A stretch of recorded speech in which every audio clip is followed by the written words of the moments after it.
One of the most exciting days of a weekend is the Pro Mixed Doubles, which is what we have here today on a beautiful Saturday morning in Delray Beach, Florida. Lauren McLaughlin and Dominic Catalano here for our Head Pickleball pregame show before we get into the mixed doubles action. We have some interesting results already, Dom. Anything of note you would like to bring up first? Let's see. I'm looking at our bracket. The Coop and Navertil matchup. I love Coop and Navertil together. They're very familiar with each other. They took out Rachel Recker and Johnson Cola 0-2. I was kind of shocked at that score. Regina Franco and AJ Kohler moving on to the semifinals too. They took out Megan Fudge and Ryler DeHart. But everything not before else. Fudge and DeHart took out Susanna Barr Yes. and Austin Gridley, though, in a first-round matchup. Yes. So no crazy surprises here. The Fudge DeHart team is going to be a team to be reckoned with here in the near future, and they showed that beating Susanna Barr and Austin Gridley. But pretty true to heart. The only sad thing to see was that Corinne Carr and Adam Stone pulled out. So Anna Bright and Dylan Frazier get a walkover in round number 2 after they beat or they won their first round matchup. So this match we have, though, here on Championship Court right now going on, we have our looking at our seedings. Yep, David and Barr, our 2 seed versus our 15 seed, Maggie Remynse and Andre Daescu. I'm very excited for that matchup of Maggie and Andre. I think that's a unique pairing. I'll be very interested to see how they fare throughout the day. Well, they've already won game 1 here against David and Barr, and then right on cue, you guys missed that. But as we're looking at the seedings, but Vivian David goes right off the body of Andre Daescu. Yeah, I'm excited, too, to see. We've seen Simone Jardim play the last few tournaments with Dylan Frazier, but this time she swapped one young man for another. This weekend playing with J.W. Johnson. I expect they will be one of the top teams to reckon with here today in our Pro Mixed Doubles. And, of course, the usual suspects, little Sarah Ansberry, Rafa Hewitt, always a good time seeing them play together. And I think it'll be an interesting shakeout here today. We've had some really fun, exciting brackets so far this weekend. I expect mixed to be more of the same, but why don't we get you guys into the action here on Championship Court number 1. We are streaming 2 courts once again here today on Facebook and YouTube. You can find us on the APP TV YouTube page and then the APP Tour Facebook page. 10-3 is our score here. Vivian David and Deckel Barr looking poised to take this match to a game 3. Bob Swisshelm, the USA Pickleball Certified referee. And that's going to do it right there from Deckel Barr with the big overhead. So very exciting news for you viewers at home. We're going to a game 3 in this matchup. 2 minutes, please. We will have our Championship Sunday tomorrow, which is our gold medal matches for all of our pro brackets. We'll have men's singles, women's singles, men's doubles, women's doubles, and then mixed doubles. So 5 amazing gold medal matches coming your way tomorrow. One of those slots still needs to be filled here today. But again, some very exciting matchups here at the Delray Beach Pickleball Open, presented by Head Pickleball. It's been a fabulous weekend. A lot of new faces, a lot of exciting results, which I always love. This is, of course, a double elimination style format. So 1 loss doesn't mean you're out. Still have a chance at the gold medal if you can work your way back through the back draw.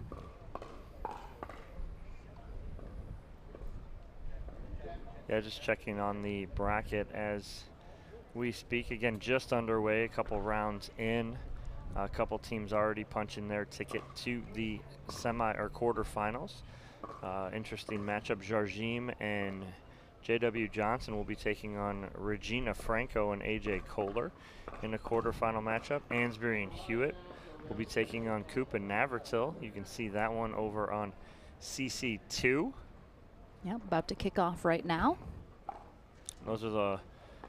the two semifinal or quarterfinals that are set up. This winner of this match will face Dylan Frazier and Anna Bright in a quarterfinal matchup.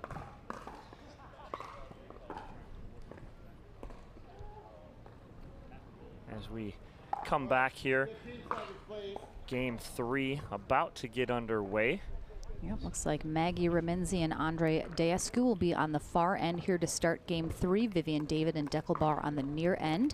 They will switch ends at 6 here in this tiebreaker third game. Game 3, ladies and gentlemen. And again, David Barr, the second seed here today, so I think they are favored probably in this match. However, obviously Maggie and Andre taken into a third game could go either way here.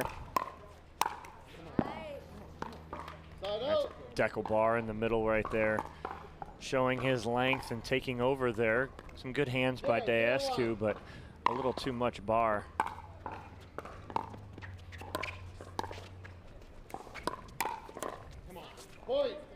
Like to see Deescu pull that back over to David instead of trying to attack Barr right there, and court's a lot shorter when he's in front of Remynse like that.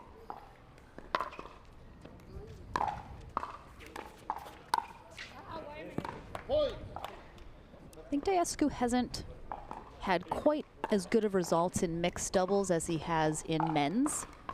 We see him a lot more there, I think. Still maybe finding his groove in mixed. A lot of people have their preference of either doubles or mixed. 2-0-2.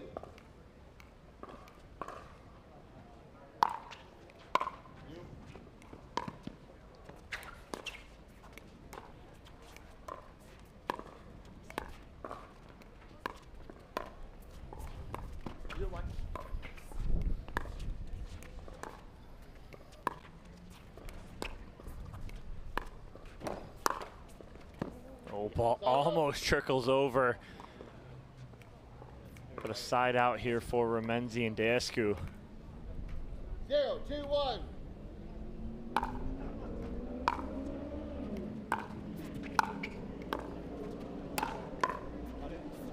Oh, that was going out.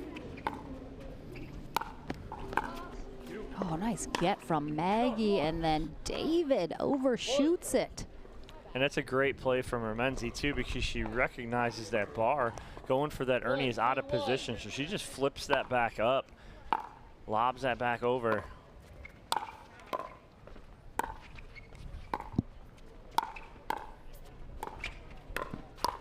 Nice little half attack there from Deescu to tie this game 3 up at 2. Timeout receivers, 1 minute. Vivian David was very upset after that.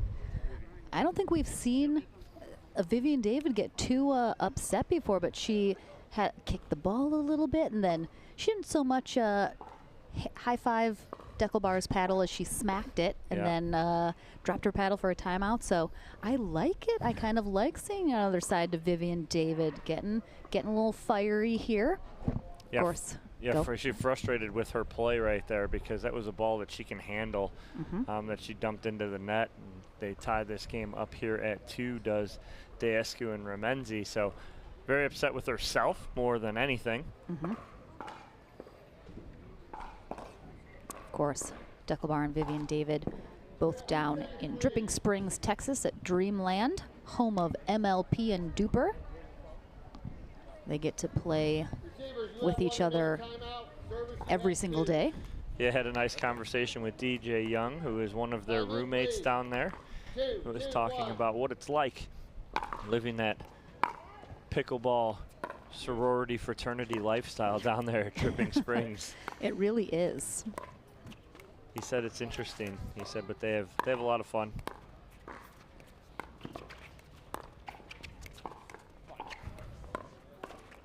So that's what I want right there. I want them to go behind Barr a little bit. And again, everybody's always worried about the Ernie from Deckelbar. Well, if he's pinching that far over, very hard for him to do that one.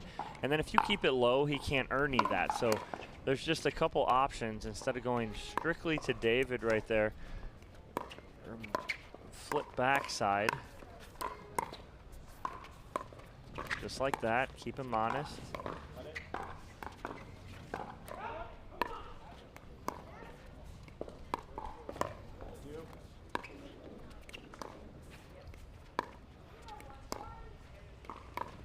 That's very good there from Vivian David. And again, recognizing Daescu pinching middle right there, and she flips backside. Nice and easy. You cannot give her that much room to work with. She will take you down that line every time. She's just so steady. Such great ball placement.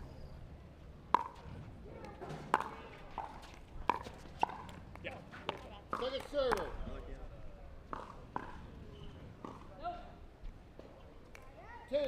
Two.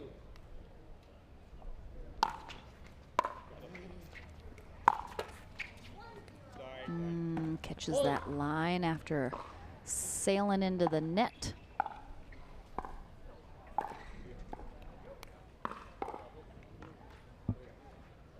Two.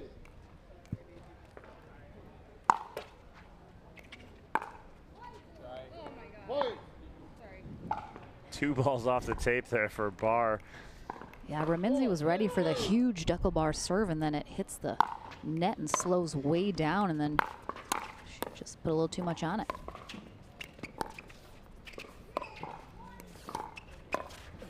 Ooh.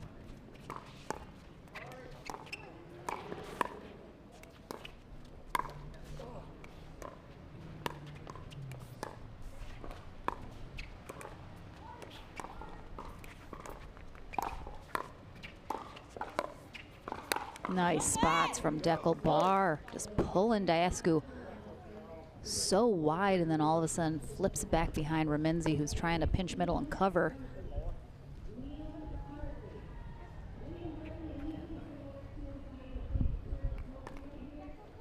Yes, you are. Yes, you are. 5-2.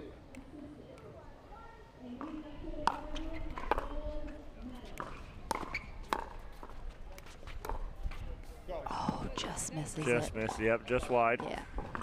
Deckel tried to sell it, going, let's go. The ball does go just wide. 2-5. 2-5-1.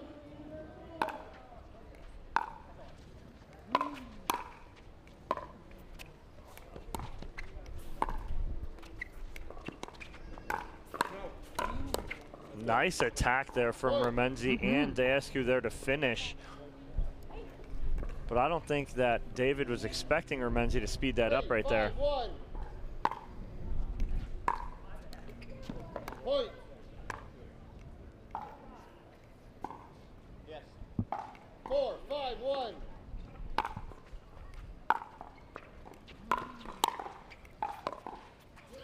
No. Oh my. Oh, right down the line by Daescu. Wow. What a play, great hands. What a great job by David getting over there, but Andre, just perfect placement. Everyone stayed real calm.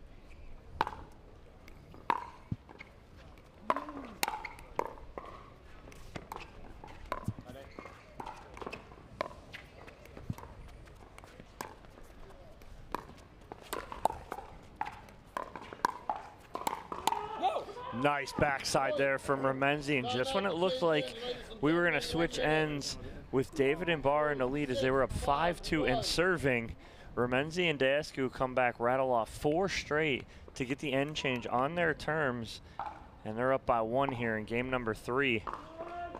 Trying to move on to the quarterfinals here. What are your thoughts on, I know we talk a lot about in mixed doubles especially, the man usually takes up obviously a lot of court, gets over on the right side if they're on the left. And I know I agree with that generally, but sometimes I think Deckelbar comes too far over. I think if you're taking a dink off the opposite sideline, you're too far over. And then you're just so wildly out of position for whatever might come next. It's too much, I think. Sometimes, yes, it can be, but it's more of a bait, right? And so Deckel wants you to try and go behind him so he can get that backhand. So it's more of a bait where he comes over and he's like, okay, I'm going to take this, and you think that that backside's open. It's a lot more difficult when, or easier, I'm sorry, for someone like Deckelbar, who's so big and long, to do something like that. Someone who may not be as long as him could be exposing themselves a little more, but Deckel, it doesn't expose him too much because of his length. Can't have that right there on the end change, and a quick point for Remynse and Dasku. 7-5-1.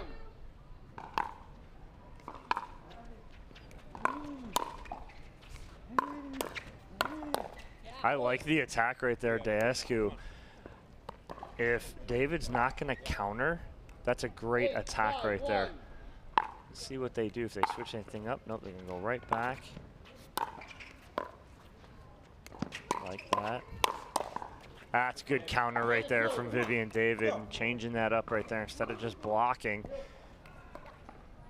8-5-2.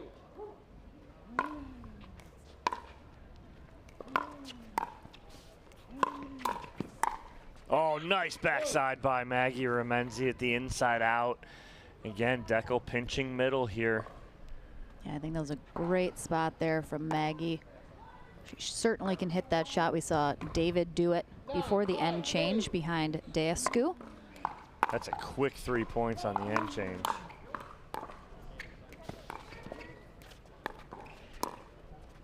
I mean, if I'm Maggie, I take him down that line. Again, make him work for it.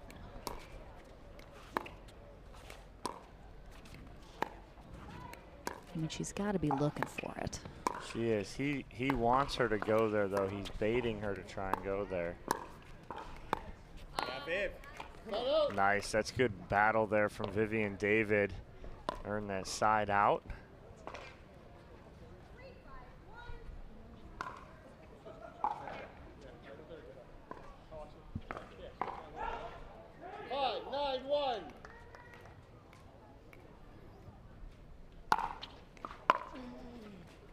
Big serve there from Deckelbar. Second server. Can't capitalize on it, but a good return from Dasku. 5-9-2.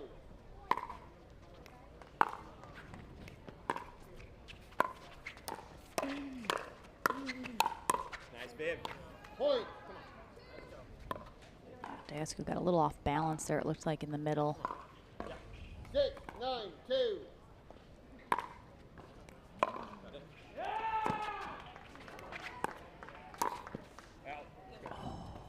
Was that it? I thought it might have cut a line, but very close. Here we go. 9-6-1. Just long.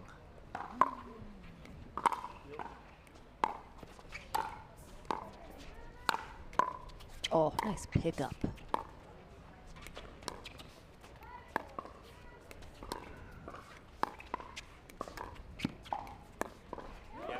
Second server. And Remynse trying to be perfect right there. And I don't even want her to flip that ball down the line by Bar. I just want her to reset it there and get him out of the middle and open something up.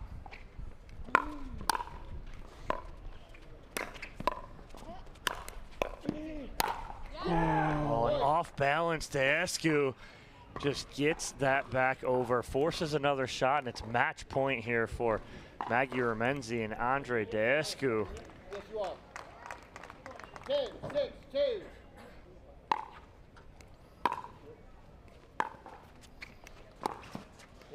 And just misses it. He had it. He had it. Dasku Goes, absolutely was down middle. goes number 2. Wow.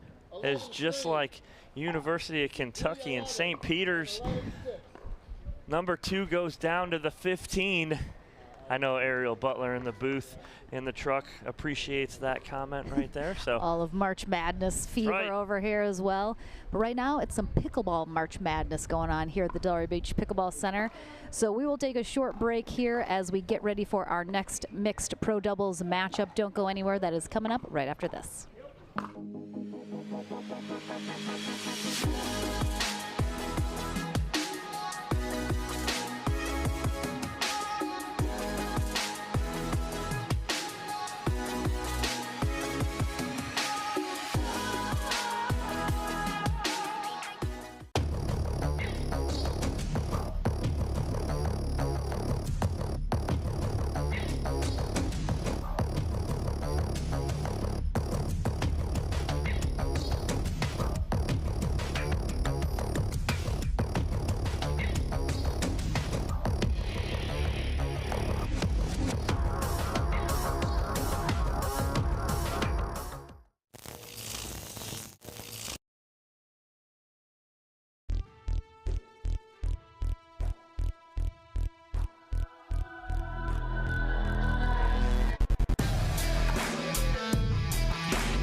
There's a gentler side of Florida, just waiting for you to discover it, where America's first resort destination was built and genuine hospitality began. A place with cleaner sands, warmer waters, and fewer crowds. A place different than the rest, one that exceeds, excels, and surpasses all expectation, waiting here just for you. We are the original, the one, the only, the Palm Beaches.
Welcome back here to our third day of coverage here at the Delray Beach Pickleball Open at the Delray Beach Tennis Center in where, Dom? Delray Beach, Florida. Ding, ding. All right, we have a fabulous match coming up next. We have our #1 seed, Simone Jardim, and J.W. Johnson taking on the #8 seed of Regina Franco and A.J. Kohler.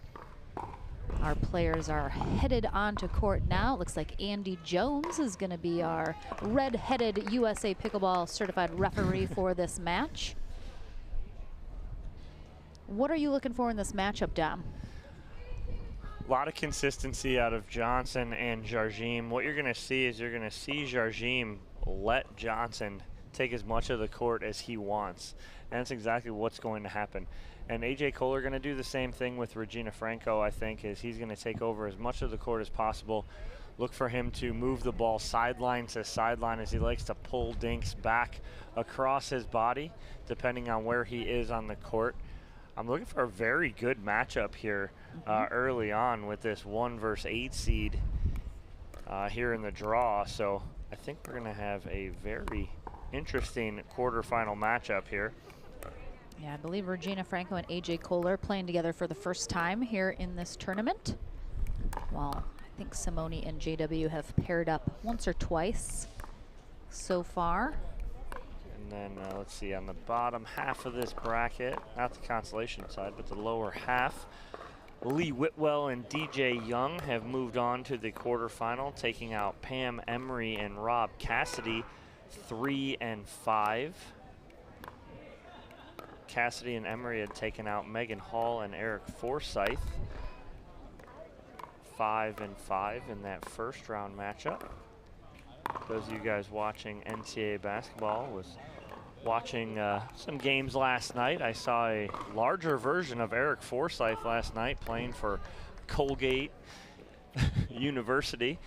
I was a spitting image of Eric Forsyth just at about 6'10".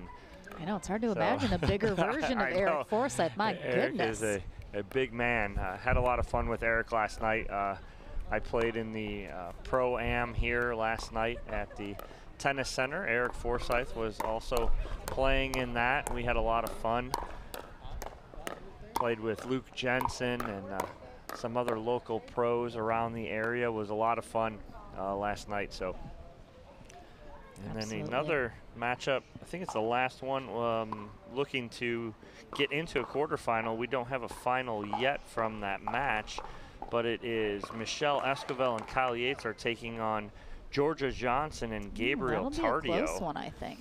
So that's the last match to get into a quarterfinal that we have for mixed pro doubles. It's fun. Regina Franco and AJ Kohler both picked themselves up a bronze medal yesterday in women's and men's. AJ Kohler playing with his cousin Thomas Wilson. Regina Franco playing with newcomer Anna Bright. So congrats to them on those medals, while JW Johnson and Simone Jardim both headed to Championship Sunday with their respective partners. So we'll see them tomorrow. Yeah, JW Johnson looking to get into his third gold medal match. He's already in the gold medal match for singles and for men's doubles with Dylan Frazier. Looking to get into the mixed gold medal match, which that will put him in 3 of the 5 gold medal matches on Sunday. Looking for a Triple Crown opportunity, which we know that Johnson clan, they just rack up medals like nobody's business. Something in the water, I think, over at the Johnson household. Yeah. So we'll have a couple more minutes here of warm-up time before we get going.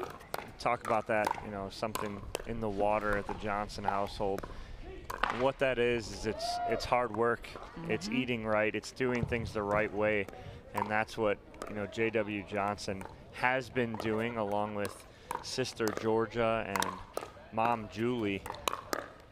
It's not that they are strict, but they are. They watch what they eat. They are constantly working out. JW posts a lot of pictures of his beach workouts and a lot of videos from his beach workouts.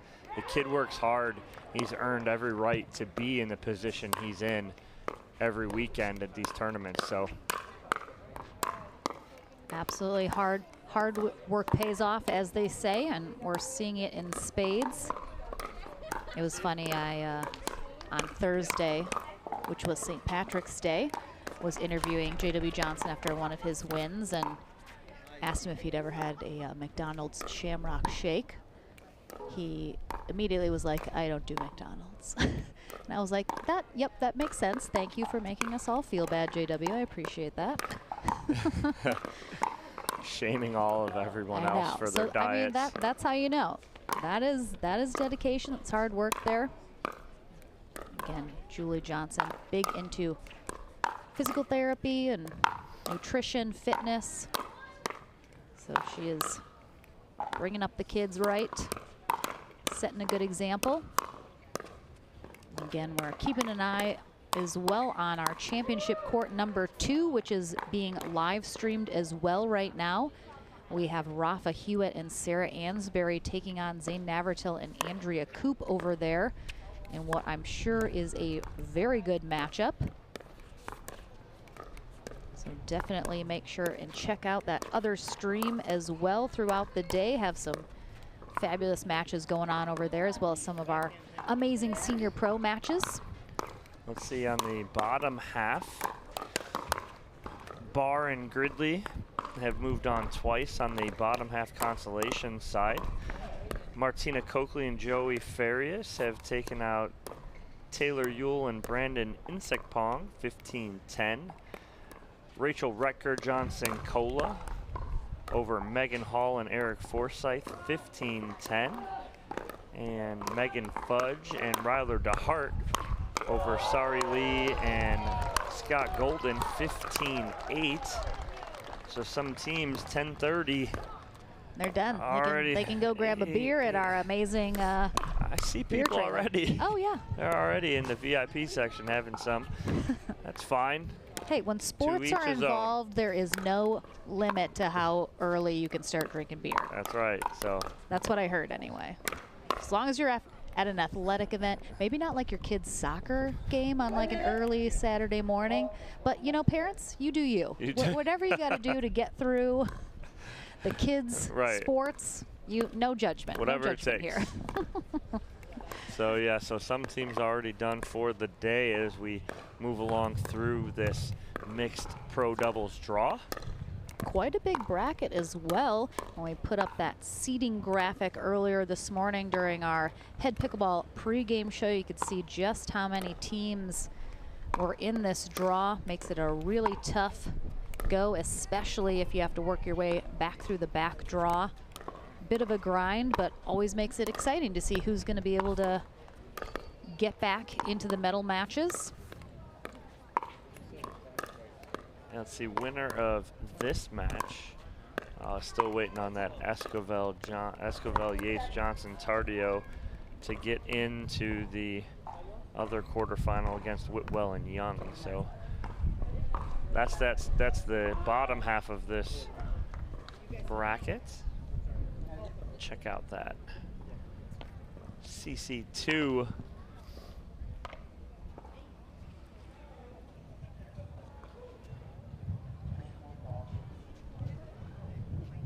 So it looks like Regina Franco and AJ Kohler are going to start off on the near end. JW Johnson and Simone Jardim on the far end.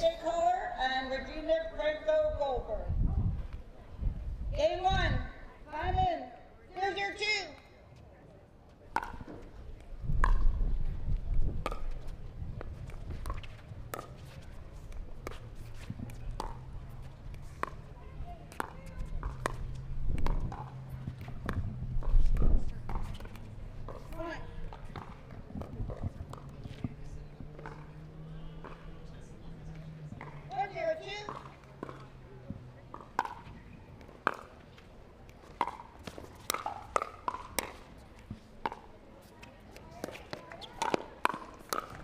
Big attack there from Jardim. Great reset from Franco.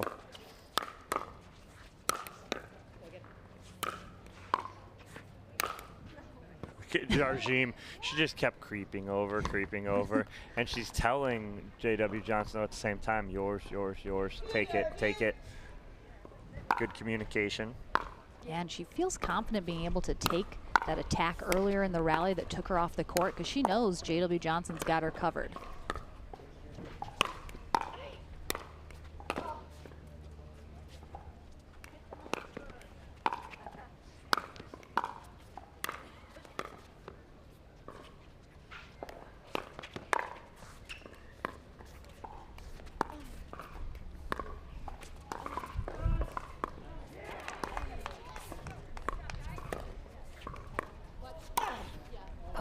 Jardim uses the tape. What a point right there. I was saying it is so awesome to see a team like Jardim and Johnson when they're on defense. They're backs against the wall. Johnson throwing up lobs. You watch them pick the right moment that they attack and crash the net on that second lob from Johnson's. Great post right there from Johnson as he just slides over, takes his ball out of the air, flips it behind Kohler right into that corner.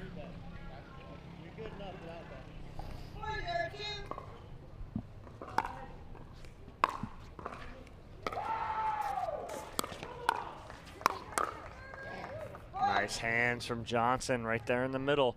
Again, he's sitting there waiting to exploit any kind of hole that's created.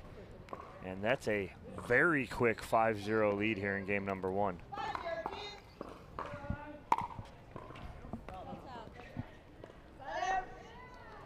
They score 5 on the first serve. Much needed side out here for Kohler and Franco.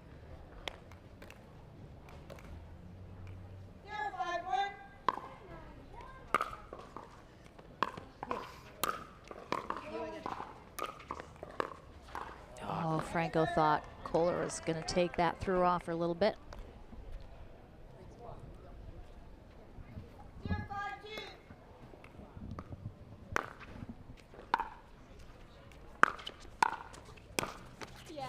Nice work from Kohler as he recognized Jardim rushing to get over to that spot on the stack Yeah, we've talked about it all weekend, that attack the person that's coming in, especially if you can sense that they're a little late getting there.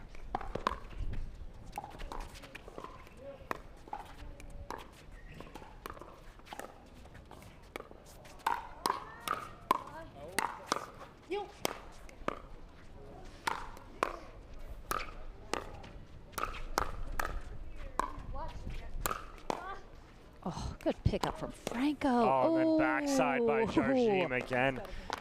Sneaky, sneaky. That's a veteran move right there, catching Kohler, leaning middle. He's fully extended. Johnson tries to poach that. It was just a little out of his reach, though. Kohler did a good job of trying to keep it away from him, so he couldn't get a good paddle on it.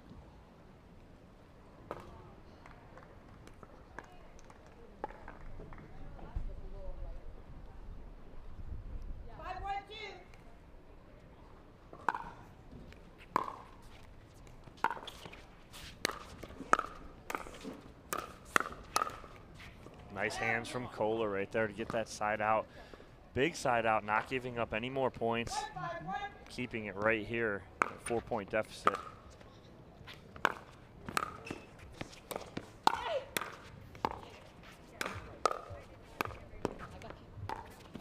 Good talk from Jardim. Nice setup right there, and again, that's what she's looking for. And that's what's going to happen is Johnson and Kohler are going to look to poach in the middle right there as Jardim and Franco continue to go cross court. Yeah, and Kohler and Franco know that Johnson's just so threatening there in the middle. Really puts the pressure on to make them keep the ball away from him, make perfect shots.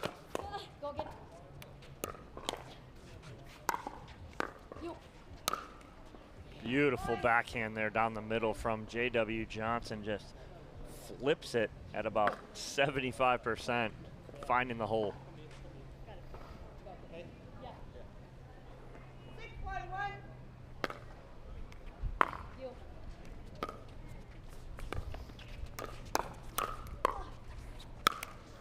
Nice job by Johnson.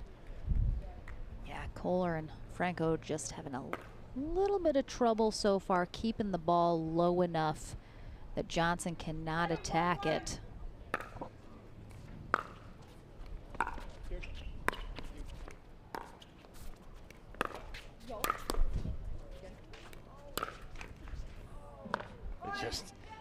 He's having way too much fun right now, and that's what you're seeing is a loose J.W. Johnson, smiling, relaxing, and that's when he's playing well. And a timeout here. Dangerous version of J.W. Johnson, if there can be one, is a loose, confident, smiling, having a good time J.W. Johnson.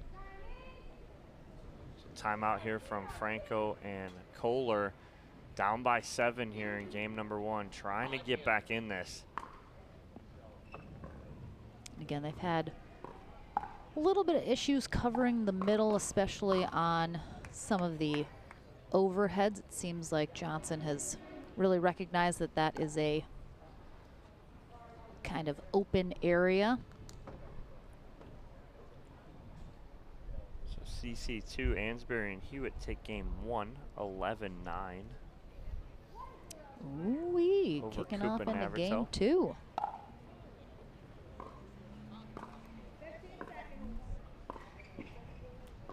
Easily could see that match going to 3 games.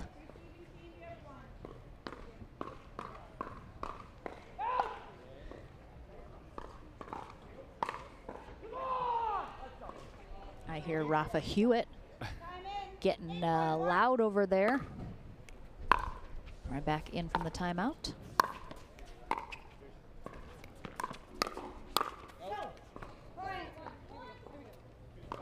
And just picking up right where they left off are Jardim and Johnson.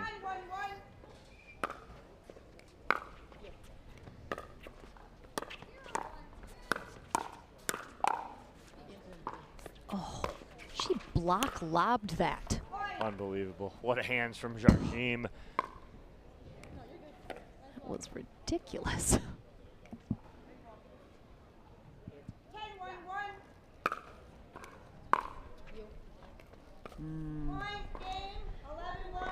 Tough first game here for Kohler and Franco, trying to find a little rhythm and groove.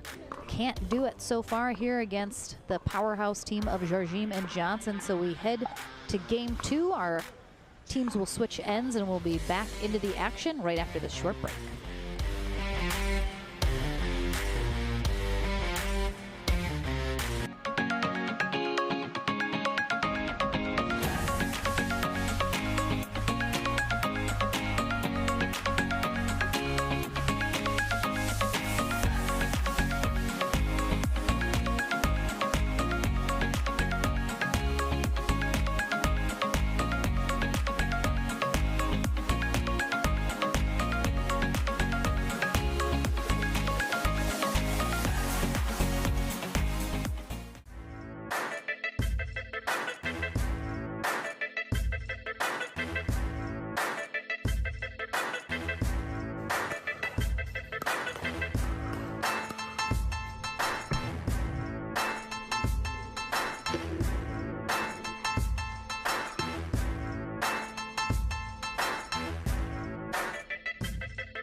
Pickleball.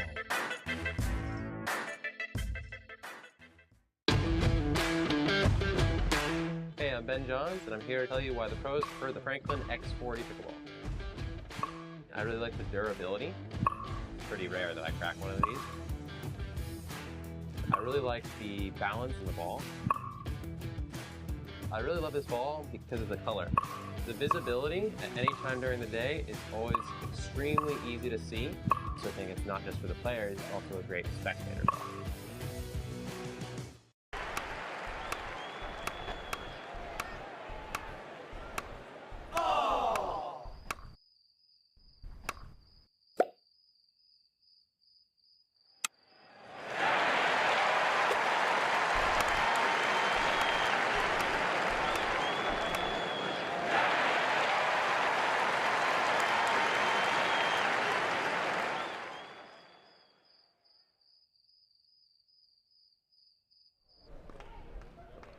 Number 1 versus number 8 here in our pro mixed doubles bracket. Regina Franco and AJ Kohler on the far end. Trying to have a better result here in game number 2. Jardim and Johnson on the near end. Rolled through them in game 1, 11-1. A quick side out, and they're looking to do it again. Nice ball right there down the middle by Johnson. They're just picking up right.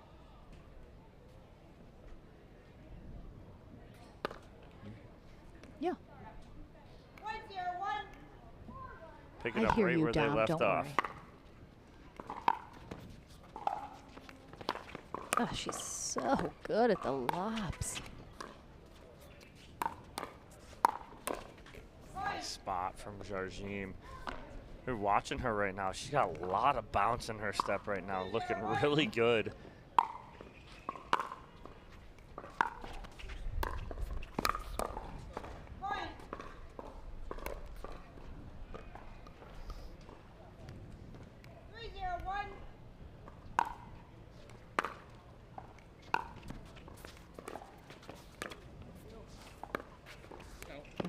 So it doesn't seem, obviously, like Franco and Kohler have figured out what to do here in game 2, but what would you have liked to see them try here to get back in this match?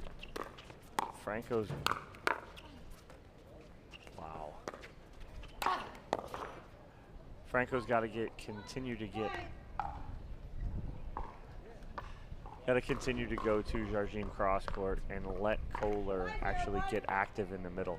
But the problem is that Jardim's not giving him any balls in the middle to attack, as Franco is for JW Johnson. Yeah, Franco's going at JW Johnson. That ball hit the bottom post of the net, so that will be a replay.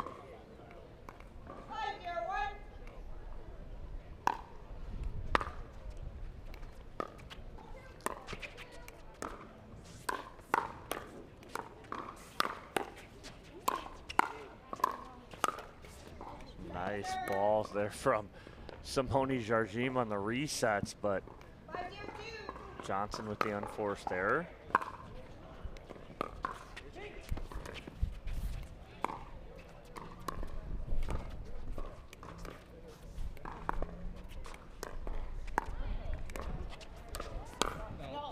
So it looks like Franco is going a lot straight up with Johnson. You're saying you'd really like to not see that and have her go cross court with Simone more? Yeah, but I want AJ Kohler to step in the middle and take some of those balls, try and be aggressive on some of those cross court balls from Jardim.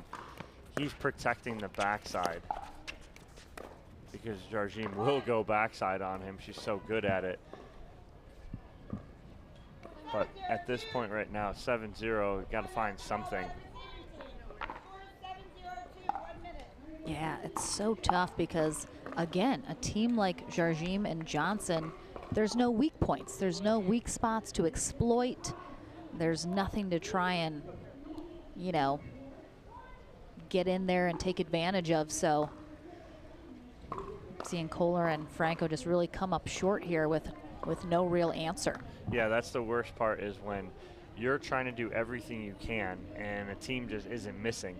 And that's what's happening right now between Jardim and Johnson. Neither one of them are missing. So it's pick your poison. But again, it's maybe I'm going to try and go a little more middle with some balls to Jardim's left foot.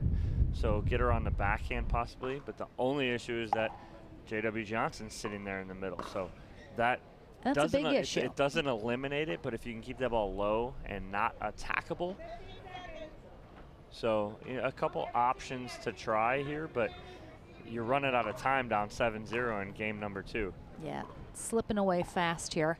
We do have our next match coming up here on championship court number 1. It's going to be Maggie Remynse and Andre Daescu taking on Anna Bright and Dylan Frazier. So stay tuned for that following this matchup.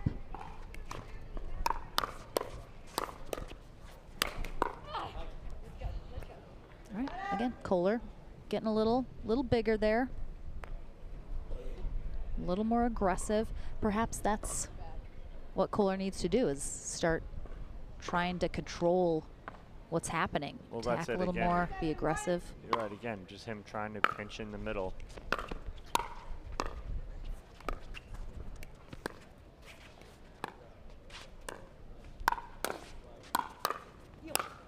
Yeah, you watch the position of JW Johnson and AJ Kohler. JW Johnson is so close to the middle, if not on it, and Kohler straight up. And reason being is because he's worried about Simone Jardim going back behind him, whereas JW Johnson's not really worried about it with Franco right now. But again, too, he can play a lot more loose. You're up by 7 in game 2.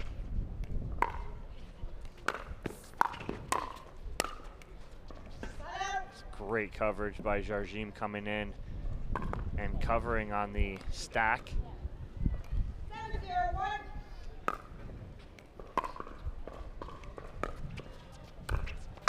Oh, big time paddle collision there. All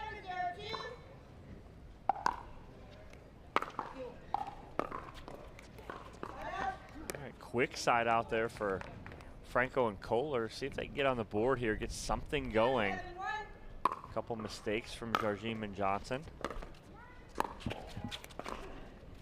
Wow, what a cross-court dink there from Jardim. She pulled Franco all the way off court.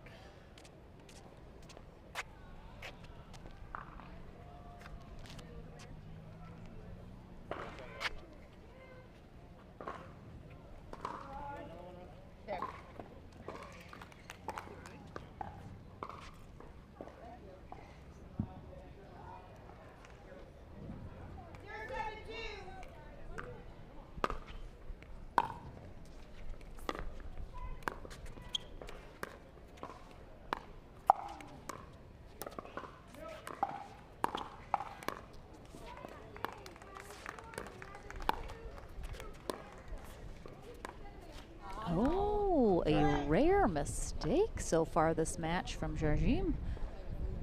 Putting that a little wide. And Franco and Kohler on the board.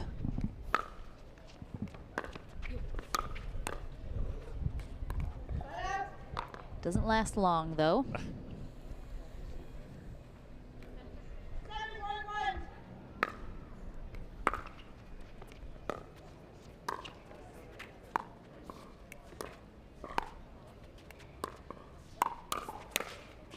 Good setup there from Jardim as she went backside on Kohler, got the pop up. Johnson just can't finish right there.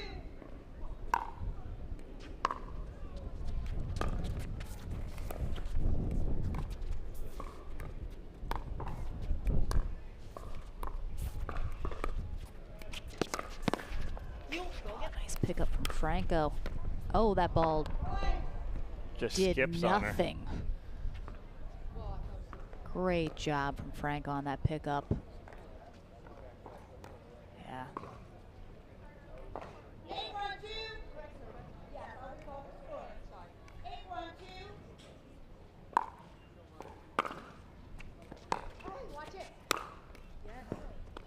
Nice return. And Kohler ready for that lob drive combo from Jardim right there.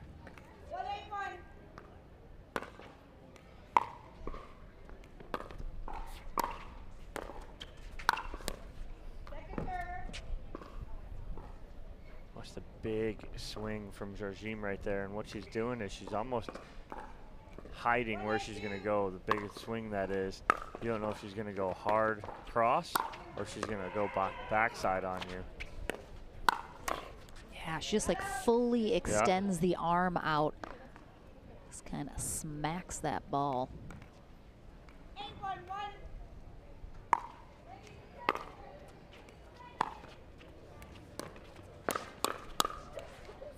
Oh, and Kohler took it off the paddle of Franco. She took a full swing at this. She is set up on the backhand. And just takes a swing at it and takes it off of her paddle. Oh, now we see AJ getting Nice. very aggressive over there. Well, it's putting pressure on. Again, it's you got to put pressure on. Talked about yesterday with Jardim, and you know, attack the attacker. That's what her and Andrea Koop did yesterday against Anna Bright. You make someone uncomfortable. And I mean, nothing left to lose here, down 1-9. Yep. Just go for broke, I mean.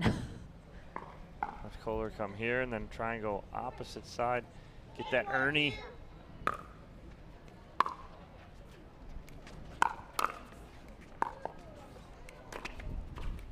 Match point.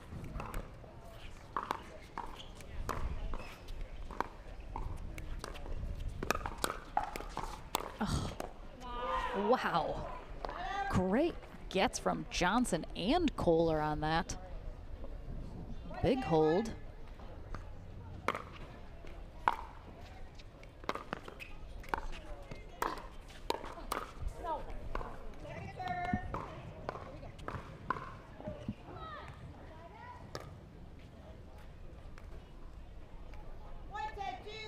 Game 2 over there on CC2, going to Koop and Navratil 11-2 for game 3.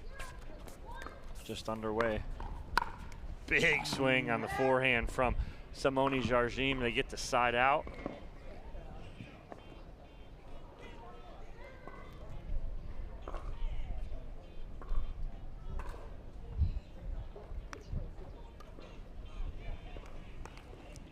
Another match point here for Simone Jardim and JW Johnson.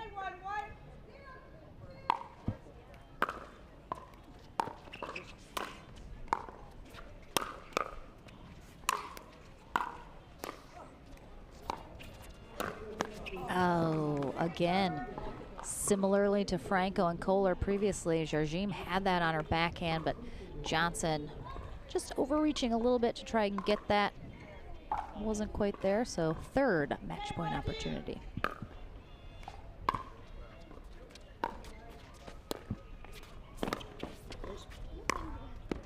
He's there, he's there. Oh, to be 19.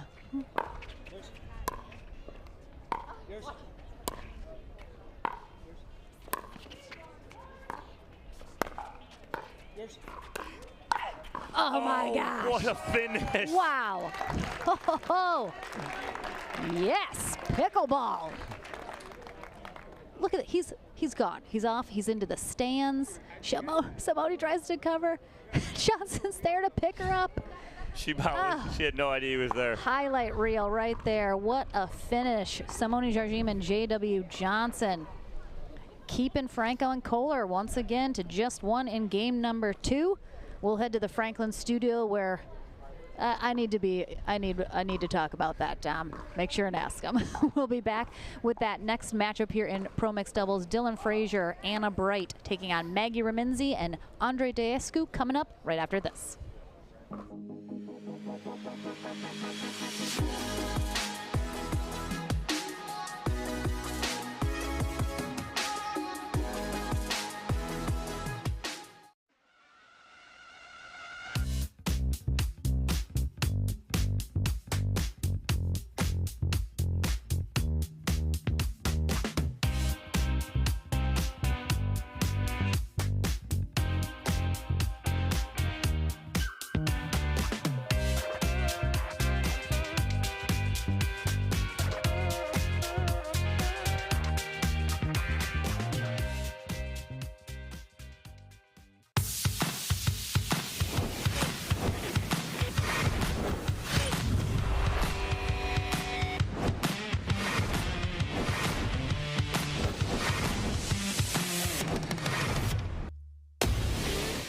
So ready for next gen. This is Next Gen Pickleball. I'm so ready for the Next Gen Tour.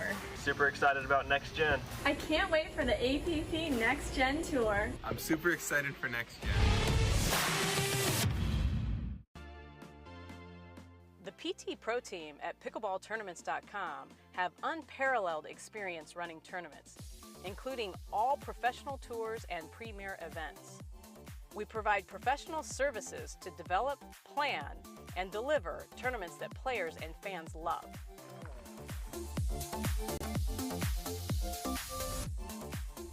Pickleballtournaments.com, powering pickleball tournaments worldwide.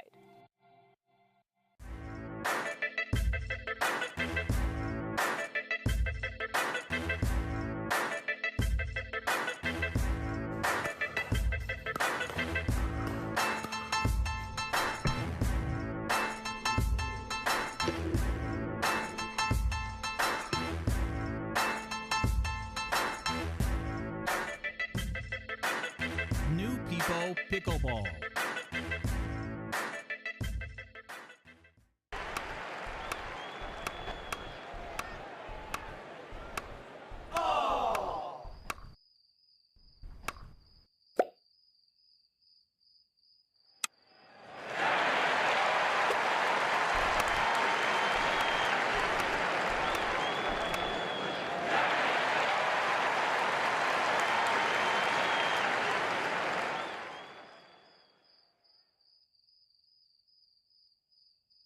At Coulter Homes, the rules are simple. Grab your paddle and always dink in the kitchen. Remember where you are. Coulter Homes is the home of pickling. Smash and poach on dedicated courts in resort-style and active adult new home communities across the Southeast, including PGA Village Verano and Port St. Lucie, home of the World Pickleball Open. Learn more at coulterpickleball.com. You ready, La? I'm ready, Ben. Let's do this.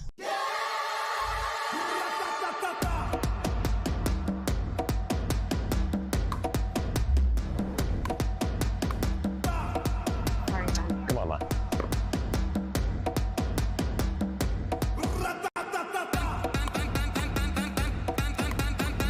What's going on, Lala? I don't know what's happening today, Ben. What is this? It's my paddle. This paddle is the answer. A Ben Johns custom paddle by Franklin? For me? Yeah, let's crush it. Good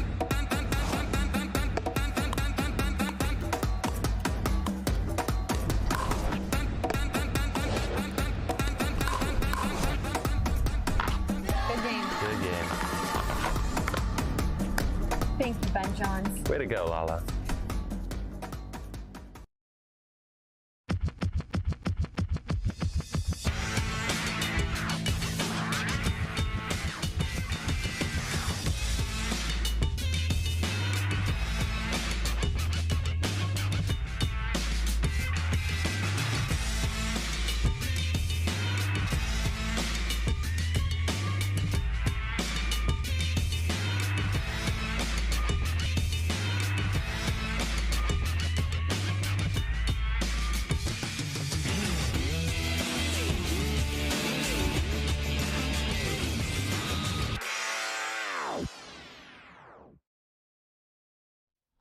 Welcome back to Championship Court. I'm here with Simone Jardim and J.W. Johnson after their victory over A.J. Kohler and Regina Franco Goldberg.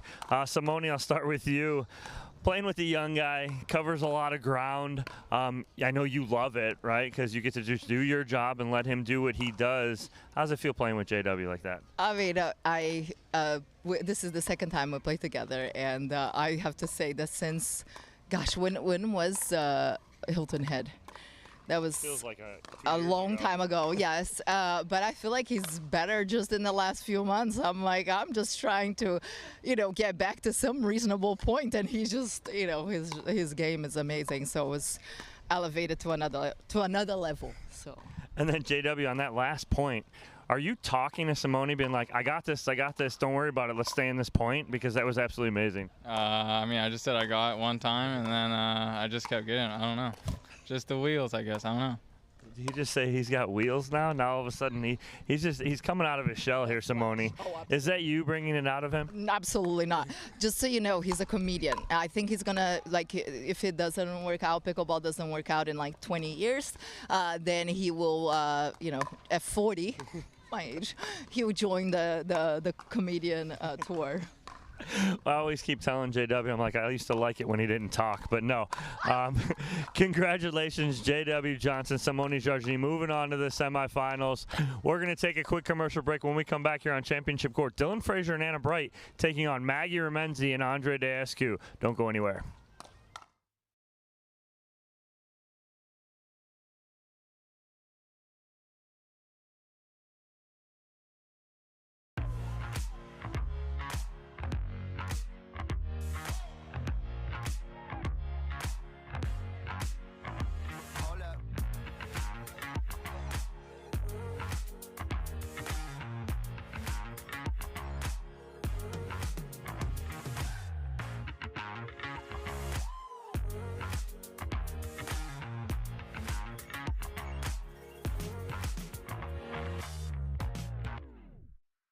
There's a gentler side of Florida, just waiting for you to discover it, where America's first resort destination was built and genuine hospitality began.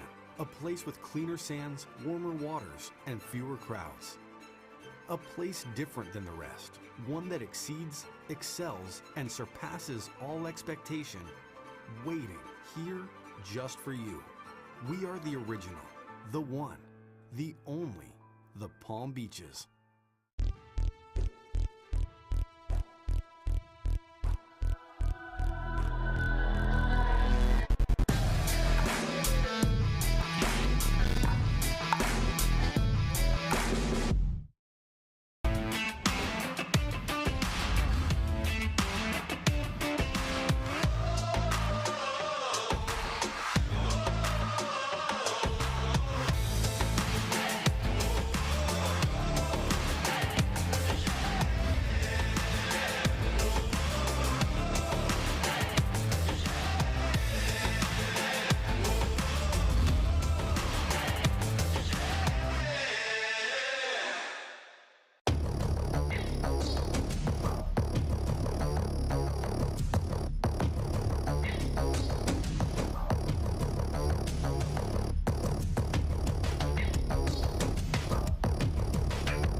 The HD5 is the green of ivy. It represents hope, tenacity, the spirit of life and growth. It also reminds us of the Ivy League. The HD5 features a good rotation, an excellent sweet spot, thicker core, and super power.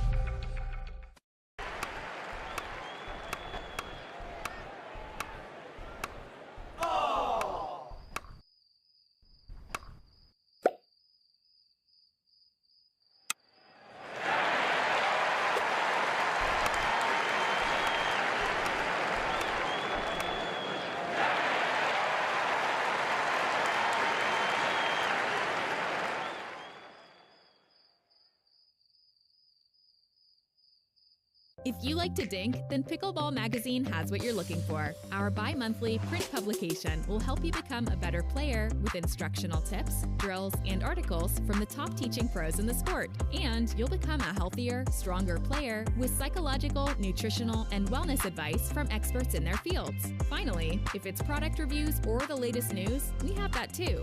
To learn more or to subscribe today, go to pickleballmagazine.com.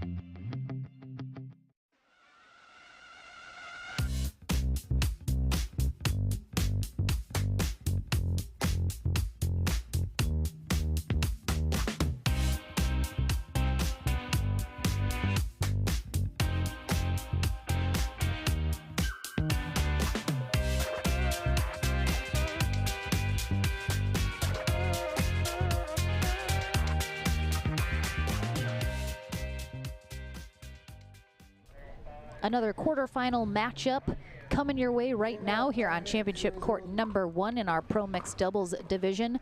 Number 10 seed Anna Bright and Dylan Frazier on the far end, taking on the number 15 seed Maggie Remynse and Andre Deescu on the near end. New partnership here for Bright and Frazier. So far, so good. Also new partnership for Remynse and Deescu.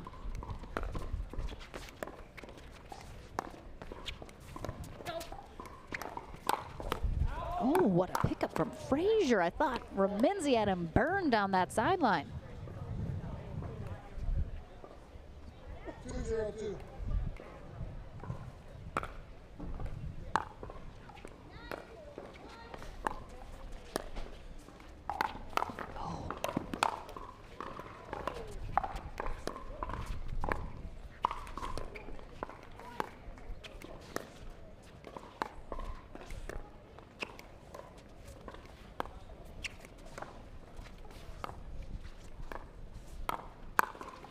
Spoke with Dylan yesterday after him and JW moved on and was talking about his back and how he was feeling. And he said tomorrow, which is today, will be the test in mixed. He said because in men's, he let JW do a lot of the work and take over in the middle. He said today will be the test for the back, as he did not play singles either. Mike Baumgartner is our USA Pickleball certified referee. Oh, little net cord and miss hit there from Remynse. 0-3-2.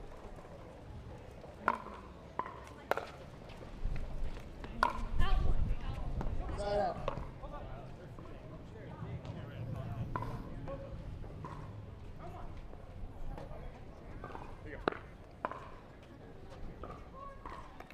Brayton Frazier out to a quick lead here in game 1 of this quarterfinal matchup.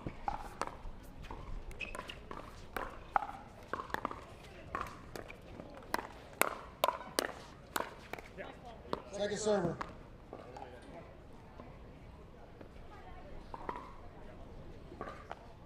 Quick hands again. 3-0-2.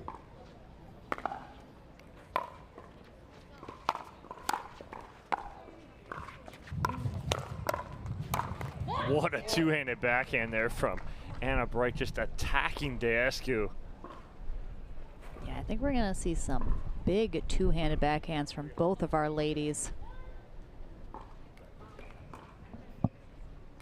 4-0-2.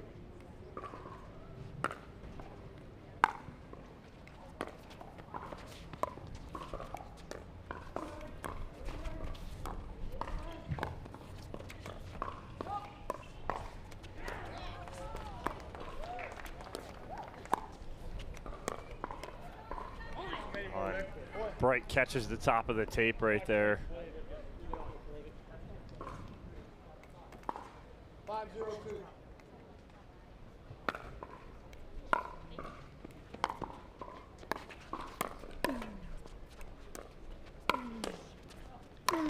Sorry. Oh, the ball almost knocks Anna Bright over. I mean, it's a big ball from Andre Deescu. Big forehand overhead. 0-5-1.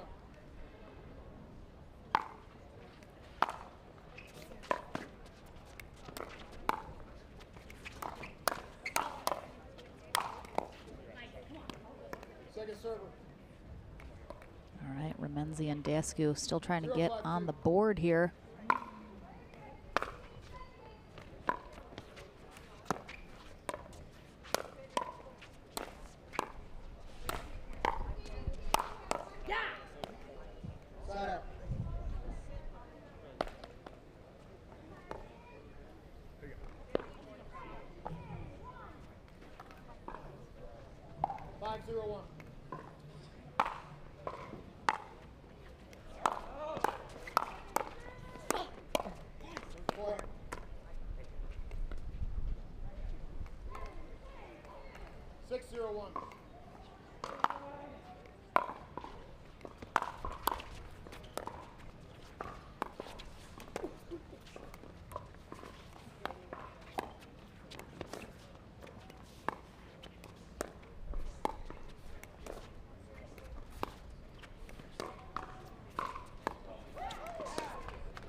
Not a bad idea right there, but ball just a little low to do that with. If you're going to do that, you got to take something off that, but it is a 7-0 lead here for Brighton Fraser in game number 1. They're in total control so far. Yeah, and we mentioned earlier that Dascu, maybe not as comfortable playing mixed, doesn't do it quite as often. And you are seeing he's staying very much on his side. He's not getting too imposing, crossing the middle, coming over in front of Remynse. And I think maybe he needs to do that a little bit more. Again, when you don't play mixed as much, you're not necessarily looking to do that, but I think a little pressure off of Remynse might help. Be a little more threatening in the middle.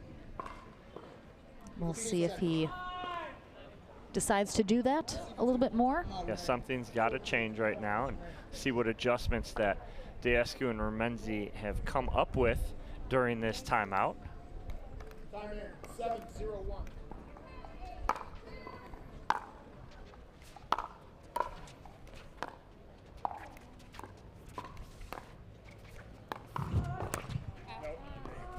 Second server.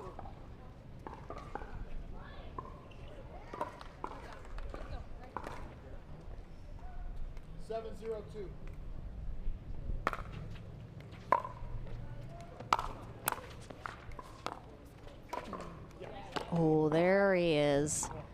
Big Andre Dascu in the middle, coming over in front of Remynse. Nice little inside out down that sideline. I would definitely like to see a lot more of that from him.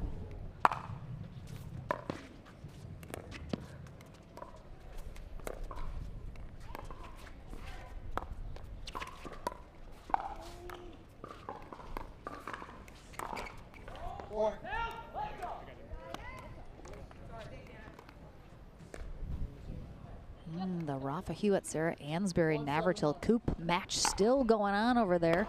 10-8 Ansberry Hewitt lead in game 3. Oh boy. Second server.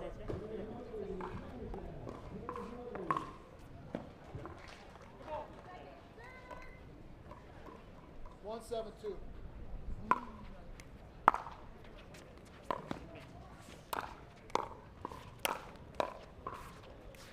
Nice reset Oh, from there he Dascu, is. yes. I love it. And that's all started with the reset. Watch this little reset here. Kind of clips the tape, but he gets really big there in the middle. Gets the winner. And 2-7-2.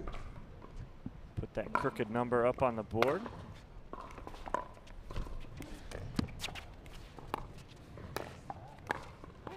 Good pressure dink from Anna Bright to stop that momentum. 7-2-1.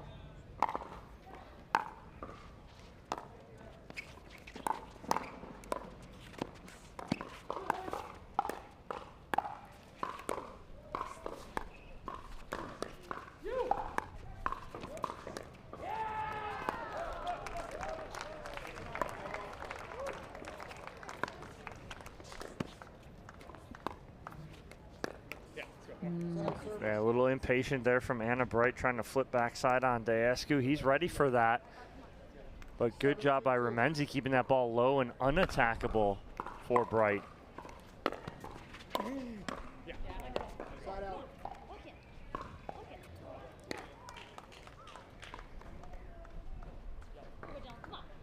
7-1.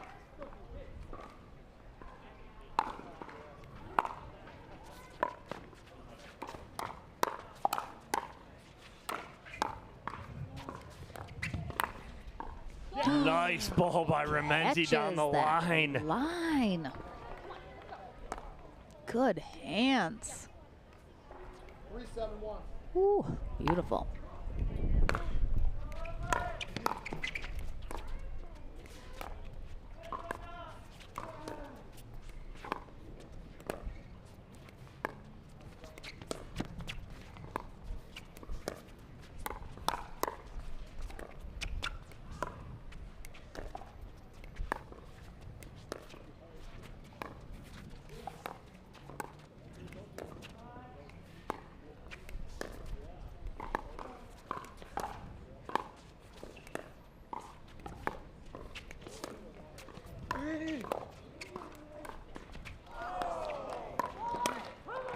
Oh, and Bright has the whole side of the court open. Can't finish. Oh, what a leap there from Dasku on the Burt. 4-7-1.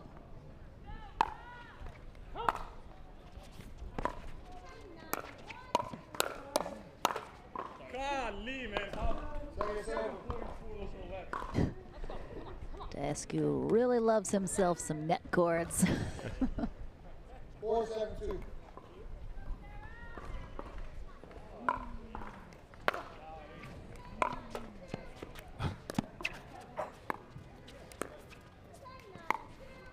Oh, nice flip down the middle from Remynse. Very nice. Finds a hole here. Catches Anna Bright thinking she's going to go cross court.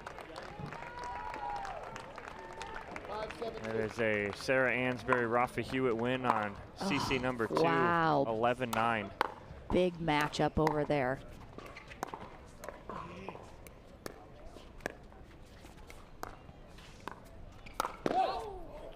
Frazier feeling it right there, trying to get that backhanded Ernie. It's a little too long. I'm not used to seeing too many Ernies out of Frazier.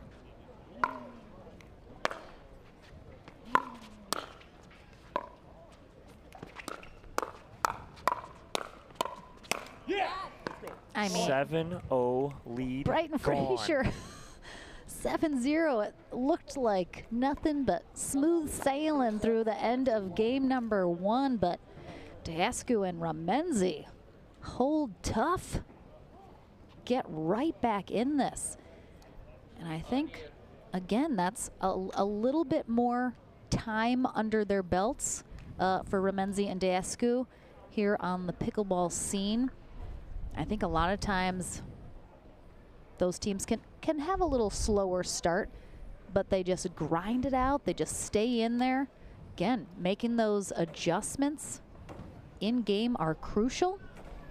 You're seeing Frazier and Bright. Again, sometimes can't sprint too hard off the starting line or you're gonna not be able to finish. So still some pickleball left to play here in game 1. Could go either way, but will Frazier and Bright find an answer here? Yeah, 2 7-0 runs by both of these teams. Time in. 7-7-2.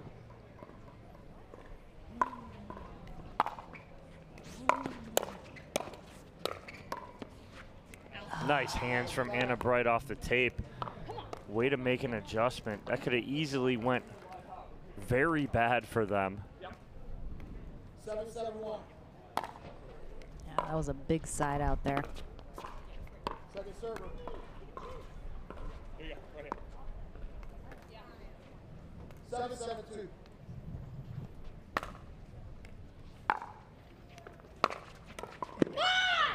Nice drive down the line, and so Remynse and Dasku get caught on the stack.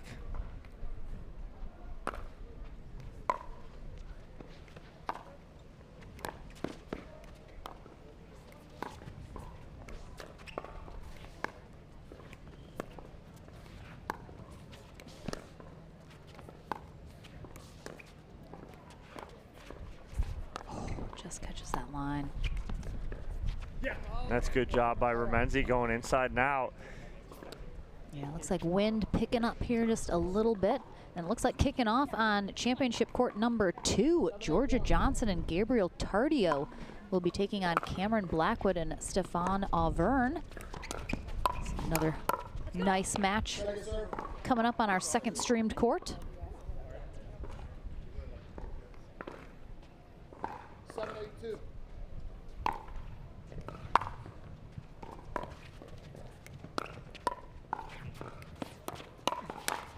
Nice job by Frazier taking over, and good talk. Bright was a little confused where she needed to go.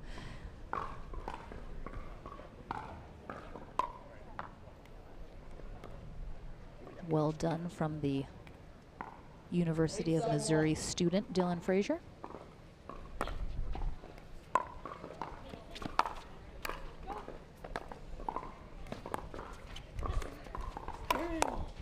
Dasku using the tape there.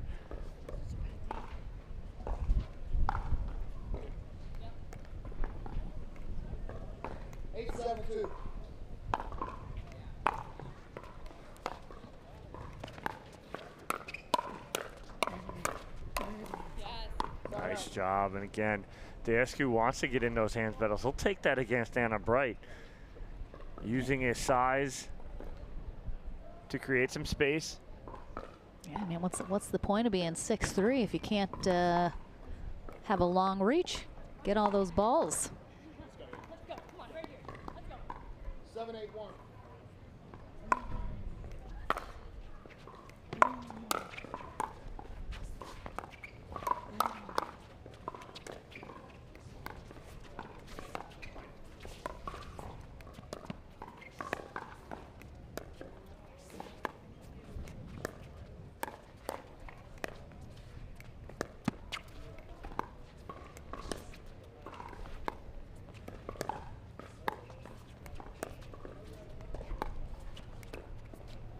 That's just too good from Maggie Remynse, just going and wearing Anna Bright out on that forehand cross-court dink. And Dasku, ever since their timeout when they were down 5-0, he's definitely gotten bigger in the middle, taking over a little bit more. And definitely has helped them out as we're tied back up at 8s now.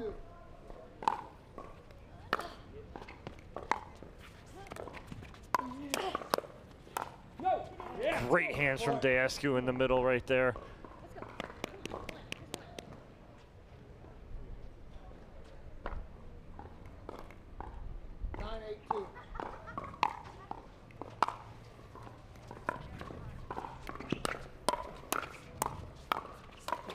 Yeah. 7-0 deficit to a game point here for Maggie Remynse and Andre Dasku. 10-1 run.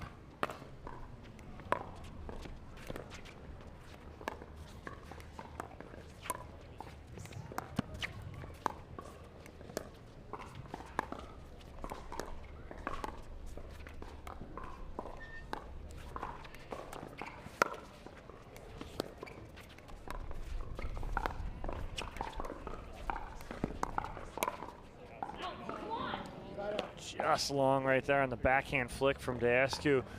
Remynse just right there supporting Dasku, going, that's it, that's the right shot. Just take a little off it and you're there.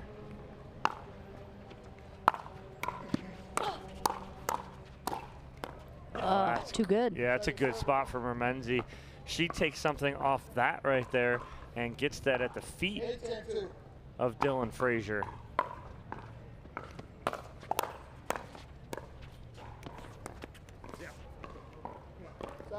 Too good. Such a big side out right there. 10-8-1.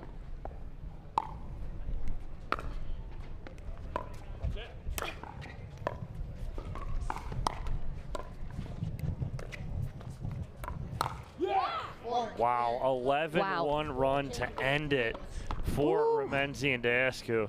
All right, so let's see if Dylan Frazier and Anna Bright are going to be able to shake off the sting of defeat here in game one after losing their 7-0 lead. We will take a short break here on championship court number 1 here at the Delray Beach Pickleball Open, presented by Head Pickleball. Game 2 right after this.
New People Pickleball.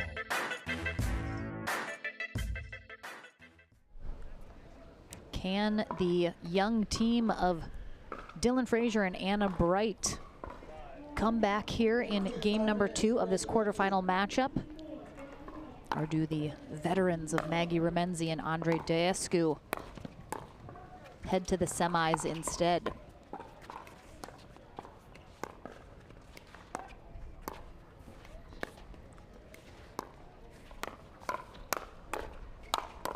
Nice setup from Anna Bright as she goes behind Deescu right there and gets the ball that they're looking for to put away in the middle as it pulled Deescu to the sideline. Good point construction.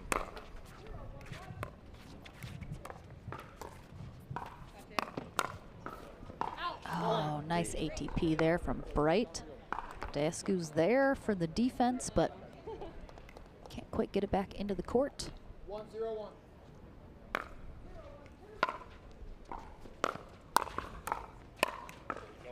Nice setup there from Remynse.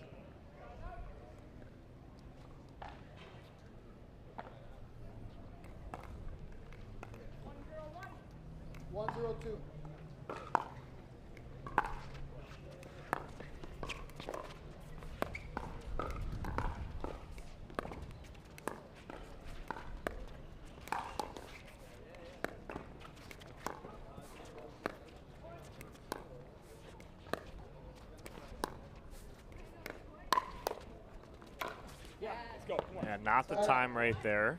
Got to pick and choose your battles.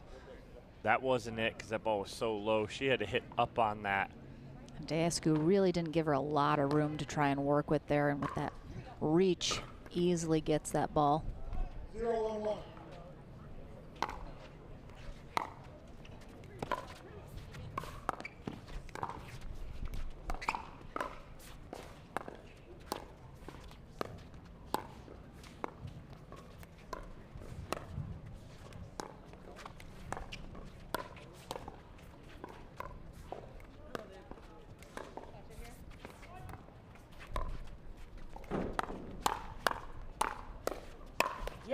Great counter from Remynse as Dylan Frazier was the one that started that one right there. 1-1-1.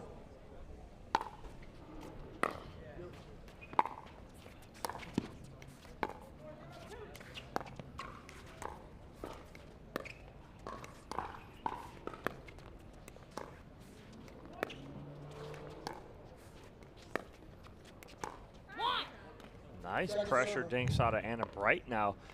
as she took control of that dink rally against Maggie Remynse. 1-1-2.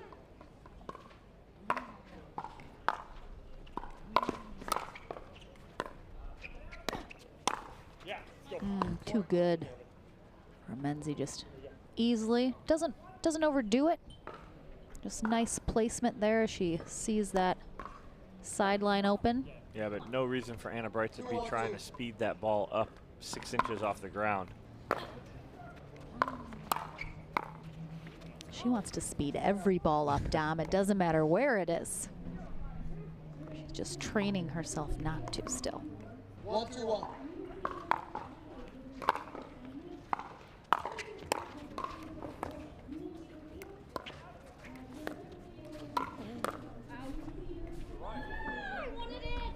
So Deescu had Anna Bright pulled to the sideline, and then he went right back to her as she's full sprint to get back in play. Her momentum ends up carrying that ball out. Great play by Deescu, good recognition. Again, Frazier giving Remynse just a little bit too much of a cushion there on that sideline. Again, we talk about he's a very upright player, not really as athletic, doesn't have quite the prowess as he's kind of stalking around the court, so a little bit harder for him to stay ready, I think, for those shots down the sideline.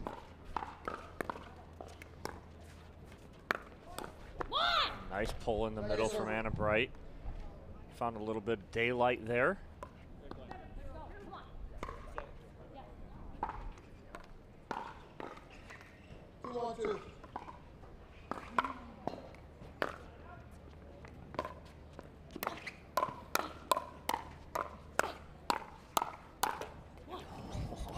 What a hands battle between all 4 of these players.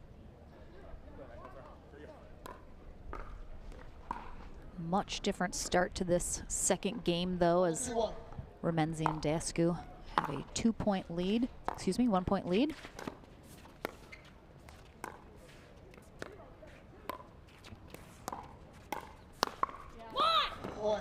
Yeah, a little too high there from Remynse as she tried to go cross court. Easily attackable ball there for Bright. Really great placement up the middle. Ties them up at 2s.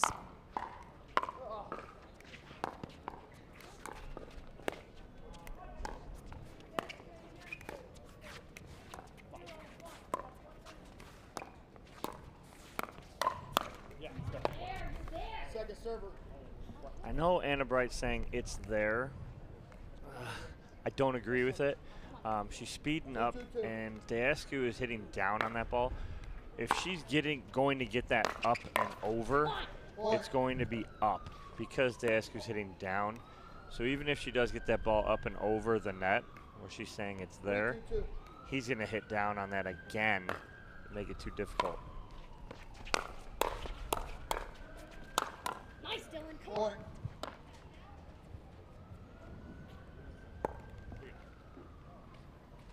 Frazier taking over there. Nice put away. Puts them up 4-2 here in game number 2. They must win this game to force a game 3.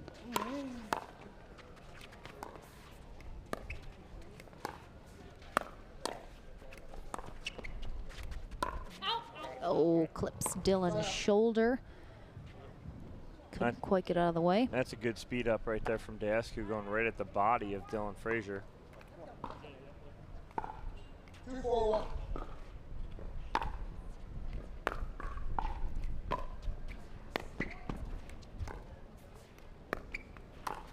Great job.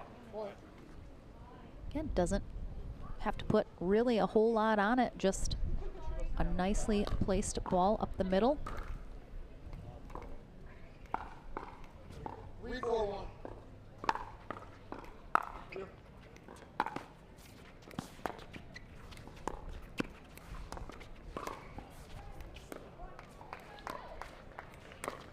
Oh. Second server. Not sure if she saw Deescu going or she was going to go there anyway, but good awareness.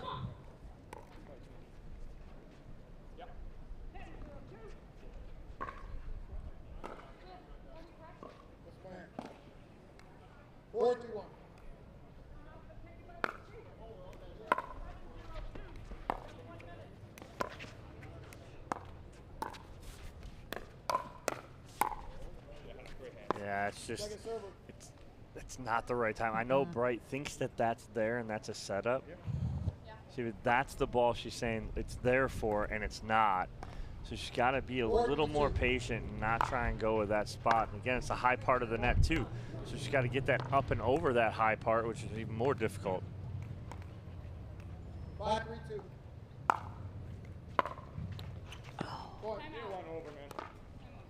Tough break there for Daescu, and an immediate timeout called by Remynse as Bright and Fraser creep up 3 points out in front. And I think too, Anna Bright is a very confident young woman. So I think she thinks she can get any shot at any time. And there's a good side of that, of course. And then there's, you know, just understanding that, you know, I think that, but maybe it's not true. And so maybe I just kind of need to mentally adjust to, indeed, being more patient, finding the right moments, the right spots, and not just thinking, I should have been able to get that. I should have, because you're coming up against some of the best players in pickleball. Yes. And it isn't there. Like you said, she's saying it's there. But it's not. I appreciate the sentiment, but I think with perhaps a little more experience coming up against a lot more different players that she hasn't seen before as she continues to play tournaments, hopefully, you know, that attitude shifts a little into a little more recognizing what is really there and what isn't.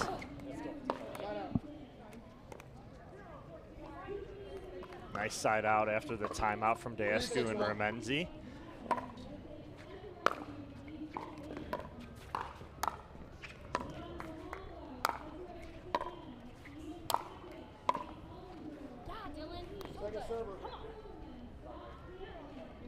Fraser doing a great job of keeping Remynse and Daescu back pinned at that baseline, never giving them a chance to come back up.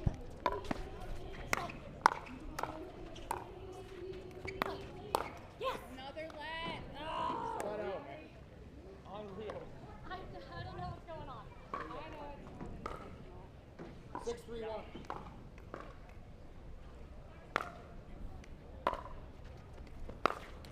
Idiot.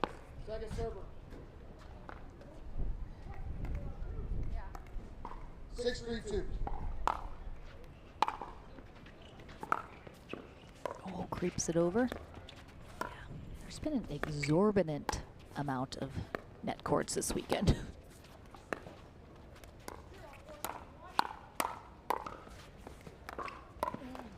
Oh, nice jump right there by Daescu. I swear, 10 feet long legs on that guy. 3-6-1.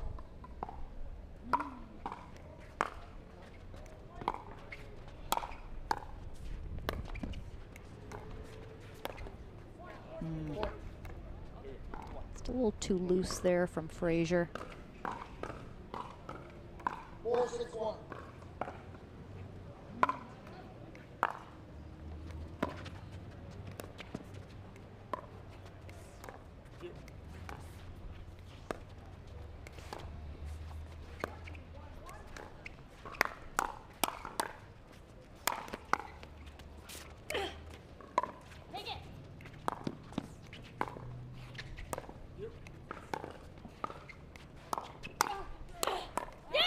Nice. There's the attack from Anna Bright at the right time.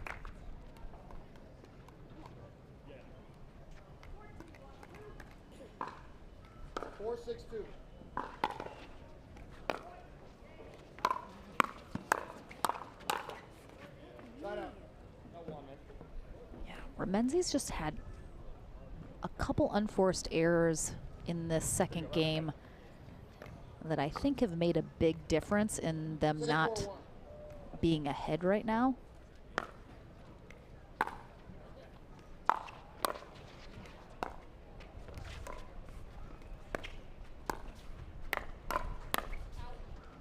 There it is again. I mean, Anna.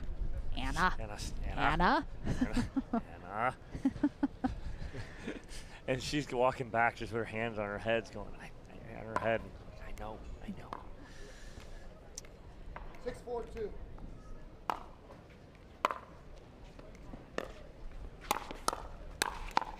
Oh, nice pickup from Frazier. About 4 of them there.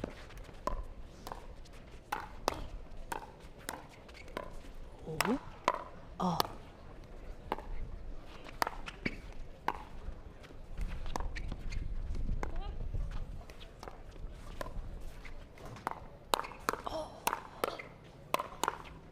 What? What hands? Oh my goodness. There's about 7 putaways there, and then Dasku just over hitting the dink a little bit. Holy moly. Point should have been over 16 times. Nice job, Dasku. Bright trying to go backside on him. 4-7-1.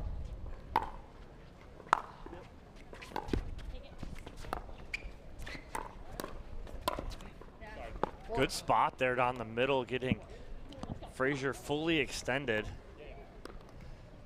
5-7-1. All right, on first serve within 2. Remynse and Dasku trying to come back again. So she Lucked out. gets that one because Dasku makes a mistake. I don't think he was expecting that one, so that's why the mistake, but 5-7-2.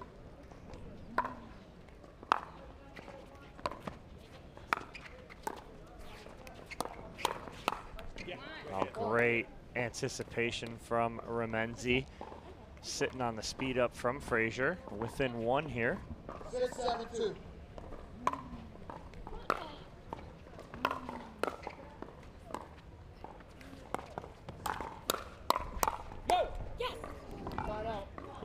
Remynse did she get scared? Yelling sorry. Again, it's pure reaction. It's so hard.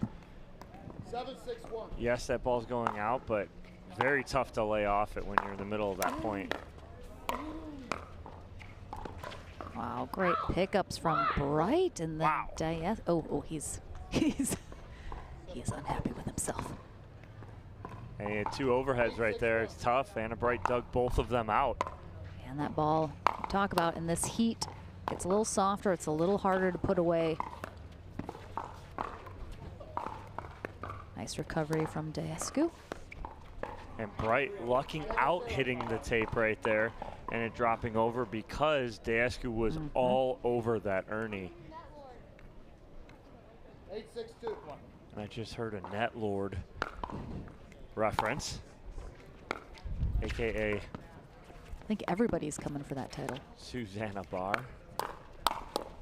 Nice. So that's the speed up I want from Anna Bright, right? So she pulled it back middle, and it has to go over the lower part of the net right there. Much better speed up.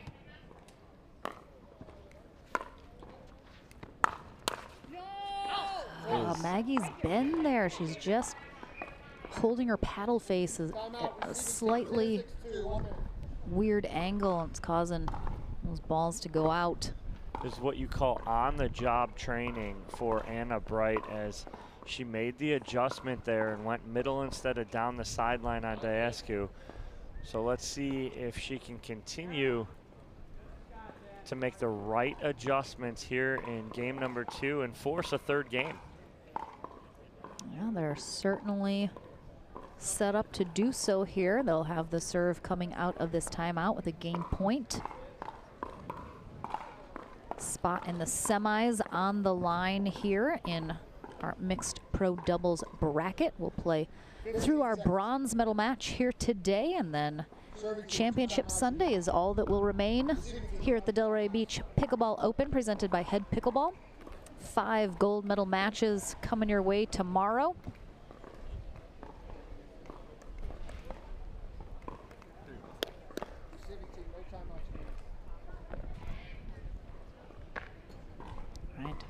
Dasku and Remynse overcame a bigger deficit than this in game 1. Can they do it again?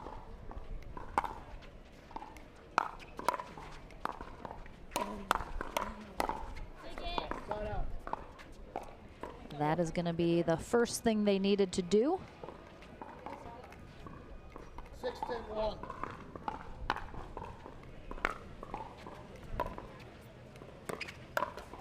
Oh, again, that's Deescu has that. He's there. He just doesn't execute that the way he wants to.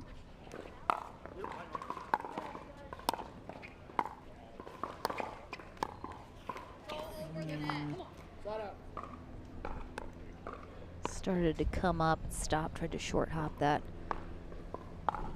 And that's a big hold there for Brighton Fraser. Back on their game point.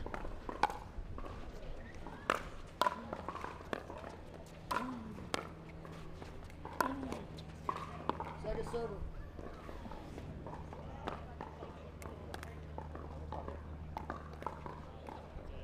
Ten, 6-2.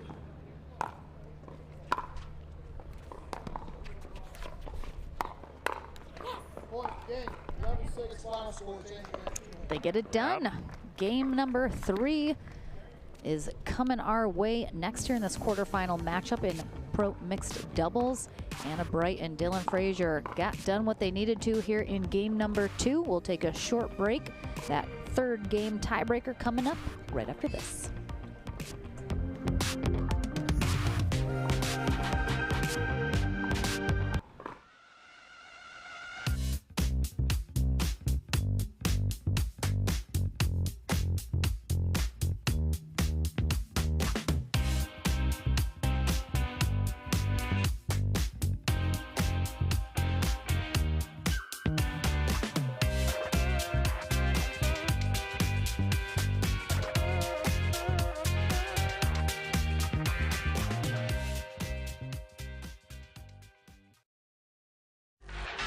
The HD5 is the green of ivy.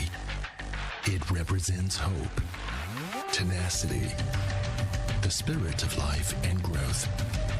It also reminds us of the Ivy League. The HD5 features a good rotation, an excellent sweet spot, thicker core, and super power. Hey, I'm Ben Johns, and I'm here to tell you why the pros prefer the Franklin X40 pickleball. I really like the durability. It's pretty rare that I crack one of these. I really like the balance in the ball. I really love this ball because of the color. The visibility at any time during the day is always extremely easy to see, so I think it's not just for the players, it's also a great spectator ball.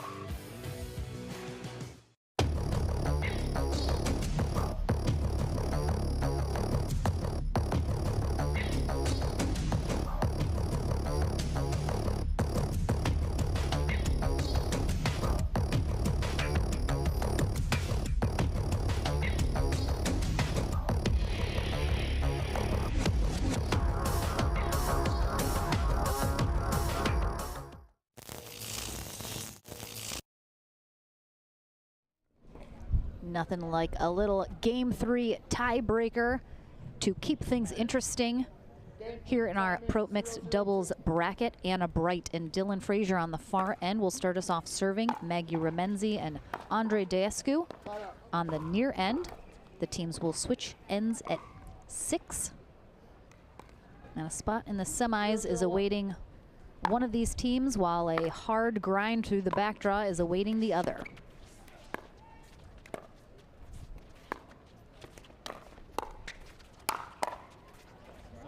Second server.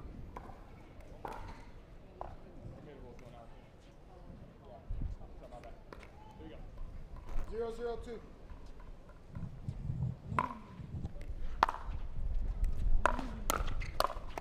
Point. All right, let's see how big and menacing Deescu decides to be here in this third game. 1-0-2. I am suspecting a good amount.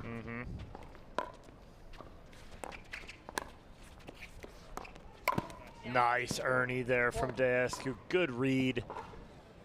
And again, we're going to have to see Dylan Fraser pull this back cross court. Deescu's looking for that now. 2-0-2.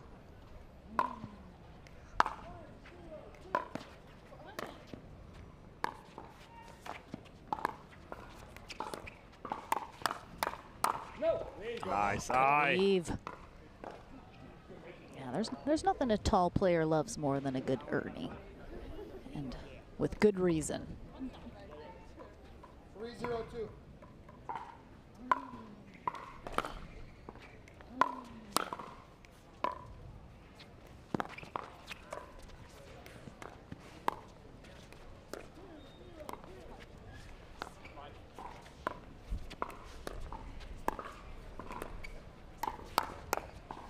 Nice hands from Remynse after speeding that up.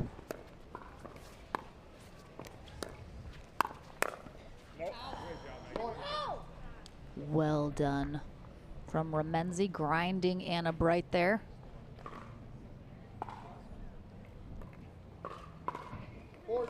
And the quickest start in any of these games for Deescu and Remynse, up 4-0. Good start. Let's see if they can hold it. 0-4-1.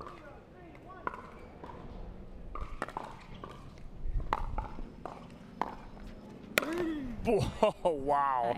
That ball's on CC3. Check the ball. He pounds this into the ground. 0-4-2.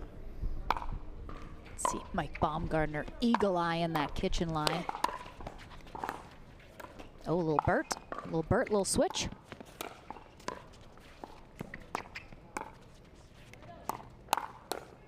Oh, nice counter from Remynse again. She's reading it so well. The speed up. Watch her step back and get in a position. Oh no, we're watching Deescu almost trips over her feet, but manages to get out of the way.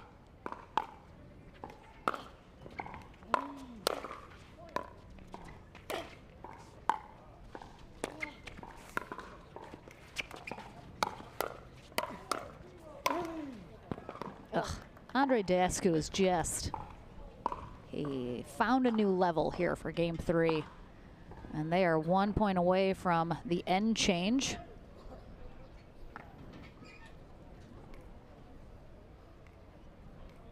Five, 0-1.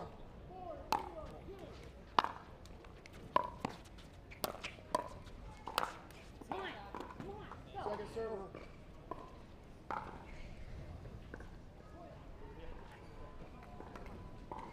5-0-2.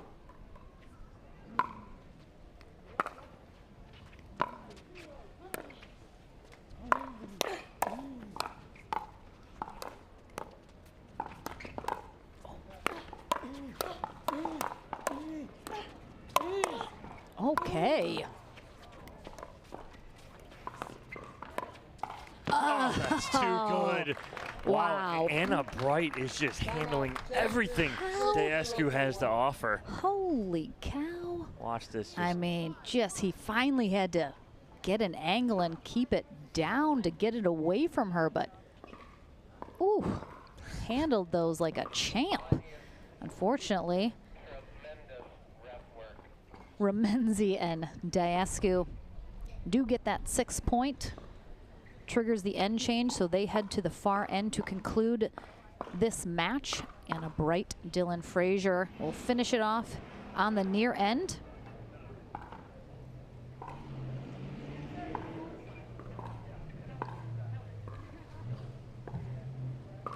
Fifteen seconds.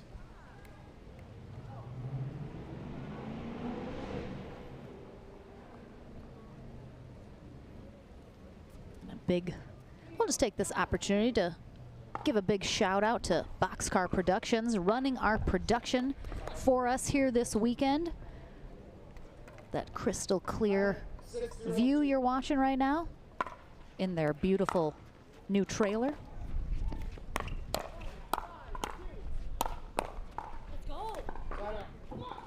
And speaking of the trailer, we just got word our next match up, Lee Whitwell and DJ Young taking on Kyle Yates and Michelle Esquivel. 0-6-1.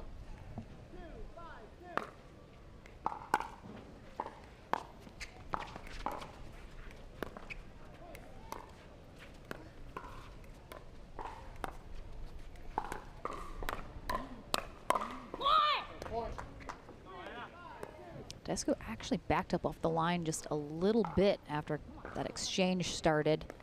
Put him just a little out of position.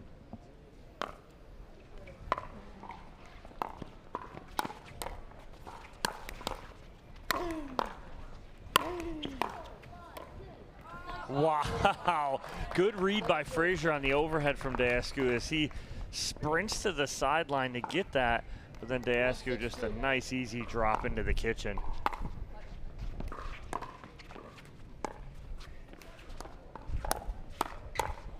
No. Oh. It's like she was gonna go for it and then Deascu called her off, but she was like, but I was gonna hit it. And then that was the end of that. All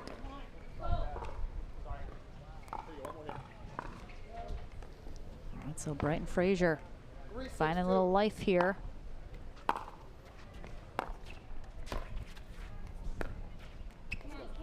I feel like Bright has to be feeling perhaps a little jittery about the Deascu Ernie that's across from her at any moment.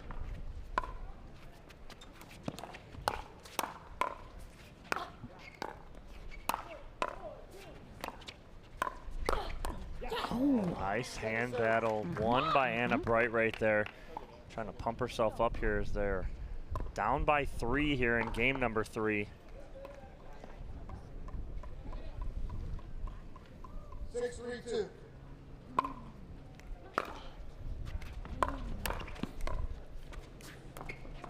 There, I mean. What a read again by Deascu. He is anticipating this so well. Again, it's reading the paddle face. He does not move until Dylan Frazier opens up that paddle face and he goes at it. I mean, when you have such long strides, you can afford to wait that long. Oh, and we got a foot fault on the Burt. Mike Baumgartner has been really on Andre. Oh, I don't know if he did. Thought it might have been clean, but very close. A little harder to tell farther away. Second server. 3-7-2.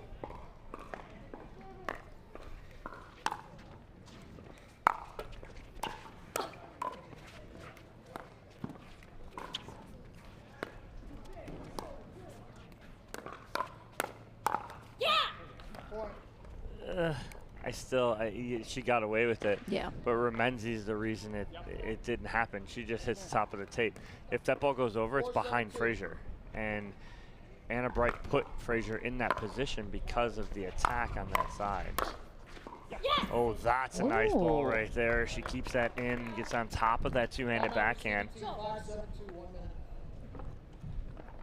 That's nice. That's a mid-thigh attack, right? It's caught that. It's not as low. She's able to get over the top of it. Nicely done there from Anna Bright.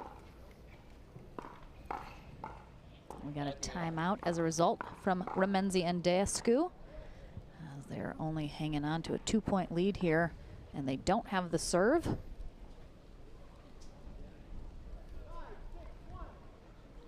Perhaps a little payback for game 1 when they were down 7-0 and came back and won. Yep. Now Frazier and Bright looking to repay the favor. 15 seconds.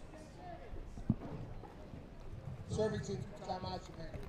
Receiving team, 1 timeout remaining.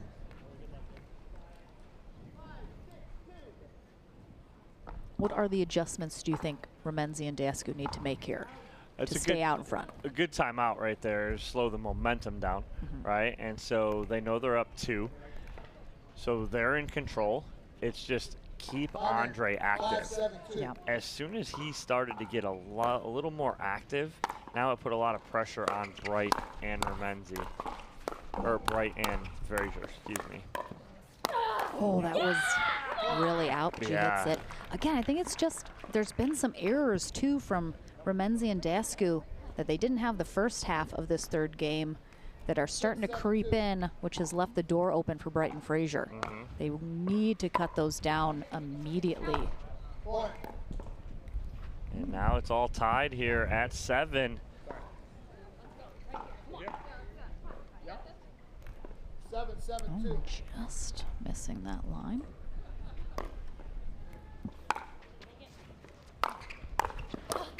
Oh, they switch it up. Maggie's on the left. Yep. I like it. Side out. Good adjustment. They get the side out. Nicely done.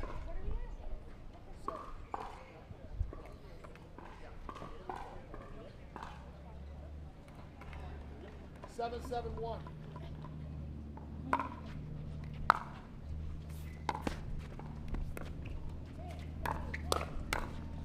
They keep Maggie on the left. I don't like Remynse backing up like she just did. I think if she holds steady there, wasn't quite in as much trouble as I think she thought she might have been in.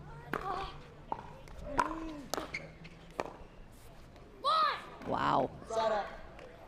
Big hold from Bright and Frazier as they don't give up any more points, and now it's still tied at 7.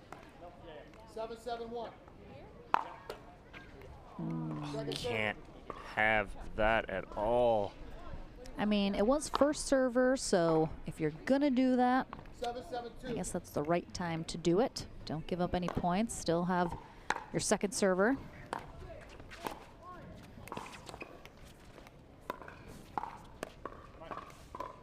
Oh, they're sticking with Maggie on the left. I liked it for a minute. I'm surprised they haven't gone back to it. Oh. Wow, Maggie was fired up. Big let's go here as she finds a hole in the middle.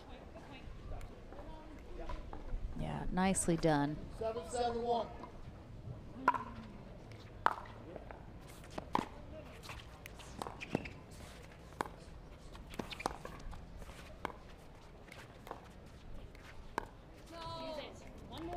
Server. Yes, let's go. 7-7-2.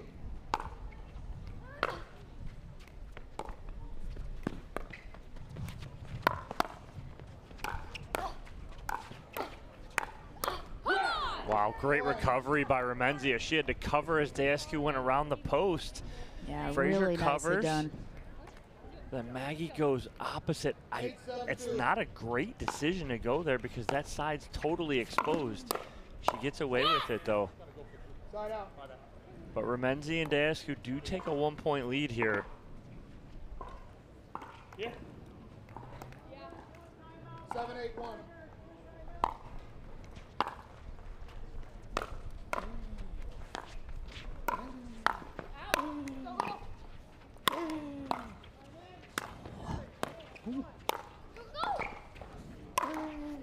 Again, the ball's so hard to put away.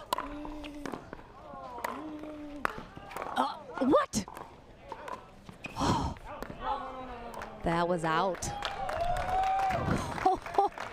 What a point. What? Oh, just out, Oh, yep. what a heartbreaker. Unbelievable. And all tied up again. What I should have said was inconceivable. Little Princess Bride.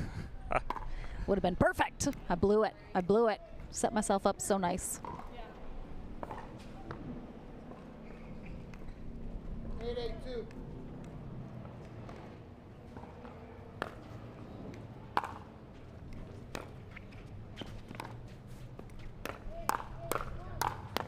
Yeah, tough right there. And Anna Bright's yelling at herself, don't do that.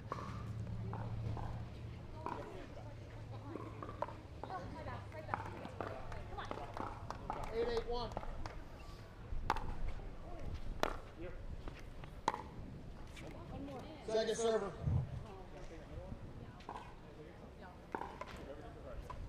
I think we're at a tipping point in this third game for one of these teams to kind of make a move here. Good leave there from Remynse.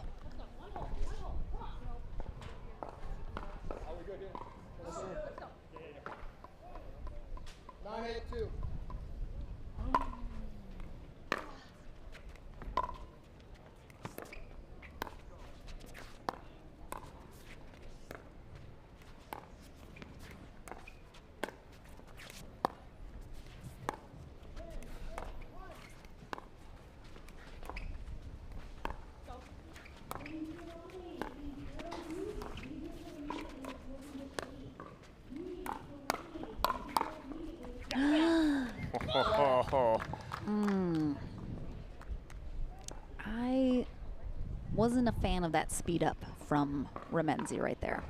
Would have liked to see her wait that out a little bit longer.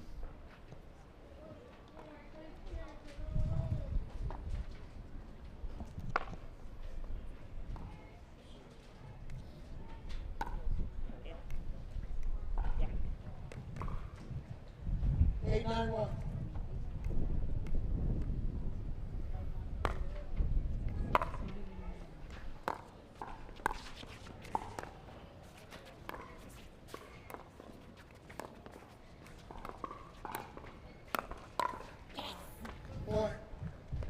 What do you think about them keeping Maggie on that side? It's not a bad idea right now. It's working, but I mean, it's just inch by inch here. 9-9, been tied at 7, 8, and 9. And now they switch back. Second server. 9-9-2. Oh.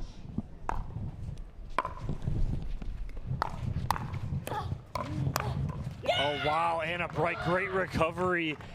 And now they have a match point on their paddle. And a timeout from Deescu and Remynse as Bright and Frazier have game point here in game number 3. I believe we're on second server. Match point.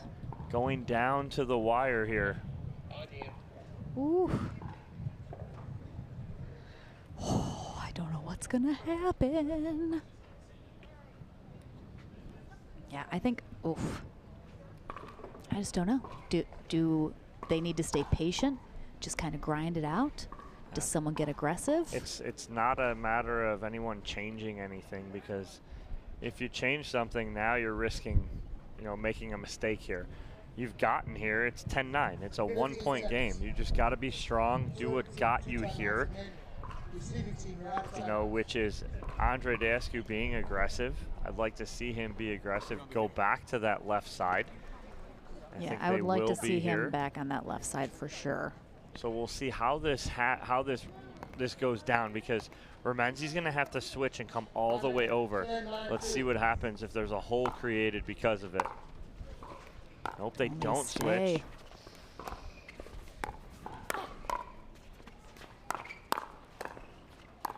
No, oh, and Remynse jams herself. I saw it as she was doing it. Oh, that's so tough. Wow. Anna Bright and Dylan Frazier eke it out here and head to the semis. What a battle, though. Maggie Remynse, Andre Deescu head to our consolation bracket to battle it out down there. We head to the Franklin Studio on court next. Don't go anywhere. More mixed pro doubles action is coming up right after this.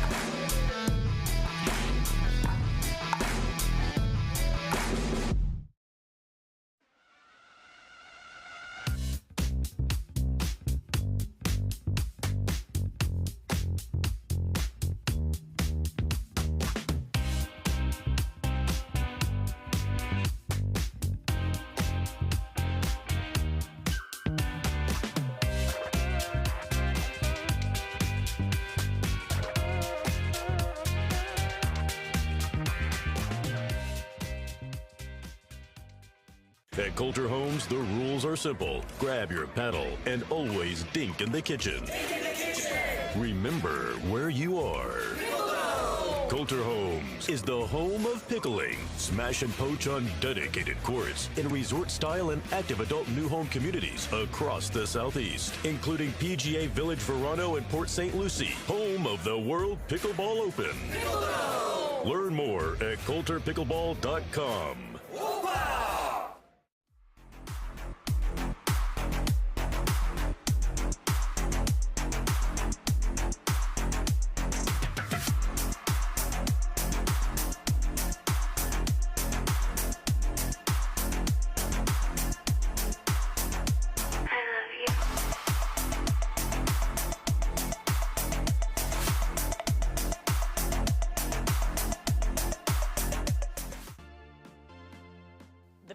Pro Team at pickleballtournaments.com have unparalleled experience running tournaments, including all professional tours and premier events.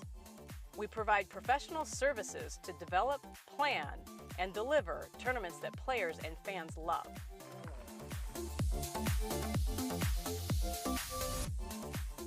Pickleballtournaments.com, powering pickleball tournaments worldwide.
Welcome, everyone, back to the Franklin studio. Lauren McLaughlin here with Dylan Frazier and Anna Bright.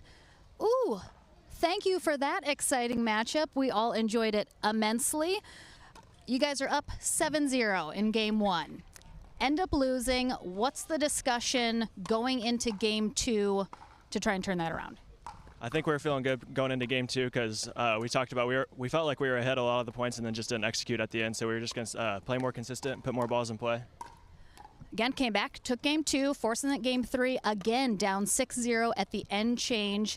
Was anything discussed in that third game that you guys really needed to kind of turn around, which you did?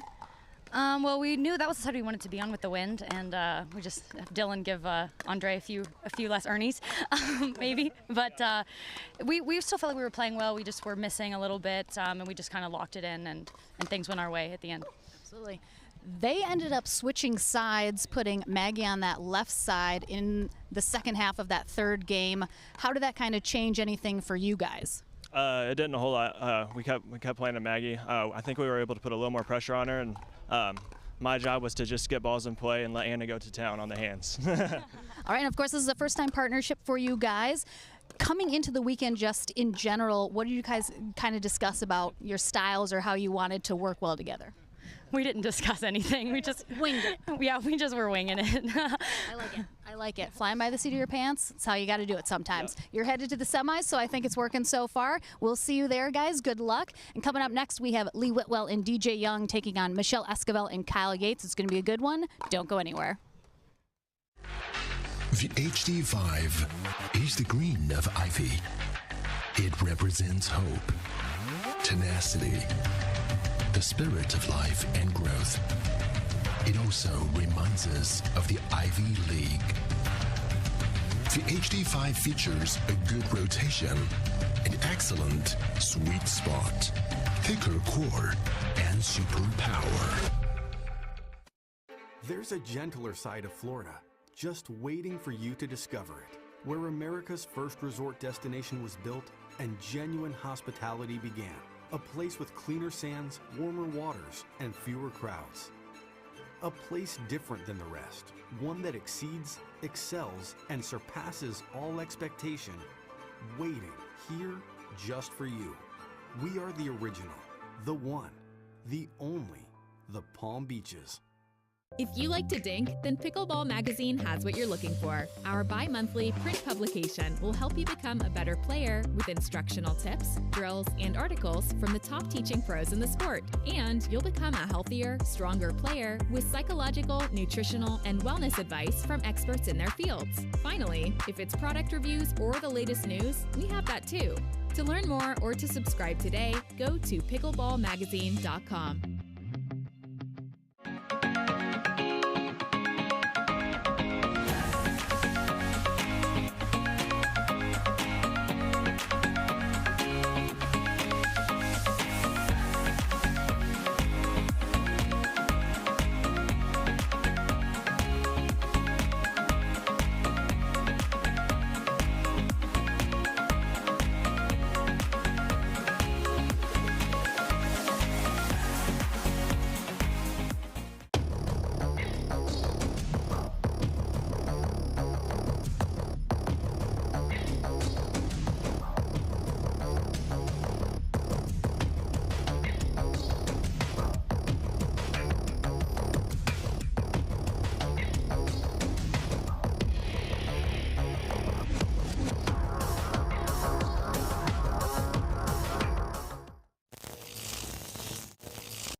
You ready, La?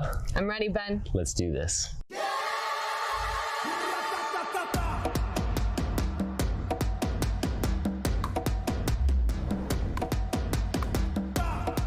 Sorry, Ben. Come on, La.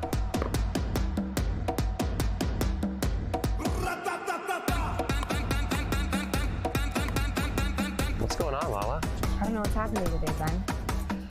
What is this? It's my paddle. This paddle is the answer. A Ben Johns custom paddle by Franklin? For me? Yeah, let's crush it. Good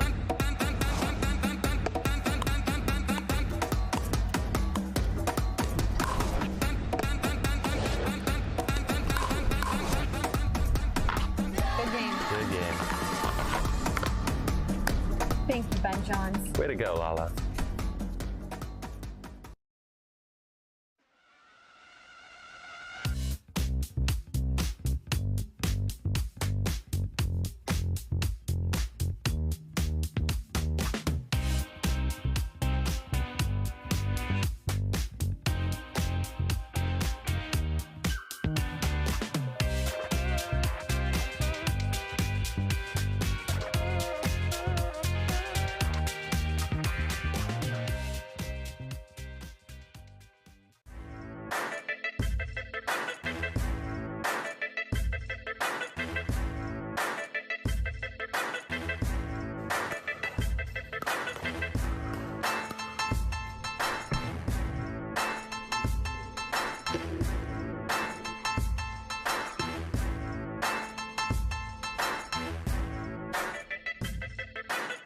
New People Pickleball. You know why I play with this paddle? Because I win.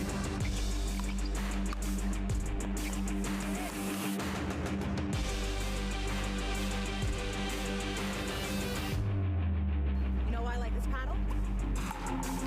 Because I win with it.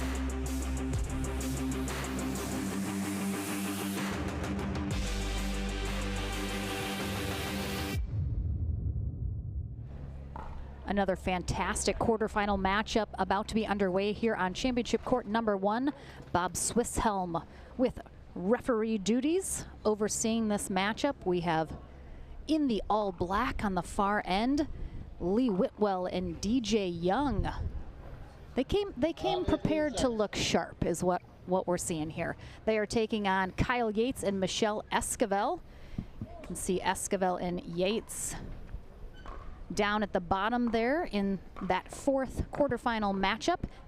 Winner of this will face Simone Jardim and J.W. Johnson, who defeated Franco and Kohler in their quarterfinal matchup. You can see our other semis set as well. So this is the final quarterfinal to determine our 2 semis before we get into that. But you can see some amazing pickleball still to be had. Whitwell with the ball. She will start us off serving with that beautiful pink-edged paddle over there. Recently joining the Pro XR pickleball team. Time in. 0-0-2.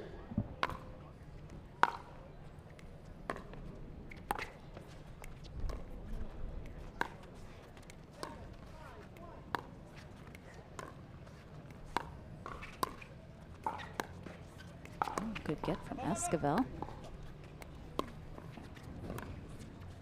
Esquivel trying to reset to Young and trying to involve him.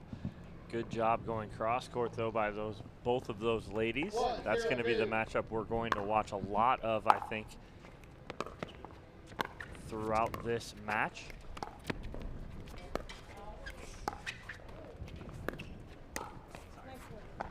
Watch DJ Young, very kind of unconventional with that backhand. He hoods it over and yanks it back.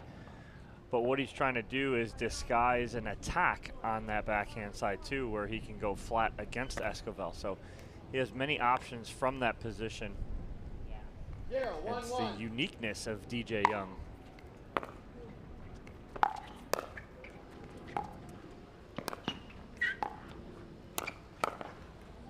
Second server. We've seen Esquivel and Yates team up the last few tournaments. Have had some success. I do think they make a good combo. What a drop shot there from DJ Young. He just takes all of the pace off the ball from Yates. Nothing Kyle can do to get there. 1-0-1.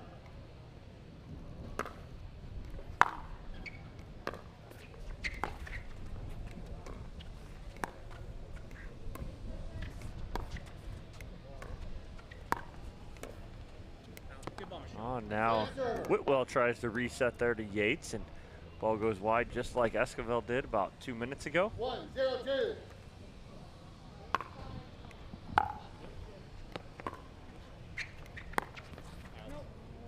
Nice pressure in the middle by DJ Young, forcing Esquivel to go away from him, and in turn she goes wide.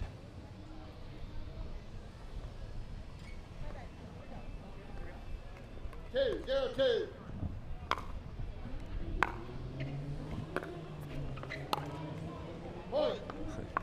Yates almost mocking himself right there. He's reaching too far. 3-0-2.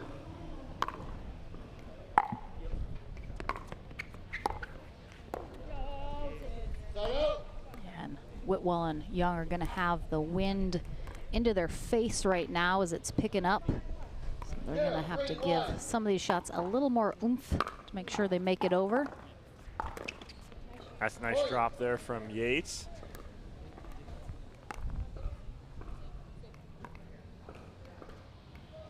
One, 3-1.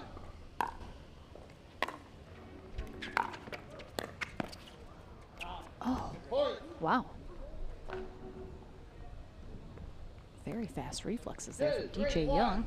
That ball clips the net. Oh, that serve barely came over. Oh, another one. Wow, that play was all discombobulated from the serve to the net cord to the Ernie.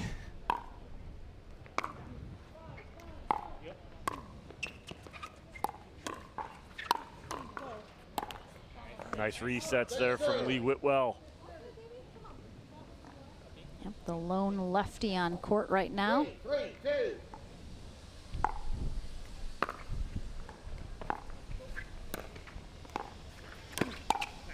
Nice Ernie there from Whitwell.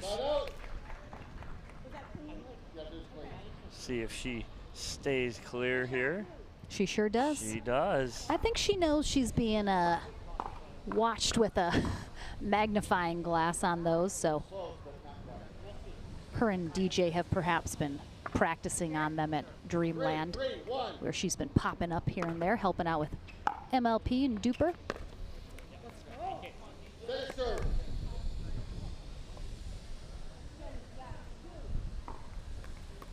Three, two. Point.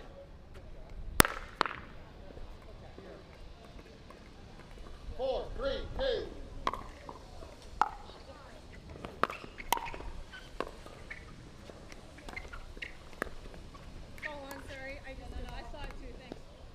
All right, we have a ball creeping over on the side. Didn't come on court, but both the ladies say they saw it in their peripheral, so everyone good with replaying that. 4, 3, 2.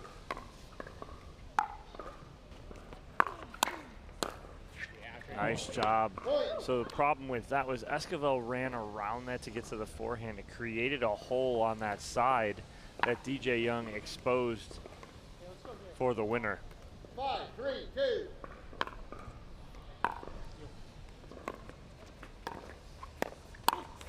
Oh, a little body shot there from Whitwell. Takes it like a champ.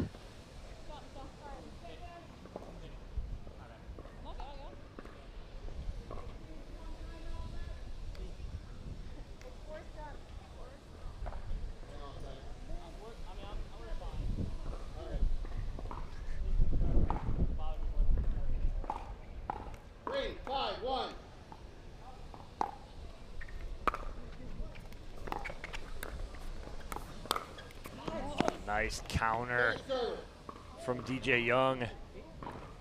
Yeah, Yates put himself in a tough spot there. A little bit overcommitted himself.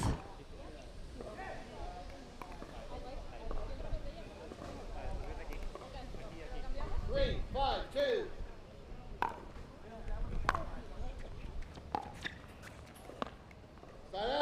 Whitwell's doing a nice job. She kind of sliced that return, kept it nice and low, so gave herself a good amount of time to get up to that line. Didn't really allow Yates to be able to do anything with that. You see Yates and Esquivel not switch, and they're gonna not switch again.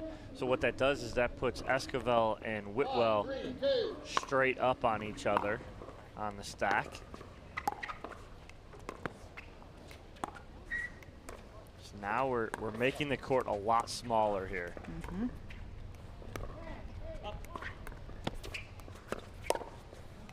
Nice pull there from DJ Young, and they add to their lead and double up Esquivel and Yates 6-3 here in game one. 6, 3, 2.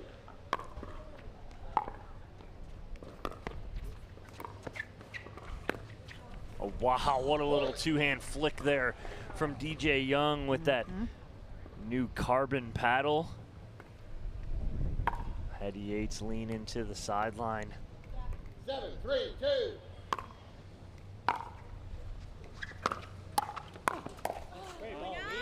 Whitwell, a little shake and bake. Coming up, getting aggressive here. 8, 3. Yes, you are. I will recall the score. 8, 3, 2.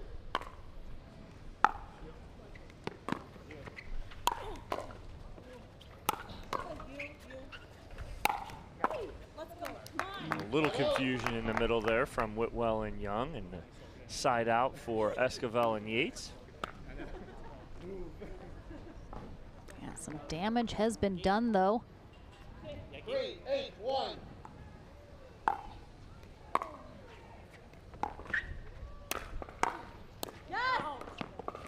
Oh, DJ Young, another beautiful drop shot. Yeah, he's just so good at that. Gets both Esquivel and Yates on their heels and then just drops in the kitchen. Side out.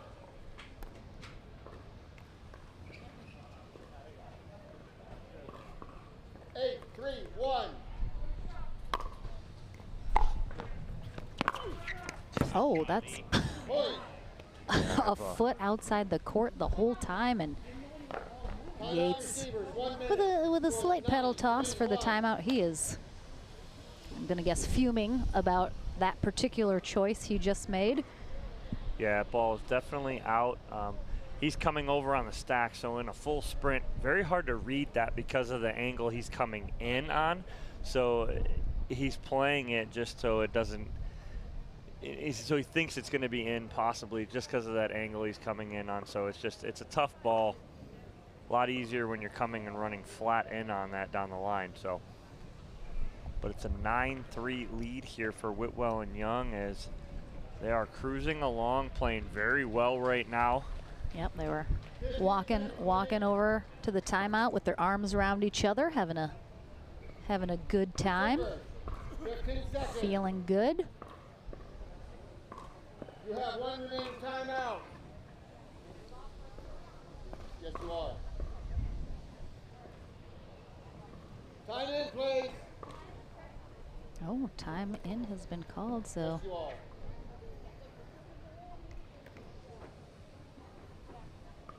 Time in.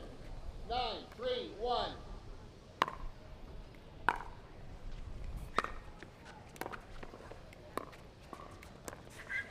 Point. Yeah, just a few too many errors out of Esquivel and Yates. They'll need to correct that going into game 2. Game point here for Whitwell and Young. That's a 10-3-1 shot right there. DJ Young just trying to force the action. 10, 3, 2.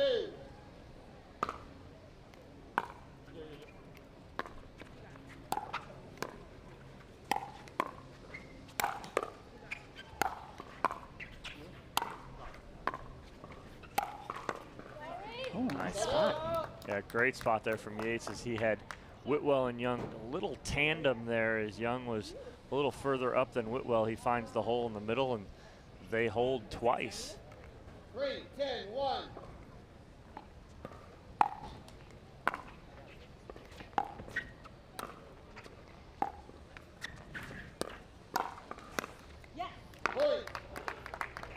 Good adjustment there from Yates and Esquivel. Yeah, that's all they need is a couple errors out of Whitwell and Young to get them fired up.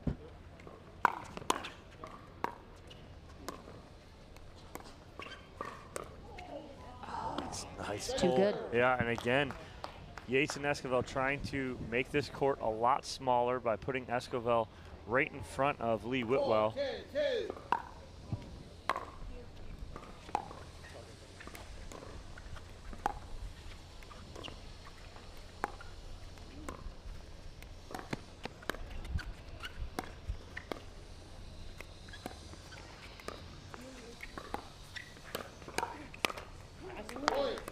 That's what he wants.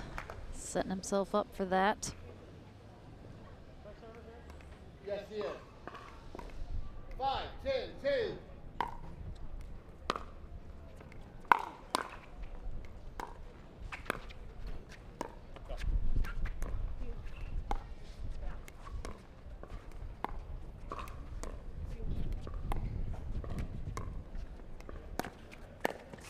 Nice job. He's too right there. long. Yeah. His arms are so long. Doesn't even need to move his feet.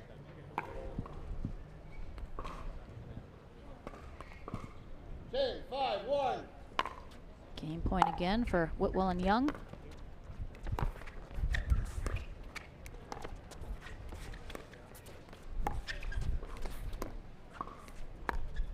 And Yates is back on that left side. Oh, wow. Off the tape, nothing Yates can do about that right there. Unfortunate. I mean, Young had a ton of power on that baby regardless, but yeah, net cord's never a fun way to finish the game, but Yates and Esquivel gonna need to, again, cut down on some errors, figure out maybe a little bit better strategy going into game 2. Don't go anywhere. We'll be back with that action right after this.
Ben Johns, and I'm here to tell you why the pros prefer the Franklin X40 pickleball. I really like the durability. Pretty rare that I crack one of these. I really like the balance in the ball. I really love this ball because of the color. The visibility at any time during the day is always extremely easy to see, so I think it's not just for the players, it's also a great spectator ball. Coming up next, we have a semifinal matchup between Anna Bright and Dylan Frazier, who will take on Rafa Hewitt and Sarah Ansberry, but not before we close out our last quarterfinal match here in Pro Mixed doubles. My goodness.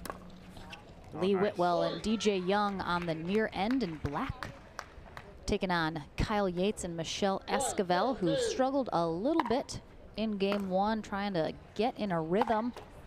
Let's see if that far side helps get him into it.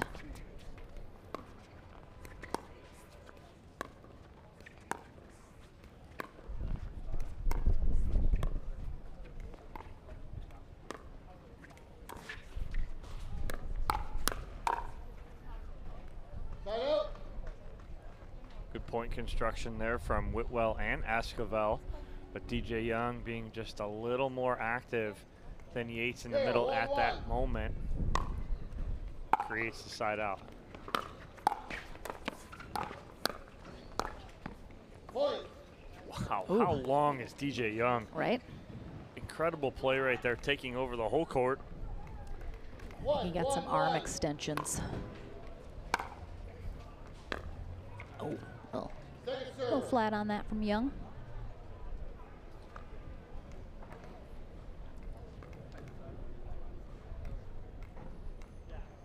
One, two.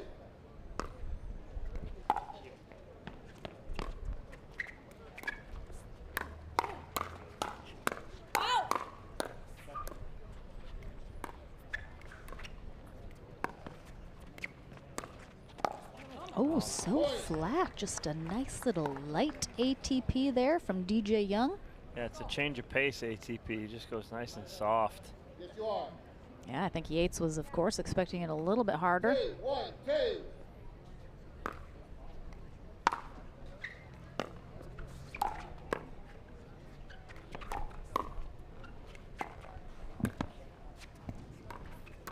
Oh, it's a reach for Whitwell, but she got it done. Nice job there. And good cover by DJ Young, too, as Whitwell's completely off the court. Ooh, might have minusculely caught that line, but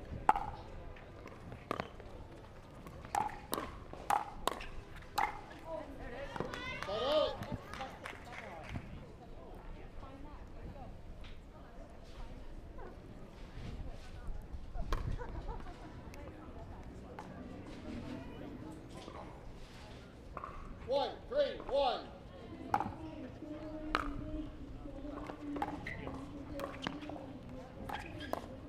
Nice attack there from Kyle Yates. He hides that so well right there. Just flips it right at Lee Whitwell. 2, 3, 1. Point. And just like game one, game two, all tied at 3.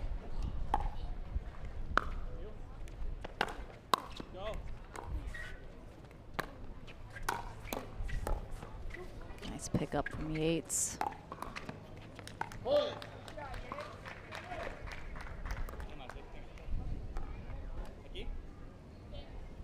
4, 3, 1.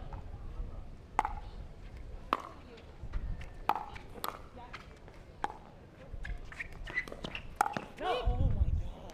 Set it serve.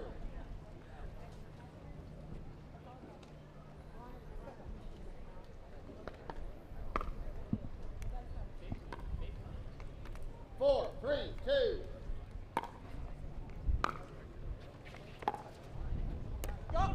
Oh.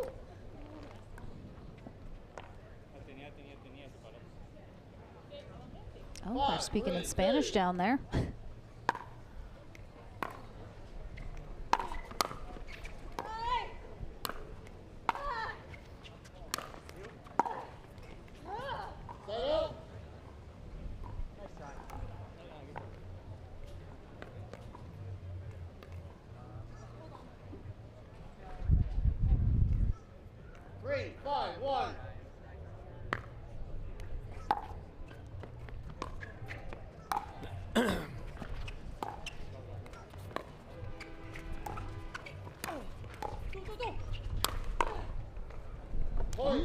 Esquivel gets a paddle on it. She was in the right spot.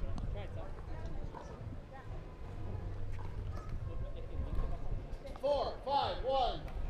Whitwell and Young on first serve, looking to tie it up here.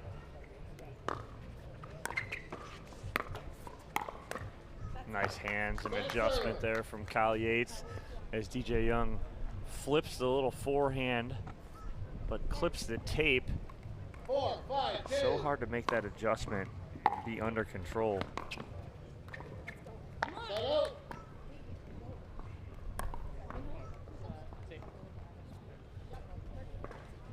5, 4, 1.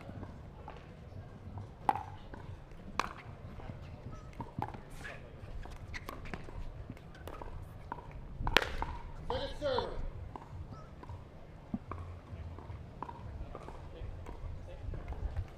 5, 4, 2.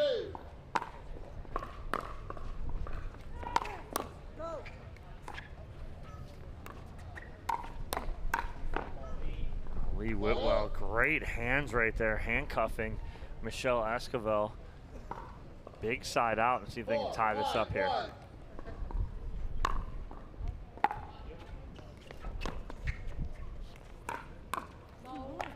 Second server.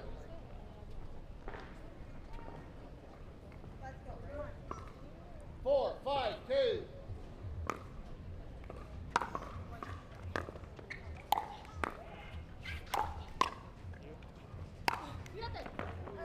Nice angle. Kyle Yates just ducking and getting out of the way of that.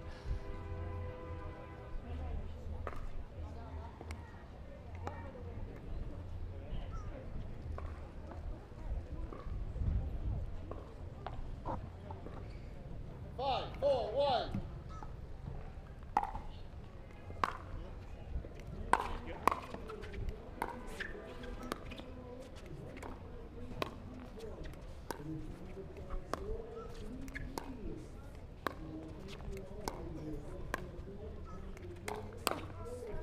Whitwell was expecting that from Esquivel. I think she could sense it coming. Second server. Dots that sideline behind Yates.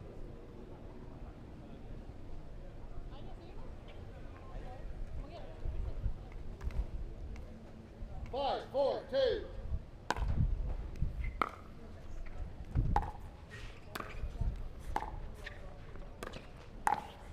Oh, nice backhand there from Kyle Yates.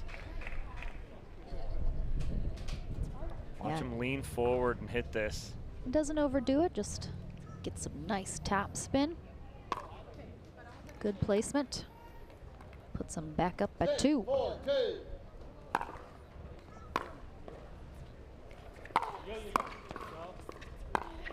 Oh, too good. Wow. Esquivel fired up after that. Timeout receivers, 1 minute. Score 7-4-2. And we have a timeout as a result from Whitwell and Young, who, as we mentioned, spend a lot of time at Dreamland in Dripping Springs, Texas, just outside of Austin, home of MLP and Duper, and proud to have them as partners. Steve Kuhn doing awesome things for the sport of pickleball down there, and they are starting an awesome new series on Tuesdays that's going to be live streamed, different events. They have their kickoff one this coming Tuesday. It's a dream team versus Dream team versus the challengers. Yep. Your dream team, Deco Bar, Vivian David, Lee Whitwell, and DJ Young, 2 of the players that are on court right now. They'll be taking on Anna Lee Waters, Adam Stone, and Colin Johns. So that's this Tuesday, March 22nd, 7 p.m. Central Time. Yes, and they have their first ever Battle of the Sexes the following Tuesday. Men versus women. I, of course, always have to back the ladies. But some really cool things coming out of Duper and MLP down there. So definitely check out what's going on there and definitely tune in. It's going to be a great time. Oh, and Esquivel and Yates fired up here, doubling up Whitwell and Young 8-4 here in game number 2, trying to force that third game.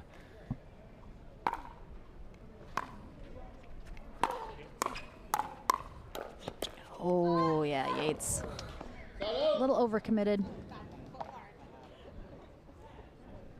Good hands from Whitwell and Young, though.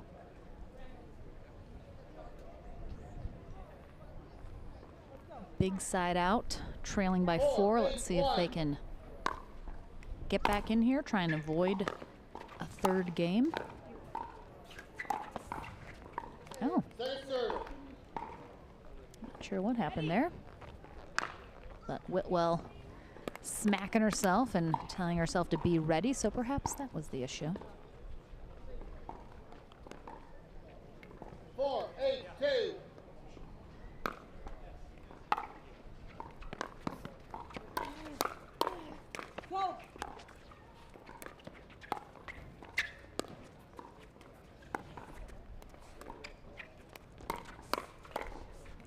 Nice hands by Whitwell.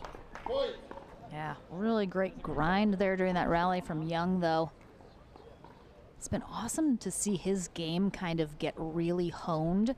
He's always been just unbelievably athletic, quick, but sometimes he had a little trouble harnessing his power, and I think he's doing that a lot better now. He's getting a lot more high-level practice, and you can see that as his game just continues to evolve, making him an even bigger threat on the court.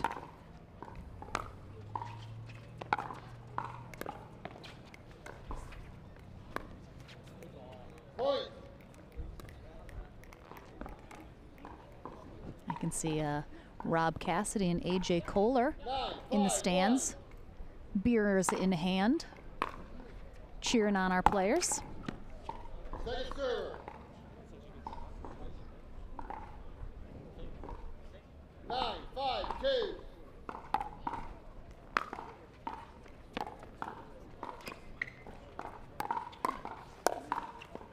Side out.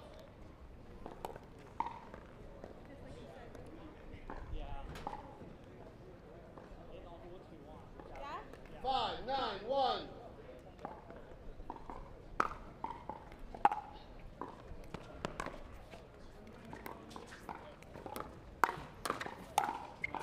Oh, nice. Point.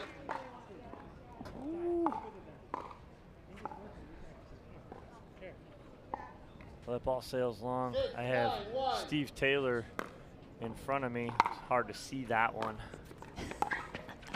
Oh, nice little burst there from Kyle Yates. And he wants some fired up people in the stands to pump him up. 6-9-2.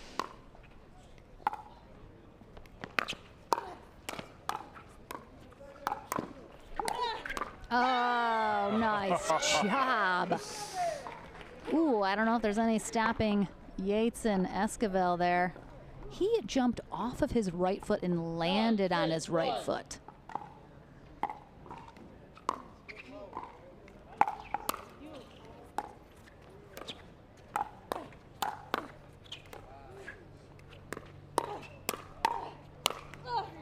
Wow, DJ.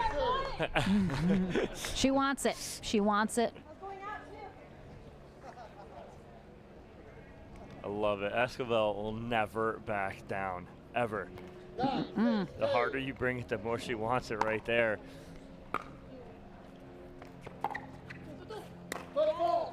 Oh, pushing off from Young. Yep, that left toe. Sure was. Good eye there from Bob Swisshelm.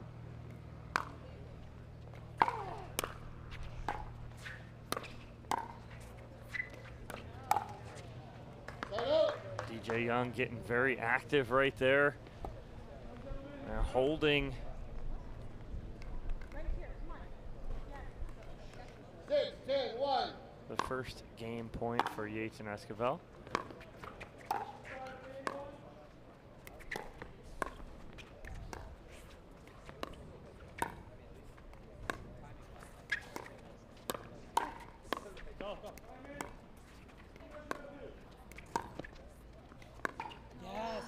Good recovery from Esquivel. It looked like Whitwell had her on the strings, but she recovers with a great cross-court dink, putting the pressure on Whitwell.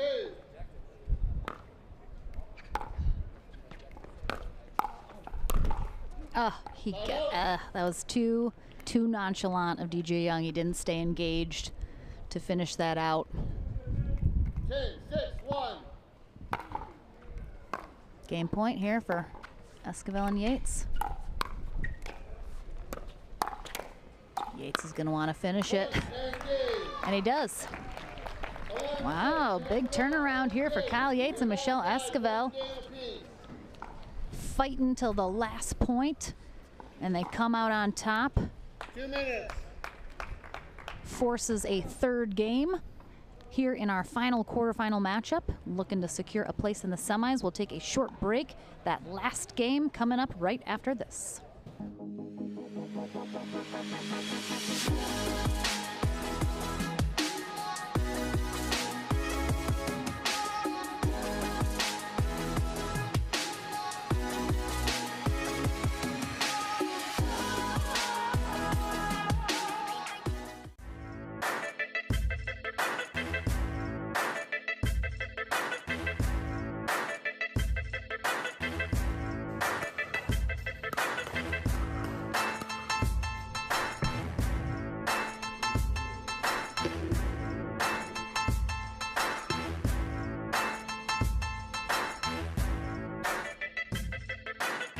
New People Pickleball.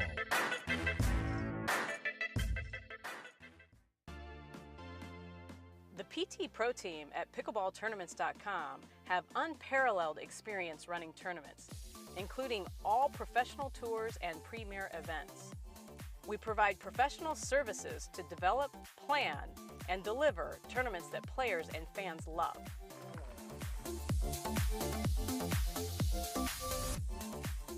Pickleballtournaments.com, powering pickleball tournaments worldwide.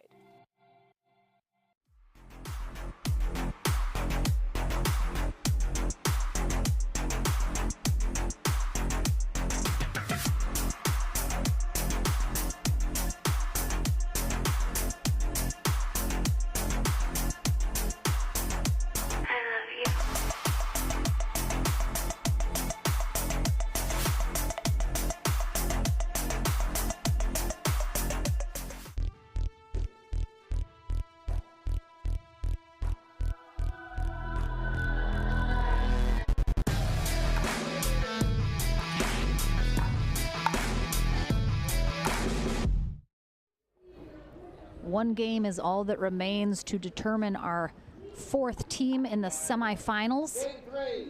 The first semifinal is coming up right after this. Anna Bright and Dylan Frazier take on Rafa Hewitt and Sarah Ansberry. Winner of this takes on J.W. Johnson and Simone Jardim in the second semifinal.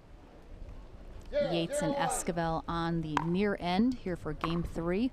Whitwell and Young on the far end. They will switch ends at 6.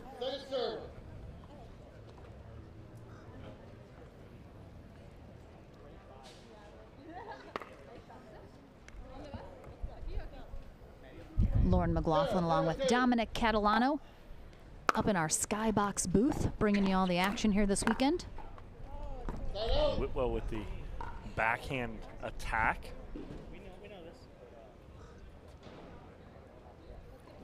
So I'm pretty sure what Esquivel and Yates are talking about is Yates is saying, we know this, we know this. I think it's talking about the conditions on the court. Side to side. Yeah, there's definitely a little wind going on down there. Yep, that looks like what Yates is referring to with his wild gesturing. Oh, wow. Nice spot from Esquivel.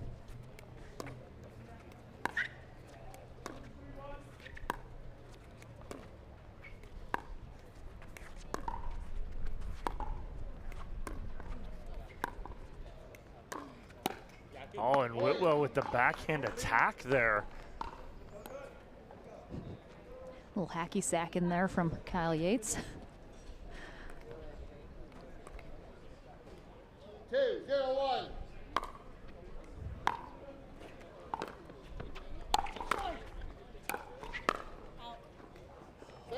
pickup from Whitwell. Young can't finish, sends it a little long.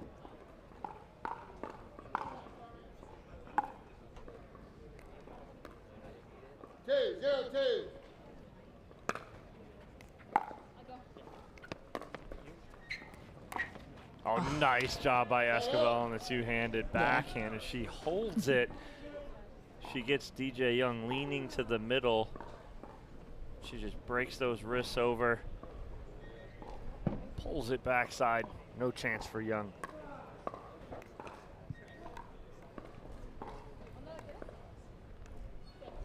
Zero, 2-1.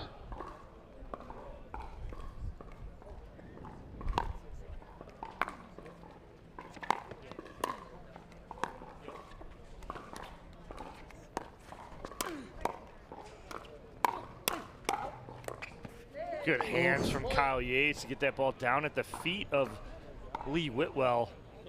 Yeah, I think she might have hit an out ball from Esquivel. A couple balls before that last one.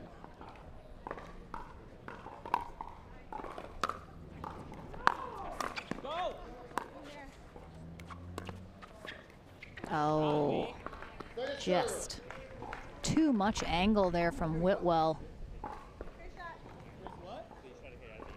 1, 2, 2.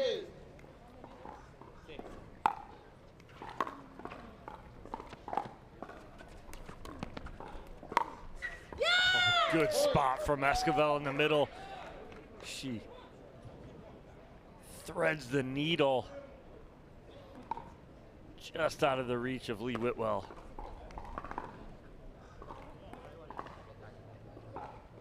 Two.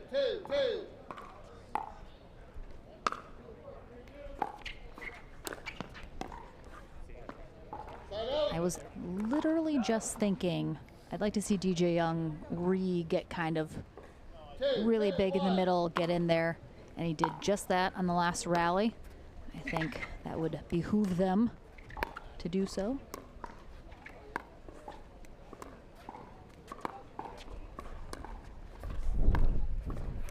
Ooh, that's going to be wide as Esquivel and Whitwell trying to take each other side to side on that cross-court dink. 3, 2, 1.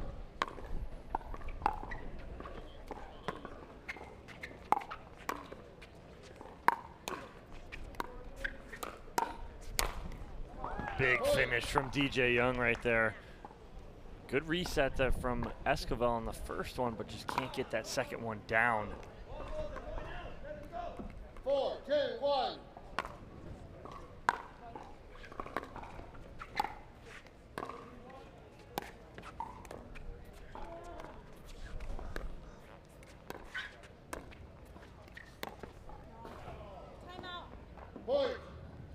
Good timeout here from Michelle Esquivel, as is 1 point away from an end change on Whitwell and Young's terms. So the timeout after the unforced error by Michelle Esquivel and see if they can stop this bleeding, as Whitwell and Young, like I said, 1 point away from an end change on their terms. Yeah, this has been a streaky match for both these teams, kind of going on runs back and forth, getting hot at different times, cooling the other off. Rob Cassidy jumping down from the stands, makes his way over to give a little advice perhaps to Esquivel and Yates. Good to have an outside perspective. Might see something you're missing. And you've talked about it before at a different tournament, that in the future, perhaps near future, we will start to see coaches come in to pickleball, because having that objective person outside of the match watching, and you are allowed to coach obviously during timeouts and between games and all of that. So I think that will start to come into play a little bit more, to have actual coaches that players start to employ. Yes. It's where the sport's going. The more money we get involved in this sport, the more and more serious these pros become.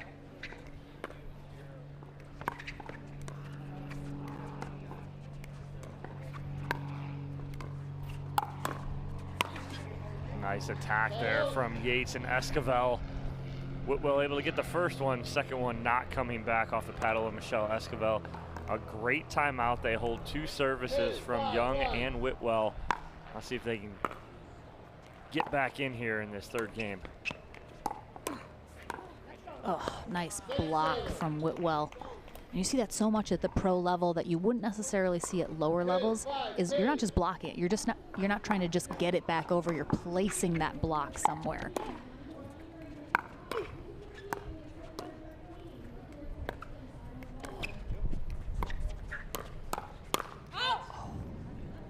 Good setup by Young, and all he's got to do is get on top of that. Gets a little loose with the wrist there. Paddle gets a little flat. Ball sails long. 3, 5, 2.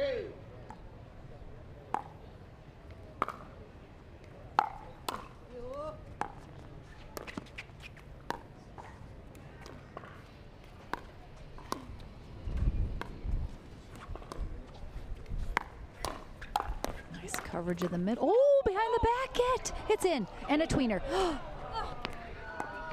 Oh my gosh, both of them deserve it now.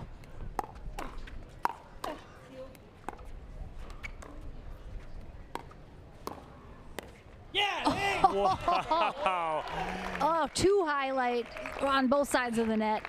There's the behind the back pickup from Young right into the tweener from Kyle Yates. The athleticism of these boys. 5, 3, 1. Unreal gets from both Yates and Young. Oh, good spot there from Whitwell. Very awkward spot right on that left shoulder of Esquivel, and that gets them number 6 and an end change with a little momentum going into the second half of this Game 3 tiebreaker. Looking for that spot in the semis against Simone Jardim and J.W. Johnson. Again, we have the first semi coming up after this. Anna Bright and Dylan Frazier take on the dynamic duo of Rafa Hewitt and Sarah Ansberry. I say it all the time. I love getting me a little Rafa Hewitt on center court. He likes to put on a show. He likes to get fired up out there, so love watching the 2 of them play together. He is a showman. What's been odd is that Yates and Young have been very quiet here. Both of them like to get fired up. You know, Kyle will get loud and get fired up that way, and DJ almost gets that devilish growl to him. He does. That I absolutely, we haven't heard that. I absolutely love it when he's like, yeah, and you'll hear it out of him. But it's been very subdued here. Yeah. As both these players, they're both dialed in. Oh, that was wide, I thought. I thought that was wide.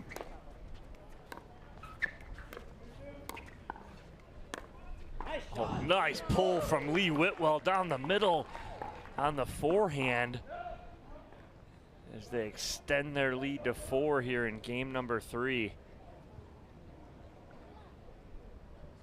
Gonna get a little assist from Dan Granat over there.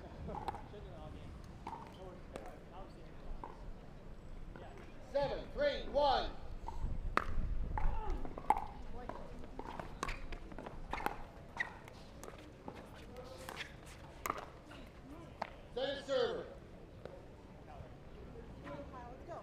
Little ambitious there from Young on that ball as he talks through it with partner Lee Whitwell.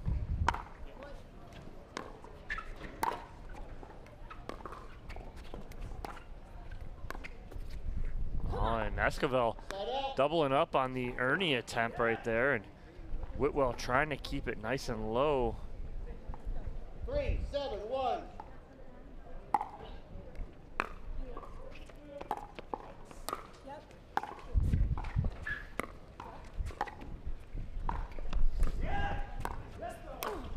Wow, that's incredible. I mean, Lee was already sitting out there. Because DJ Young, look at where she's standing already to set this up. She didn't need to go anywhere. 3, 7, 2. Great setup.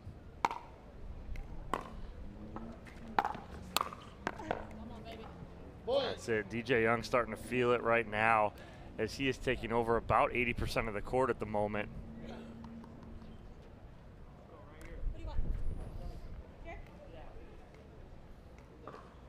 Hold on, Ben. Come in here for a second. Oh, we got a little conference. Might have had a. Thank you. So, no, I've got to Looks like possible referee error that he's just explaining to our teams. somehow I got screwed up on the. You guys are set, right? No, there we go. There we go. Okay, thank you.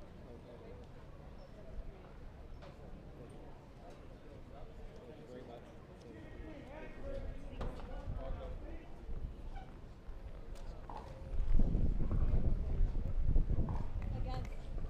So 7-3. 7-3-1. On first server here as we come back in play.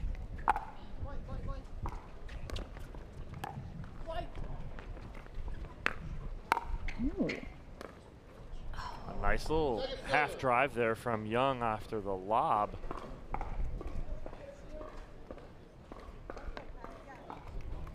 Seven, 3-2. Side out.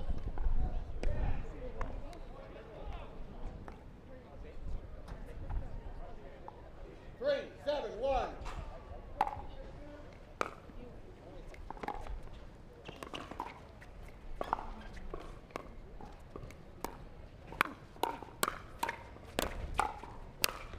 Nice finish there from DJ Young. Some good digs there from Esquivel.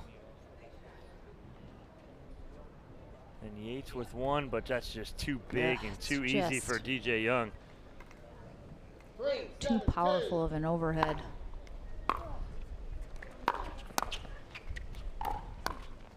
Great reset from Whitwell.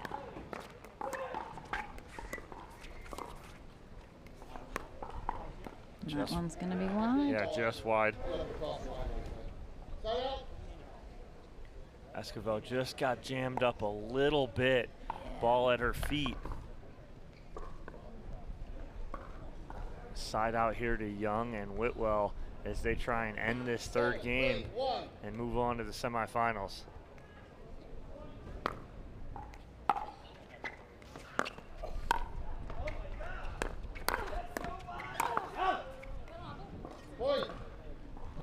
DJ Young yelling at Whitwell out as she lets that go.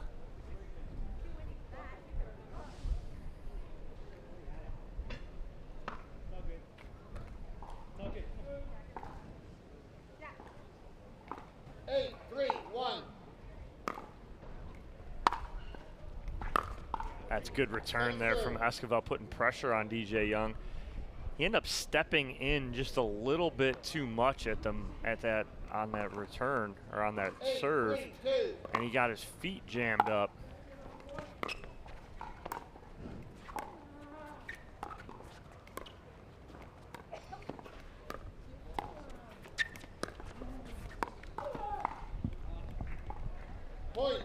Another point on the board there for DJ Young and Lee Whitwell, 2 points away from moving on to the semifinal against Simone Jardim and JW Johnson. I will recall the score. Yes, she is. 9-3-2.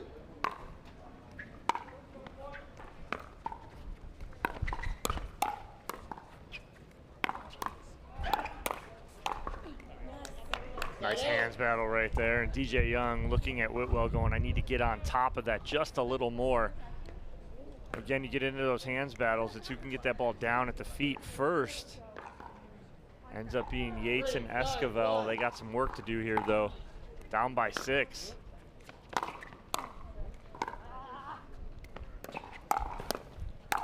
Oh, Esquivel did not think that was going over. Right here she goes, she did not think it was going over. It does.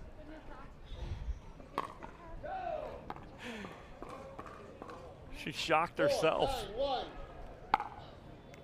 Ended up being a perfect shot.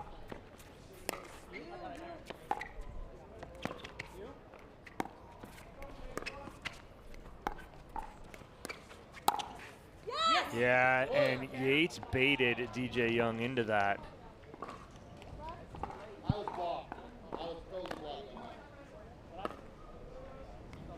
Surprised Young didn't see him coming back. Oh, what's the question?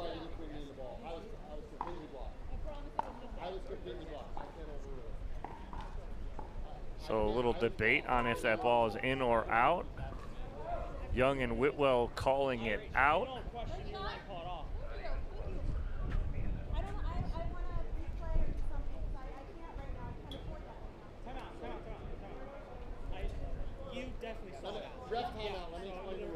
All right. This is a great call by Kyle Yates. Michelle is not happy with the call, and she visibly, and she's even saying it. And Kyle instantly says, "We're going to take a timeout here." I mean that. So, and Whitwell went to Yates, and he goes, "You're sure that you saw that out?" And she said, "Yes, she's sure she saw it out." Yates gave her a high five and said, "Okay, I respect that you saw it out." So there's not really again, much. in real time, it's harder to tell. I mean, we can see on the replay, it looks like it's in. But there's not much of a debate out of Kyle. Kyle calmly just says, "Okay, Lee, you saw it," gave her a high five, and that was it. But I like the time out from Yates to calm Esquivel down. So wouldn't have necessarily seen that out of him at other times. Sometimes he likes to power through when maybe he shouldn't. So again, very mature decision from Yates there to take the timeout. And again, it is what it is. You can't go back. Of course, Whitwell and Young aren't gonna make a call they don't think they're for sure about. And again, can be really hard to do in the moment.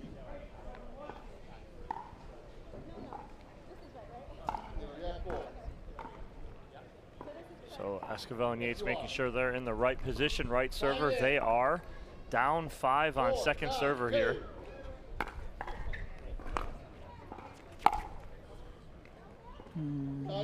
Little long there. That ball almost drops in because of the wind. Right in the face of Esquivel and Yates. Yeah, this will be a big hold they need here to get that call fully shaken off. Ooh.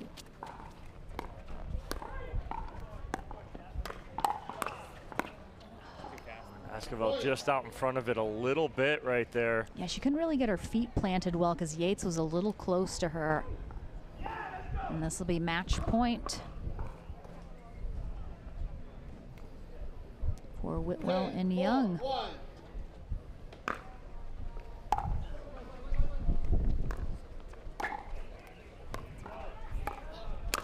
Oh, that, ugh. Can't do that when there's DJ Young anywhere in the vicinity. So Whitwell and Young head to the semis. We head to the Franklin studio on court next. But our first semifinal coming up after that, Anna Bright and Dylan Frazier take on Rafa Hewitt and Sarah Ansberry. Don't go anywhere.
The HD5 is the green of ivy.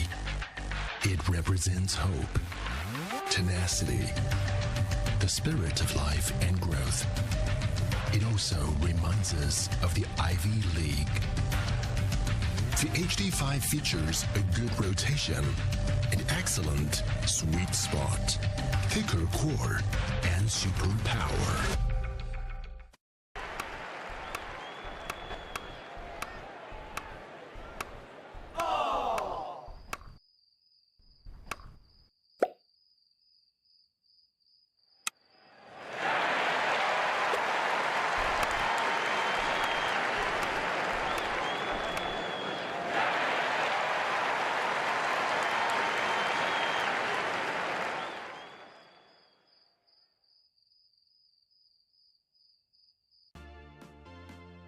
The PT Pro Team at pickleballtournaments.com have unparalleled experience running tournaments, including all professional tours and premier events. We provide professional services to develop, plan, and deliver tournaments that players and fans love.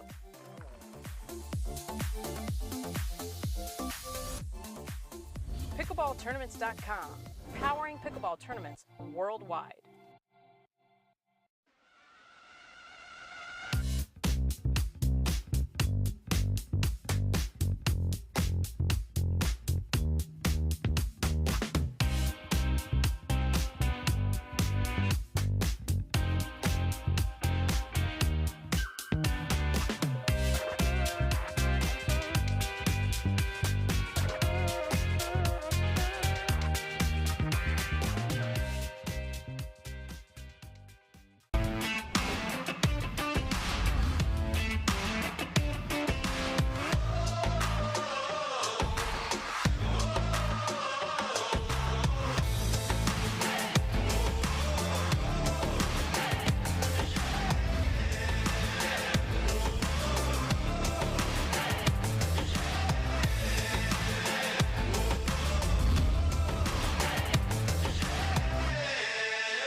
At Coulter Homes, the rules are simple. Grab your paddle and always dink in the kitchen. Remember where you are. Coulter Homes is the home of pickling. Smash and poach on dedicated courts in resort-style and active adult new home communities across the Southeast, including PGA Village Verano and Port St. Lucie, home of the World Pickleball Open. Learn more at coulterpickleball.com.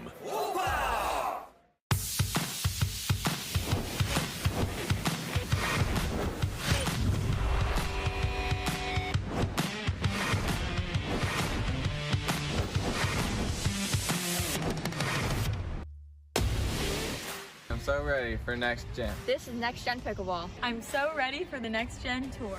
Super excited about next gen. I can't wait for the APP Next Gen Tour. I'm super excited for next gen. Welcome back to Delray Beach, Florida at the Delray Beach Tennis Center. I'm with Lee Whitwell and DJ Young after their victory over Michelle Esquivel and Kyle Yates. Lee, I'll start with you. You take game one, lose game two. What's the mentality to get back focused for game three? DJ said if I missed a shot, he'd walk off the court. So I thought I better not, and pulled it together and made him look good. Well, coming over here, DJ, playing with Lee, coming from Austin, it's getting humid out here. Ball's a little soft. Does that change the way you're playing right now with Lee as the ball softens up in the humidity? Not necessarily. I literally take about all the thirds and I just come in and try to just finish the point off. Unless she misses it, then I just walk off the court, obviously. But but more of the same, just like we do in practice. And with that, you guys are practicing a lot, which is nice down there in Dripping Springs. Is that pay off for you guys being familiar with each other? Like DJ saying, you're taking more of the thirds and he's crashing? So, yes and no. We've been practicing. I've been so busy with work that my practice hasn't been that great. And I think every time we practice, I got worse and worse. And I think at some point, DJ was like, what have I got myself into? And I'm like, I play better in tournaments, I promise. But from a movement standpoint, yes, I know his movement patterns. I know what he's going to do, and I can just get out of his way and let him do his thing and clean up where I need to. And then moving forward, Simone Jardim and J.W. Johnson in the next round in the semis. What are you looking forward to in that, DJ? I actually don't know them, so I'm not quite sure. I love it. Nameless and faceless going into the semifinals. They're just going to play their game and see what happens. So, Hi, hi to my mom. Lee wants to say hi, Mom. Hi, Mom. All right. We're going to take a quick commercial break. We got our first semifinal here on Championship Court. Sarah Ansberry and Rafa Hewitt taking on Anna Bright and Dylan Frazier. Don't want to miss that one.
There's a gentler side of Florida, just waiting for you to discover it, where America's first resort destination was built and genuine hospitality began.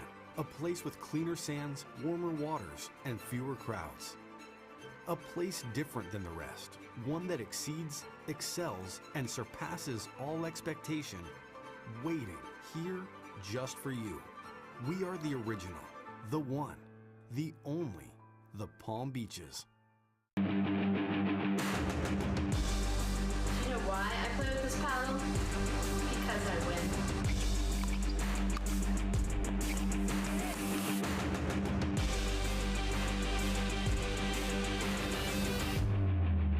You know why I like this paddle? Because I win with it.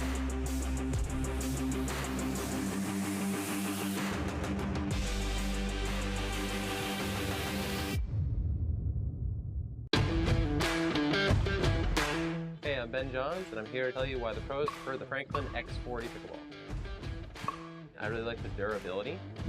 It's pretty rare that I crack one of these. I really like the balance in the ball. I really love this ball because of the color. The visibility at any time during the day is always extremely easy to see, so I think it's not just for the players, it's also a great spectator ball.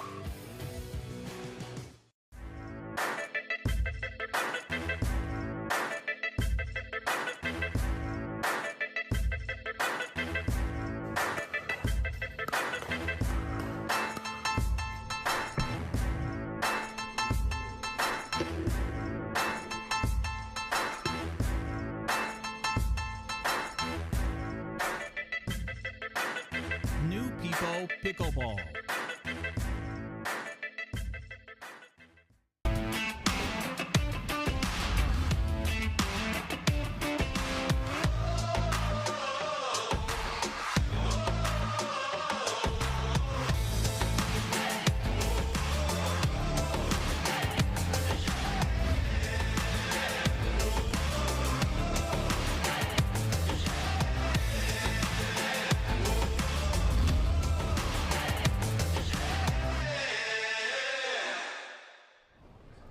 Semifinals are underway here at the Delray Beach Pickleball Open for our mixed pro doubles bracket. Number 6 seed Sarah Ansberry and Rafa Hewitt on the far end, taking on the number 10 seed Anna Bright and Dylan Frazier. First-time partners taking on long-time partners. Derek Prince will be our USA Pickleball certified referee for this match. You can see them squaring off here at the top of the bracket. Bright and Frazier take down Remynse and Daescu in their quarterfinal, while Ansberry and Hewitt came through. Coop and Navratil, no small feat for either of these teams. Lauren McLaughlin and Dominic Catalano here courtside for the remainder of our day here in mixed pro doubles. Again, tomorrow, Championship Sunday, 5 gold medal matches brought to you on Facebook and YouTube.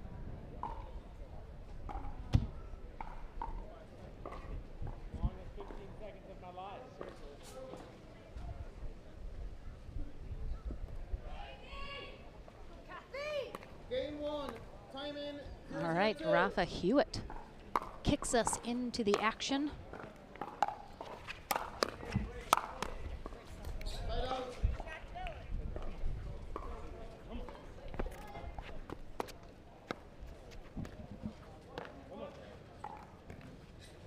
Zero, zero, one.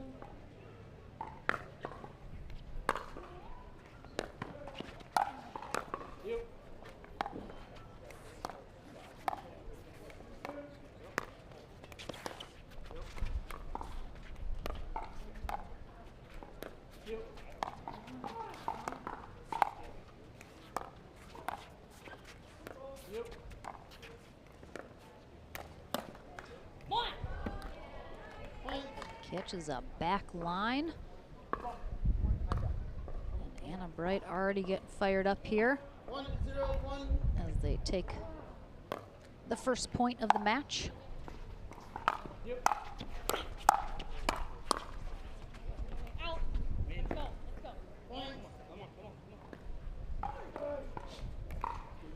So this will be an interesting matchup.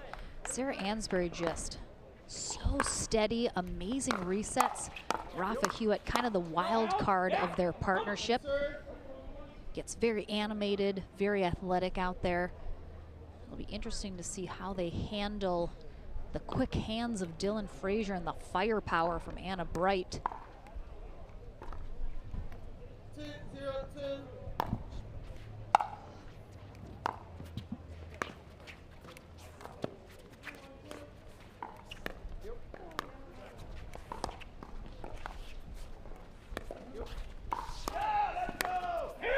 Again, Hewitt lefty, so you're almost exclusively going to see him playing on the right side of the court, putting the ladies straight up.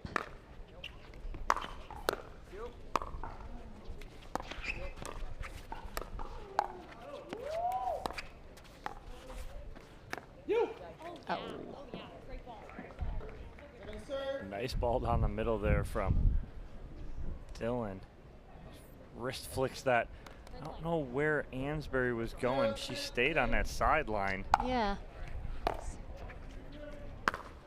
Just perhaps a miscalculation. Oh, and a Bright bodies up Rafa Hewitt. 2, 0, 1.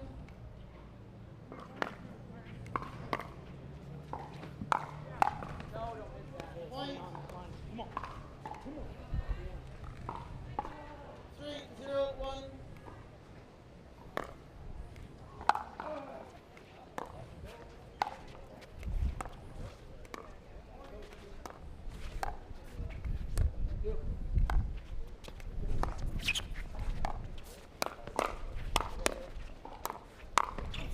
Oh, and a little over aggressive right there from Hewitt as he had 2 great resets. 4, 0, 1. But it's a 4-0 lead here for Bright and Frazier.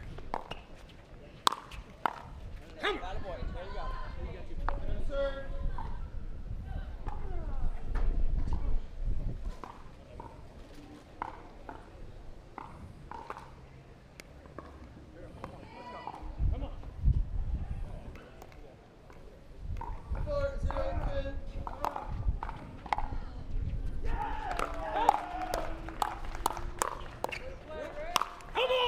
forehand there from Rafa Hewitt.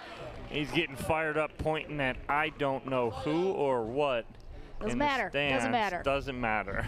He's just pointing, getting fired up. He's got his towel. He's ready to go.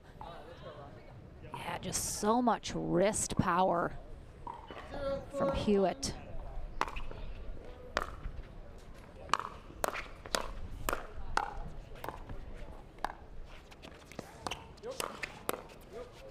There it is again. Just gotta be trying to keep it out of that wheelhouse.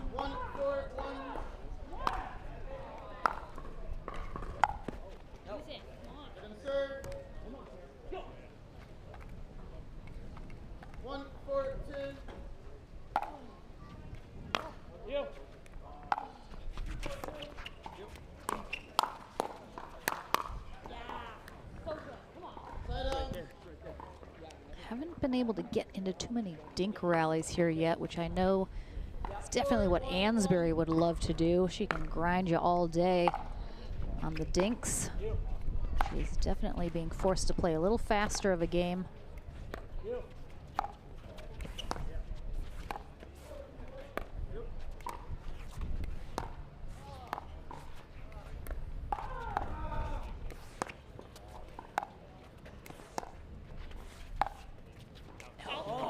Just a little wide right there from Ansberry. She ran around that to get to the forehand. She's so steady on that backhand. I'm surprised with that decision. Yeah, it's a tough ball to be driving at Rafa Hewitt because he's going to counter that more times than not. So as hard as you're going to hit it to him, he's going to hit it back that much harder.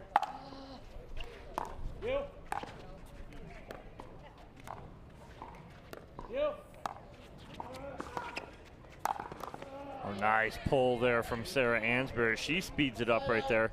But a good setup from Rafa Hewitt. A slow speed up. It wasn't coming off her paddle too fast, but I think that perhaps is what caught Bright the most off guard.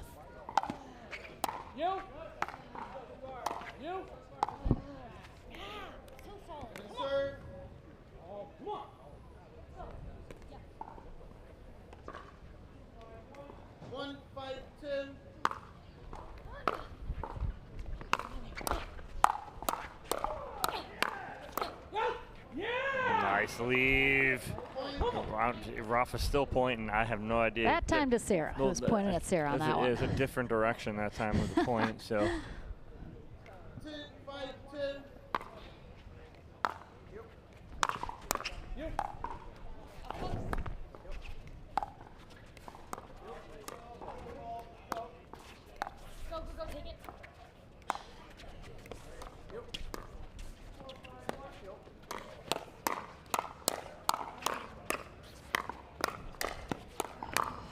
The hands. Rafa Hewitt coming out on top. Ooh. Yeah, you'll see a lot when he gets engaged like that. He just wants to take over, kind of take Ansberry out of the equation, which she's fine with. She's fine.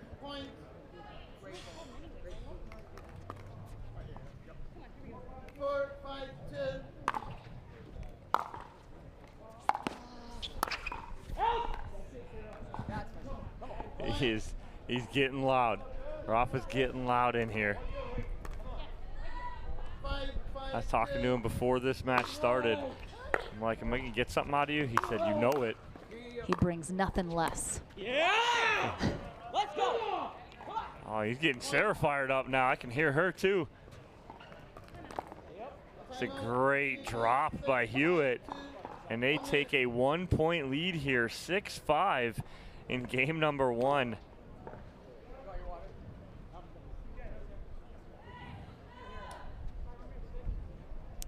He decided, he heard Anna Bright was a big, fiery player, got very loud and aggressive, and he was like, hold my beer. Literally, because he has someone waiting for him when he's done for the day, but that's not yet, not yet.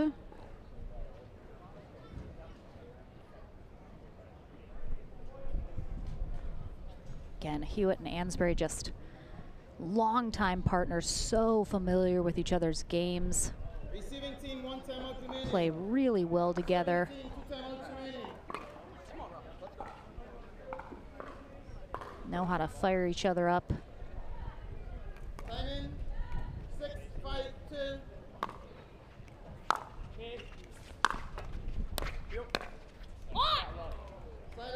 Little nut cord love there for Anna Bright. Big side out coming out of that timeout. 5, 6, 1.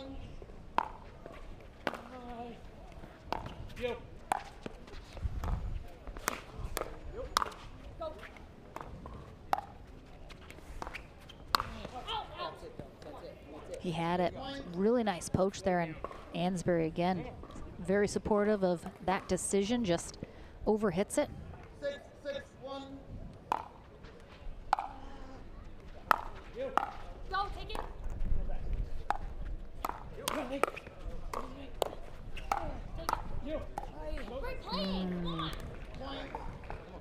Ansberry got backed up a little too much off that line, giving Frazier the ability to put that ball down at her feet. And they take a 1-point lead, and now 2 with a free point from Hewitt on the return. 8, 6, 1.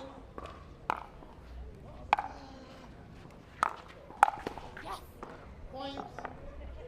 Timeout instantly from Ansberry, and they are just a little deflated here in game 1 after they came all the way back. I mean, talk about a change in energy coming out of that timeout. Yeah, Frazier and Bright got a quick side out and then instantly scored 4 points after being down 6-5, and now they're up 9-6. So great timeout, good action after the timeout, and forcing the timeout on the other side.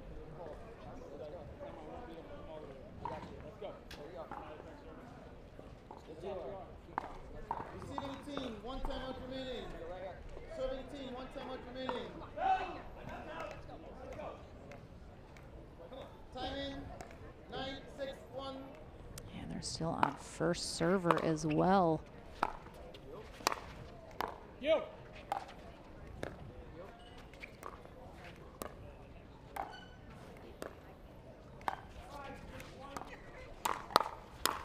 Nice 1-2 combo from Rafa Hewitt as he goes backhand, forehand of Dylan Frazier. Let's go here. 9, 6, 2. Big point here for Hewitt and Ansberry. Wow, what hands by Dylan Frazier. Handled everything Hewitt had to offer. 10, 6, 2. Like I said before, the quick hands of Dylan Frazier gets them a game point.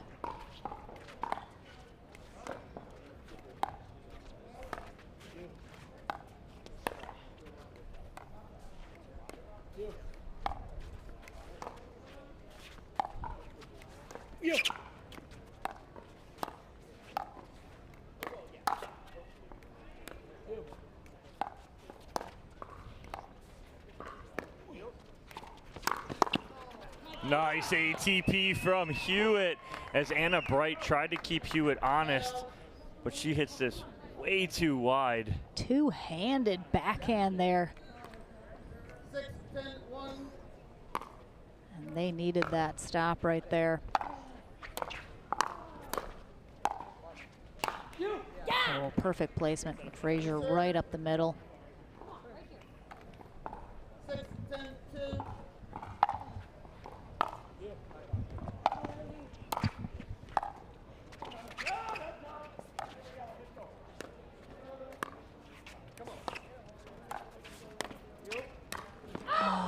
That's a nice lob. Good idea right there. Very nice. Can't really tell, unfortunately, from way up here if that was gonna stay in or not. 10, 6, 1. But close enough that Hewitt decided to go for it. Another game point.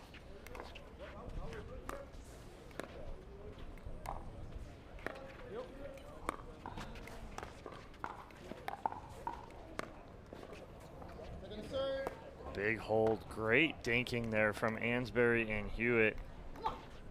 Putting the pressure on Brighton Fraser to close this out.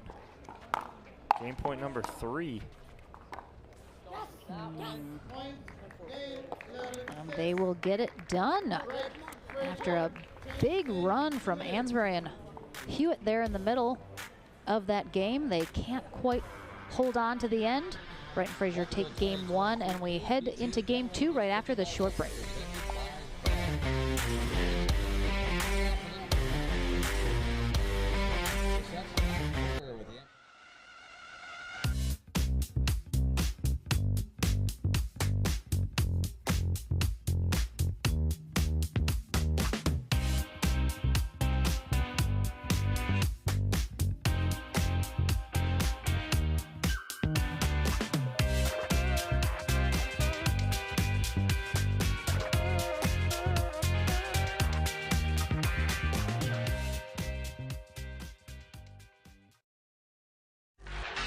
The HD5 is the green of ivy.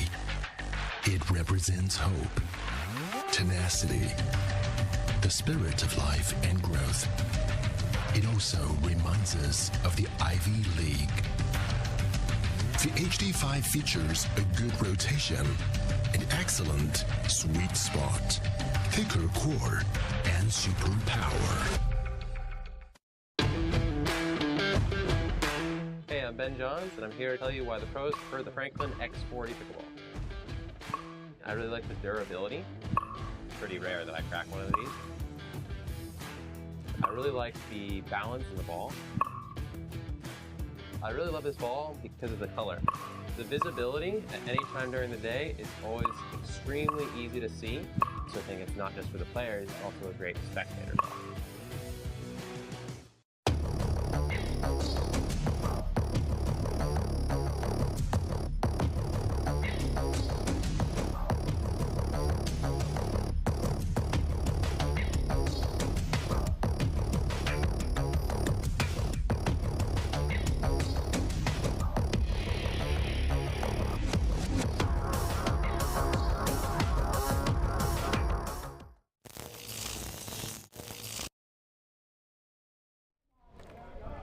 Back into the action here on championship court number 1.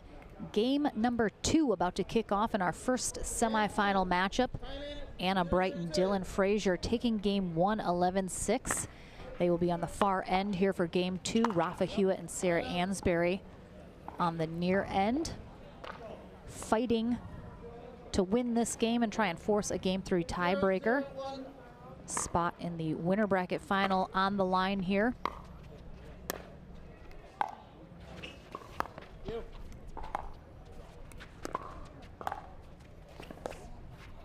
A little miss hit there from Dylan Fraser.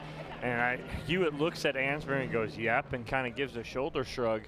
I think there's something they talked about, a pattern that they want to get into here in this second game. We'll see if that is the pattern, going to Bright and then Fraser and mixing it up.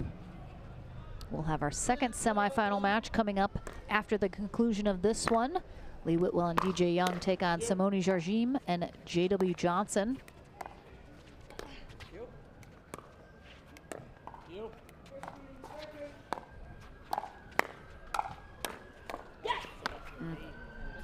So it does seem like that may be the pattern they're looking for. Unfortunately, they just got the ball up a little bit.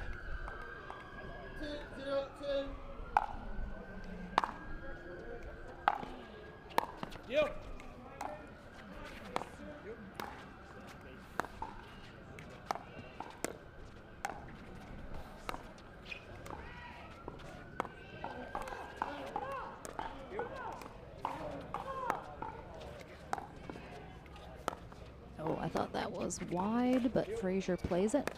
And they come out on top. Fraser, one of the more generous line callers in the game.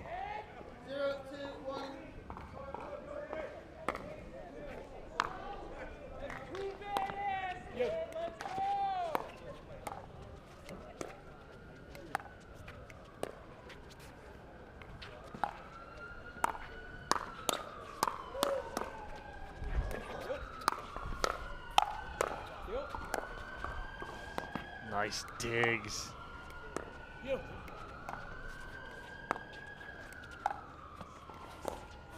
Oh, nice pressure dink there from Ansberry then too. Frazier can't handle it, and they force a second server. 0-2-2.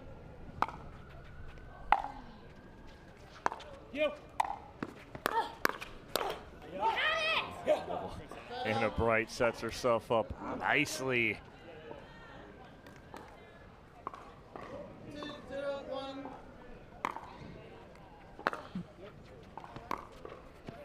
Ooh. And Wynn Lauren seems to be again pushing to that sideline. It's been doing that for the past 3 days. As we get later in the day, it seems to be pushing a little bit towards that left to right.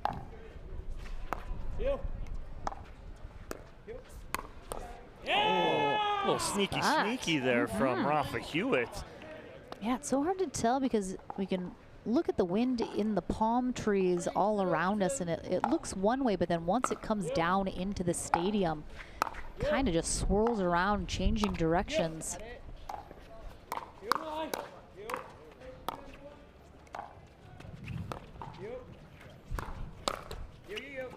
Oh.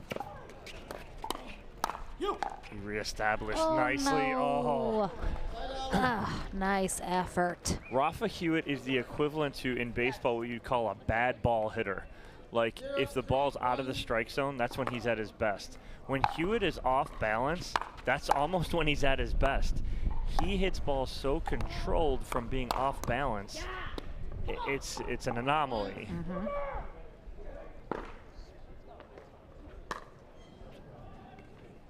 Just when you think you have him, you don't. 1-3-1.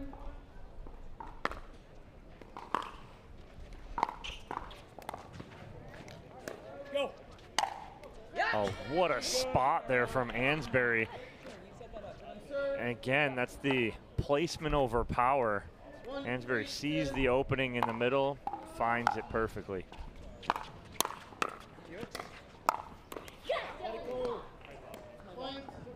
All I know is I see the Beach Boys towel cannon coming out, We need to getting close, ready. We need to close the window. I need a towel, though. I think there's an easier way.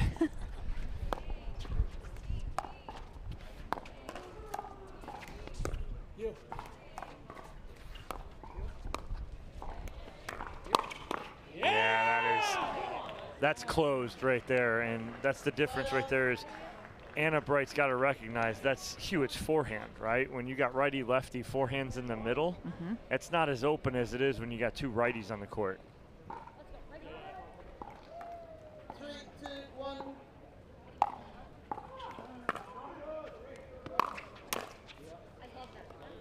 Point. 4, 2, 1.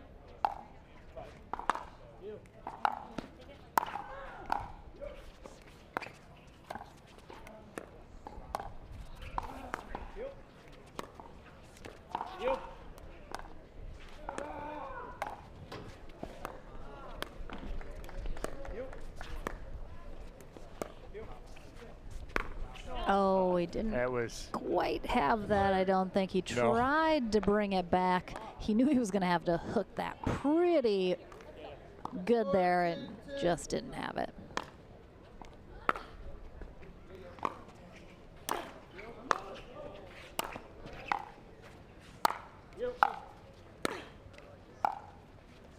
Nice drop from Ansberry.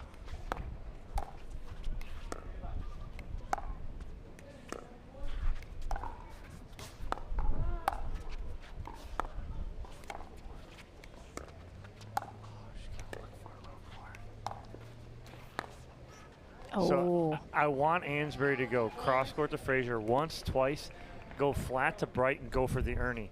Because she's coming right back to her. Anna Bright's not really going back cross court right away to Hewitt. She's just flattening out the one that Sarah gives her. So I'd like to see the pattern for Ansberry: cross, cross, flat, and then Ernie. she's there looking for it almost, but she's not committing. Agreed. Oh, big forehand there from, and there's a point, and he's pointing up, he's pointing there, he's pointing every which way. I want a point.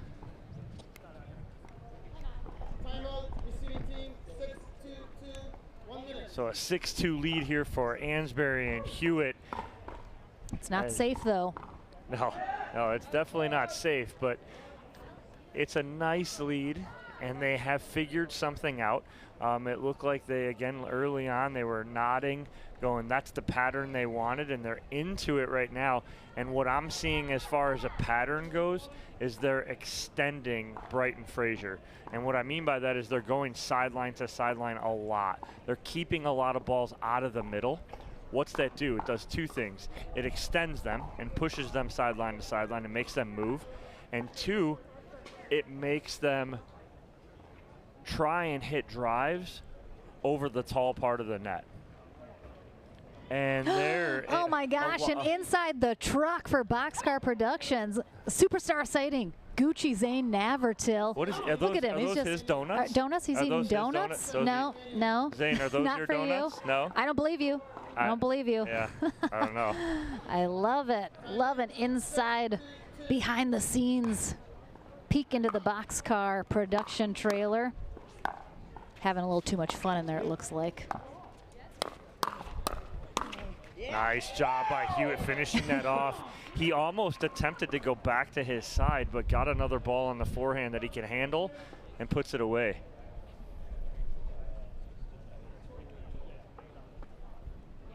So timeout does not work right off the bat there for Bright and Frazier.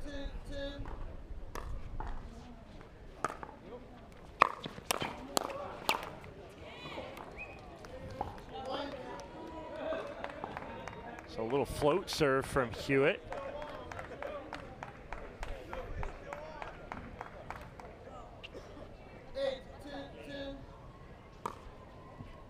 Again with the floater. Oh, nice what a drop from Ansberry. There's the cross. You one more cross. This go flat. Go. I mean, yeah. Yeah, or at least threaten it. it. Yeah. It's not going to happen on the cross court. It's going to happen when she comes back. Oh, Hewitt. Ugh. And nice finish there from Dylan Frazier.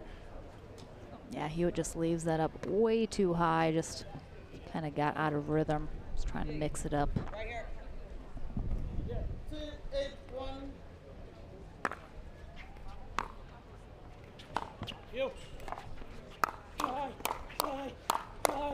Oh. Slingshotted that. The hands battle won by Dylan Frazier. And him and Anna Bright get off of 2. See if they can string a few together here and get back in this second game. They'd Otherwise, love they're looking at a game 3. Yeah, they'd love to end it in 2.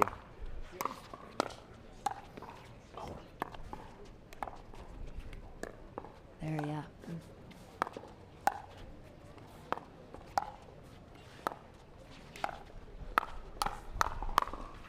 Oh.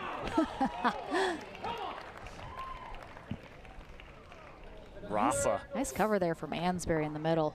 Oh, both Frazier and Bright alligator arming that. Letting that ball go right through the middle. Split them both. See this. Yep. 3-8-2.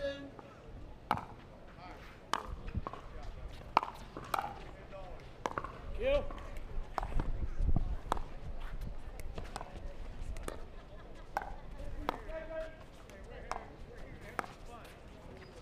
I love Ansberry like walking into those dinks.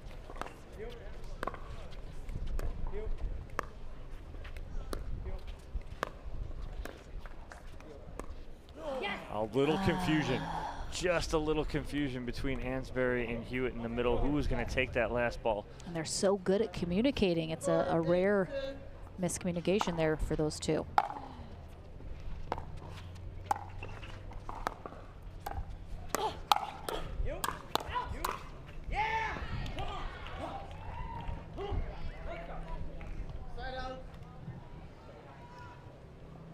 first block, but Frazier can't get that second one.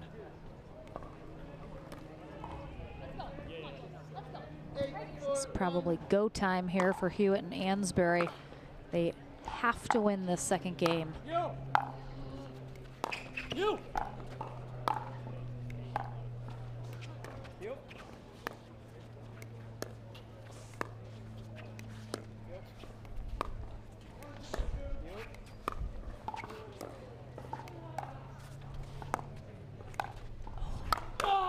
That's a good pressure dink there from Dylan Frazier on Ansberry. He got it right at her feet, caused her to pop that ball up, and he gets the put away.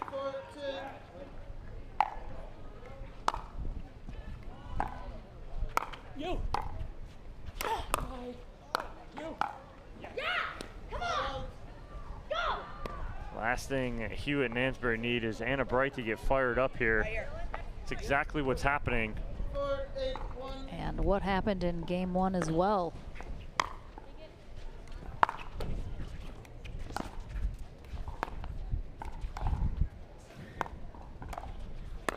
Nice job by Ansberry. Makes an in-game adjustment right away. Takes that ball out of the air instead of letting that ball travel to her feet.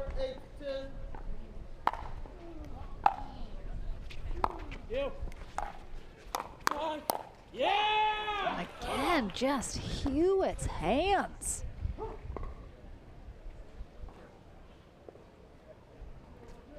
Sitting on that two-hander right there, and side out, see if they can get any closer to forcing game 3.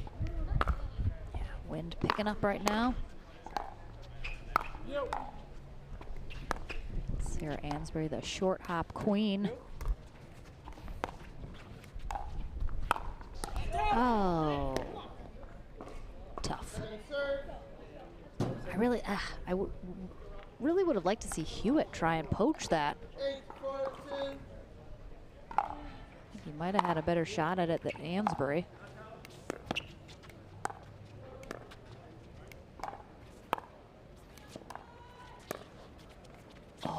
Nice angle by Anna Bright. Watch this tight angle.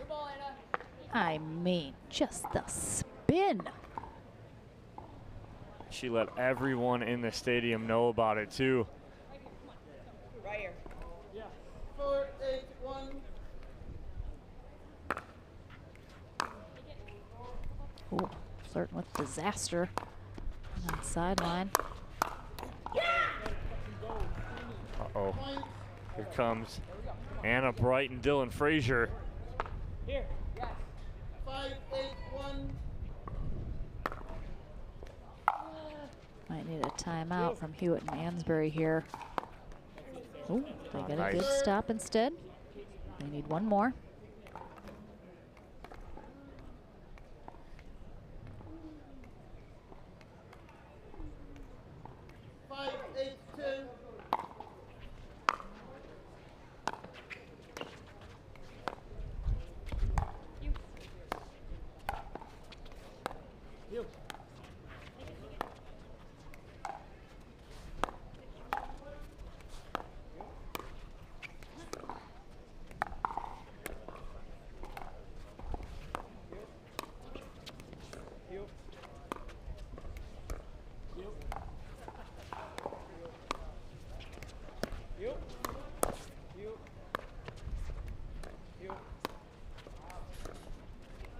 Bright's being very patient. I like to see that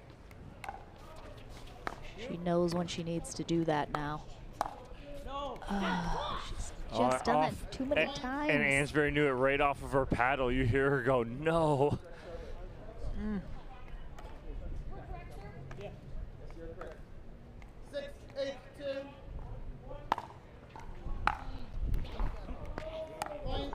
Wow, and just like that 1-point game here, 7-8-2. it looked like Ansberry and Hewitt were primed to force a third game. You are such a joke! Oh, how does one do that? One does not certainly miss that! Oh my god! All good, great run. No one is as hard of a critic on themselves as Anna Bright. She is yelling at herself on how she misses that. But at that juncture right there, Hewitt cannot miss that third. That Yeah, third has to go over and force them to hit another shot. They've been on 8 here for far too long. 8, 7, 10.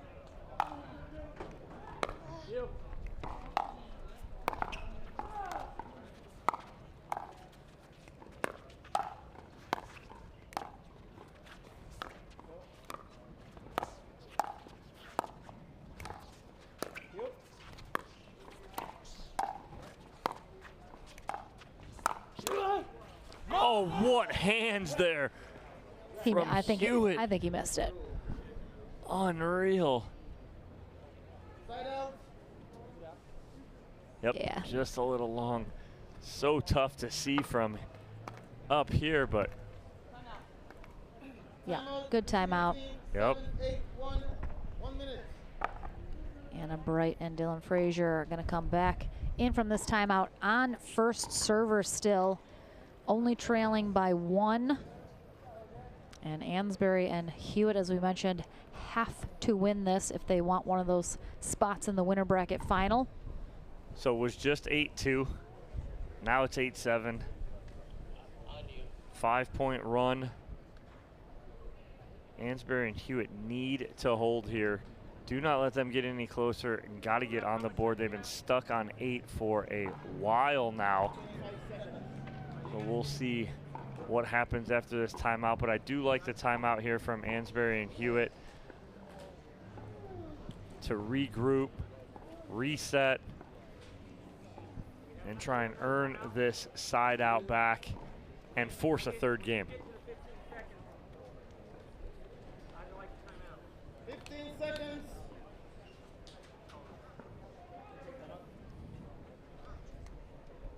Timeout, receiving team, 1 minute. So we double up on the timeouts here. Oh. So they use one timeout and then they use another. So Hewitt's he's wrapping his handle. yeah, so they burn 2 timeouts, both of them in a row.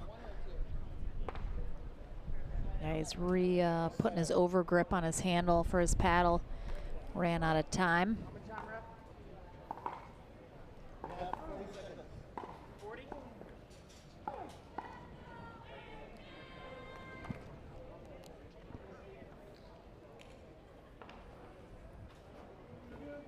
So Hewitt finishing up, wrapping his paddle, thus the 2 timeouts.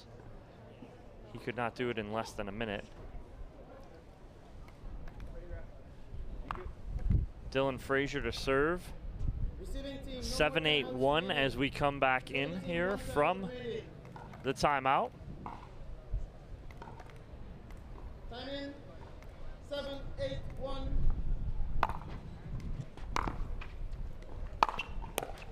Oh, just a miss hit there from Ansberry off the top of her paddle.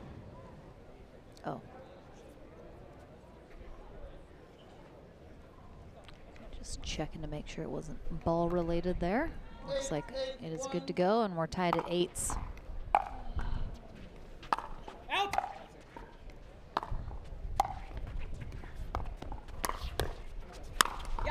Nice attack in the middle there from Hewitt. He needed to make his presence felt there. Frazier's getting way too comfortable dinking cross court to Sarah Ansberry. Hewitt's got to involve himself right there, just like he did.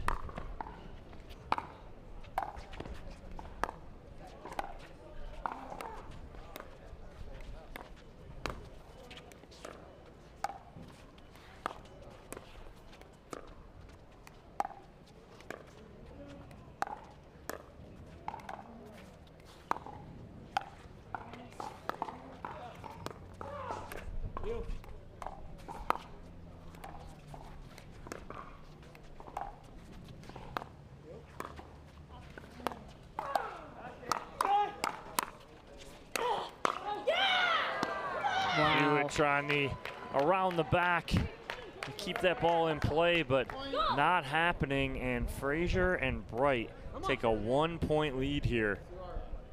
I have to say, this is the most patient that I've seen Anna Bright ever. We obviously haven't seen her too much. Really broke out only about a month ago.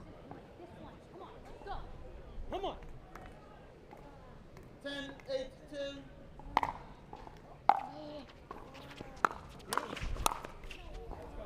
Oh, Frazier, about as emotional as you'll see from Dylan Frazier. He wanted to smack that ball out of the stadium after he made that mistake. He knows he had the game and match on his paddle. Ah, no, I don't like it. Let's go. 8, 10, 2.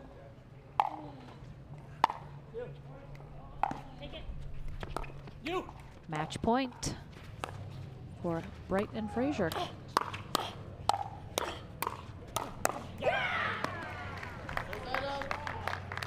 They didn't serve. Oh, excuse me, I'm so sorry.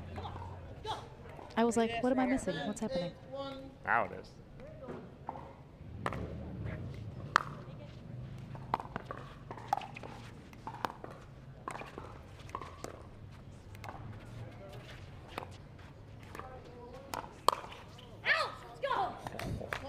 Wow, what a comeback. Tough loss here for Rafa Hewitt and Sarah Ansberry. They're not done yet, though. Drop to the consolation bracket. Dylan Frazier and Anna Bright head to the winner bracket final. Our second semi is coming up right after this, but first we head to the Franklin studio. We'll be back right after this.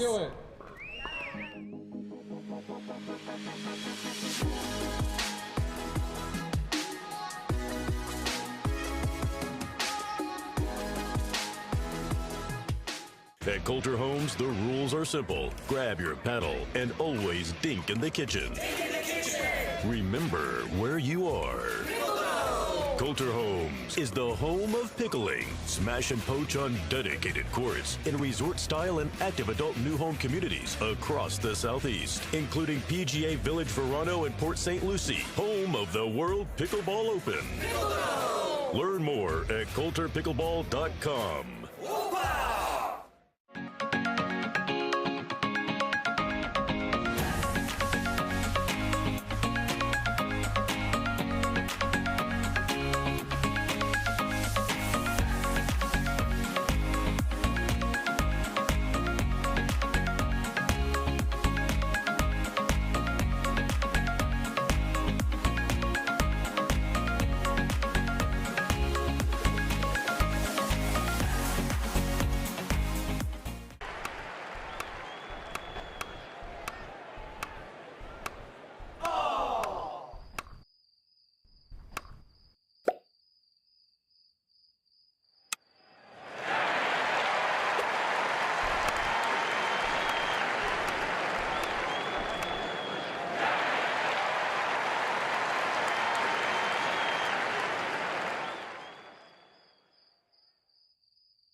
If you like to dink, then Pickleball Magazine has what you're looking for. Our bi-monthly print publication will help you become a better player with instructional tips, drills, and articles from the top teaching pros in the sport. And you'll become a healthier, stronger player with psychological, nutritional, and wellness advice from experts in their fields. Finally, if it's product reviews or the latest news, we have that too.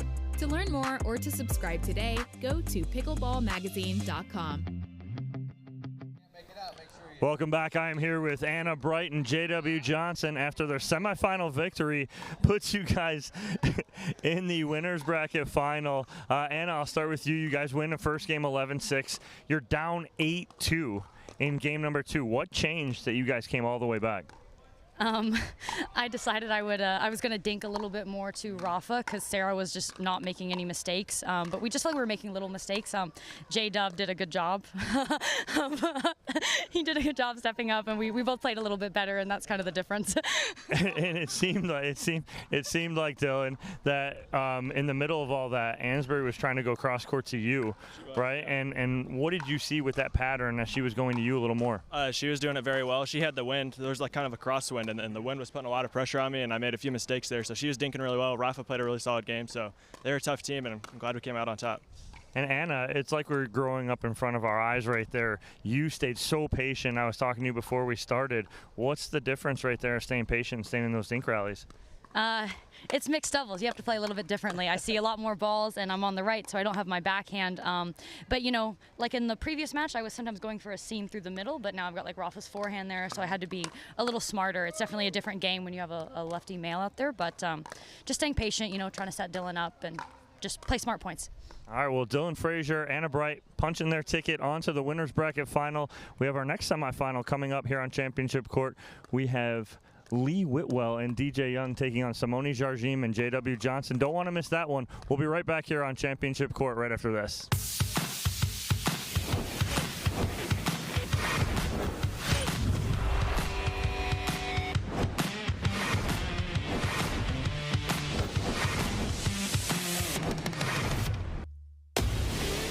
I'm so ready for next gen. This is Next Gen Pickleball. I'm so ready for the Next Gen Tour. Super excited about next gen. I can't wait for the APP Next Gen Tour. I'm super excited for next gen.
ready, La? I'm ready, Ben. Let's do this.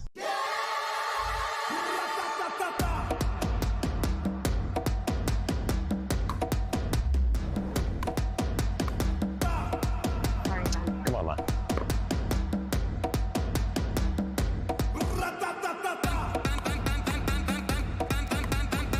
What's going on, Lala? I don't know what's happening today, Ben. What is this? It's my paddle. This paddle is the answer. A Ben Johns custom paddle by Franklin? For me? Yeah, let's crush it. Good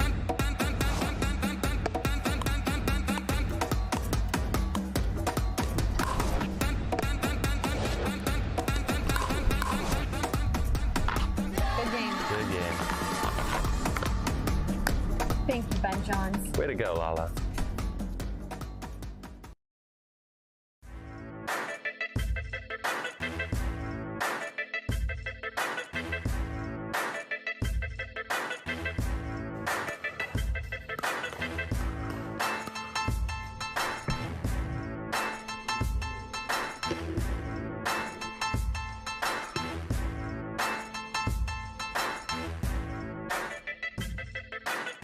New People Pickleball.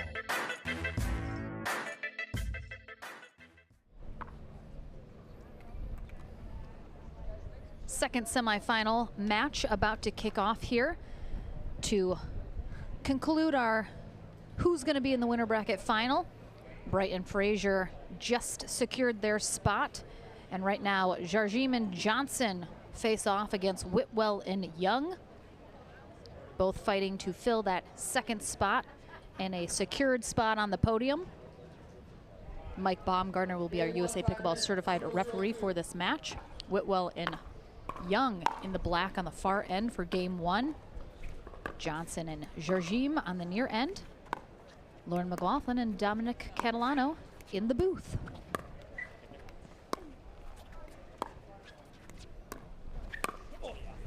Oh. Ooh, little squirrely there to start us off. 0-0-1.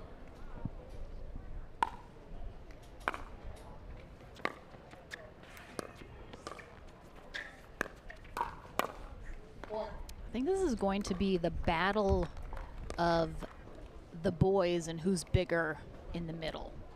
1-0-1. Two extremely steady ladies.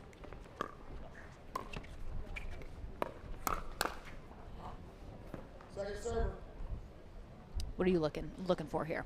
Yeah, both ladies are going to be very steady. It's going to be that cross-court battle and see who can get bigger in the middle. Is it going to be J.W. Johnson or DJ Young? Both of them played very aggressive in their last match, so that's going to be a difference maker.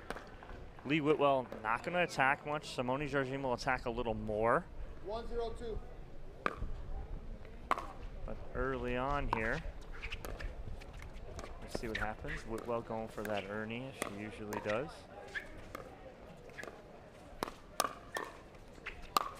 Oh, nice job with J.W. Johnson, moving his feet, staying active rather than just trying to reach. Speaking of the Johnsons, it looks like on championship court number 2, we're gonna have a senior pro ladies matchup. I think I see Beth Bellamy, I see Julie Johnson. I can't quite make out who they're playing with, but definitely if you are looking for some of that action, head on over to our second streamed court.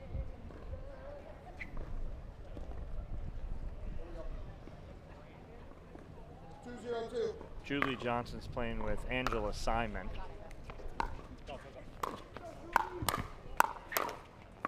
Ooh.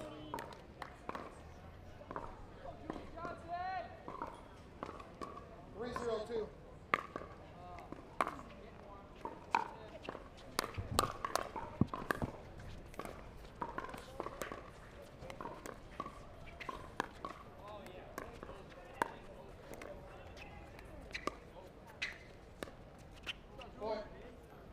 Unforced error there from DJ Young. I don't know about you, but I think I'd like to make a very large bet that at some point J.W. Johnson takes it to Whitwell and she has a witty comeback for him as they face off against each other. Point.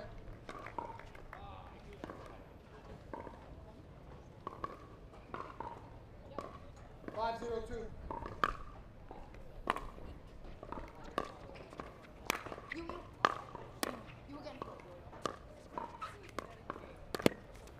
Johnson going for the Ernie right there. I like the idea, especially up 5-0. 0-5-1.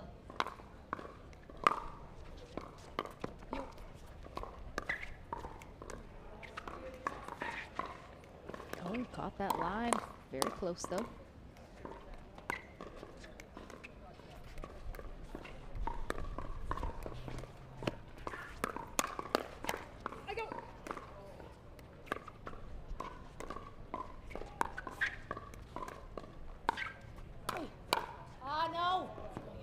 Good lead from Young as that ball, head lean.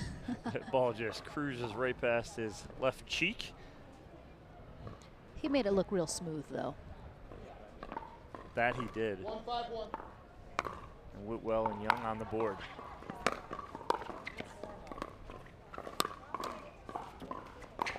Ooh, ball on court, unfortunately. So we will replay that point. 1-5-1.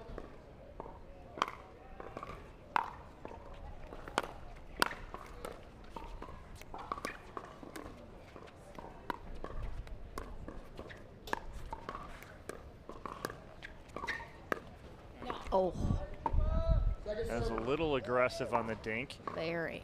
But again, that's what J.W. Johnson will do to you. He's forcing you to try and be overly aggressive. Try and force a mistake. 1-5-2.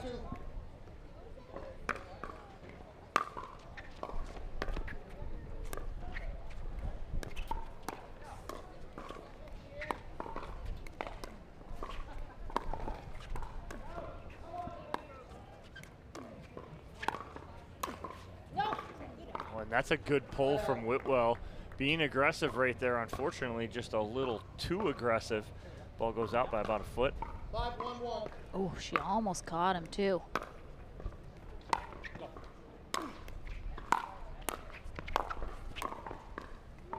There's that lob to drive from Jardim.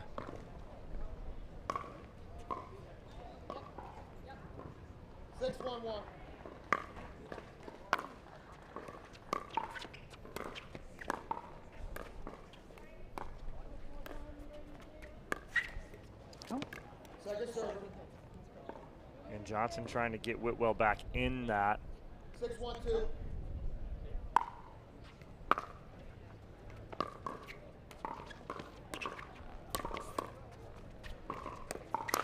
Oh, nice job by DJ Young running around that forehand. Yeah, Johnson put that at such an awkward placement, but Young kind of jumping out of the way to be able to get a good paddle on that. 1-6-1.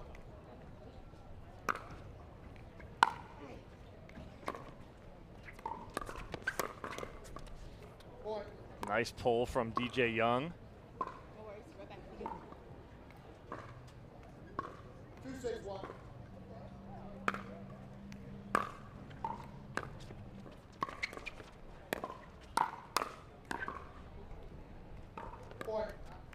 And 2 quick points here for DJ Young and Lee Whitwell. 3-6-1.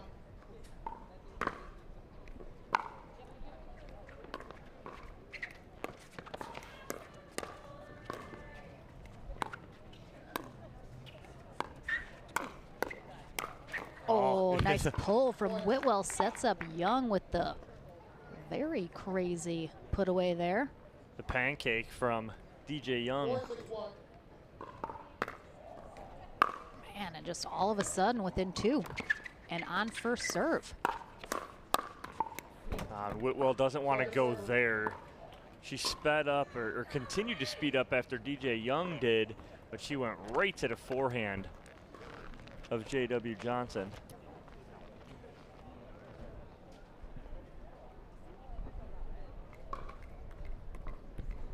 4-6-2.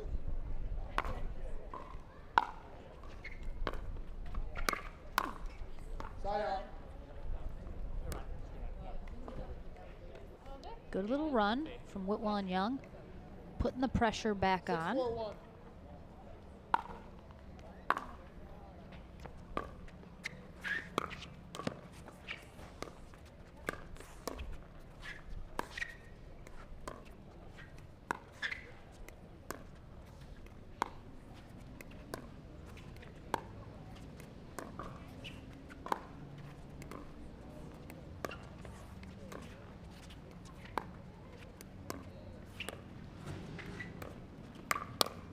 Nice counter from DJ Young, and he shakes his head right at JW. Did he give him a no, no, no? Yep. Watch that. Not today. Not happening. And it's just, watch the footwork, especially of the two guys.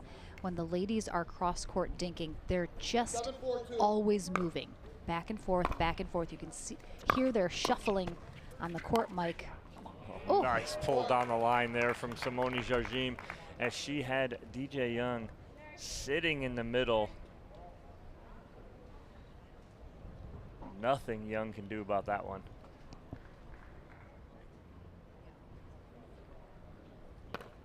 Thank you, Larry Scott.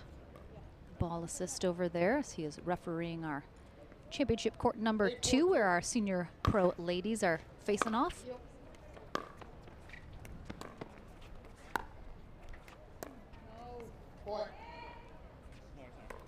So just as Whitwell and Young get back in it within 2, Jardim and Johnson pull back ahead by 5.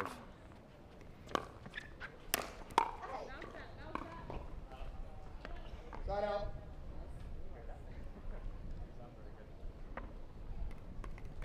Four, 9-1.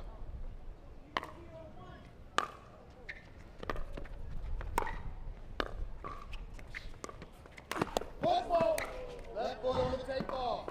Second serve. Whitwell with her hands on her hips. Oh yeah. Yep. Mike Baumgartner says, Lee Whitwell, not while I'm here. Watching like a hawk. 4-9-2.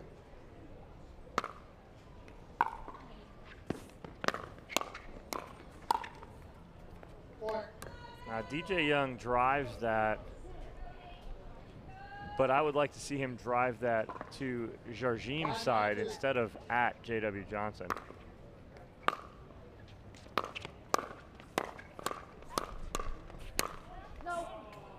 He hits it long.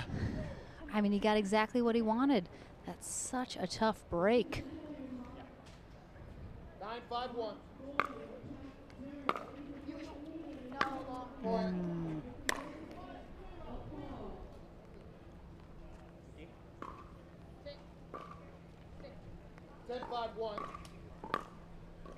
Game point here for Jardim and Johnson. He's just so good at reaching in and taking that ball out of the air.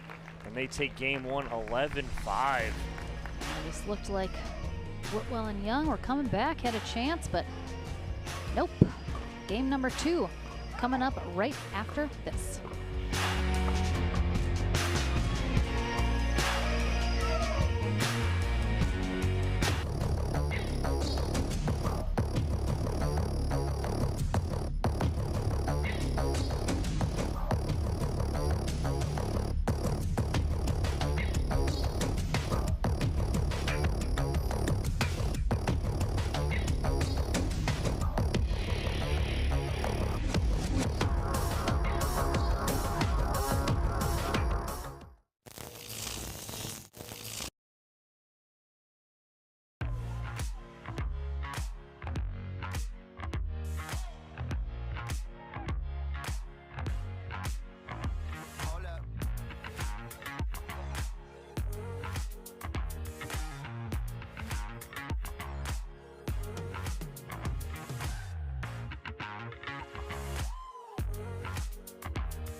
If game one was a game of Mario Kart, Lee Whitwell and DJ Young were coming up hot on the trail. And then what happened? A banana peel. A banana peel out of nowhere, spinning you off the track. And down went Whitwell and Young. Wow. How long have you been waiting to use that? Like That's a good one. That's a good one. A little bit at the end of game one. That was a good one.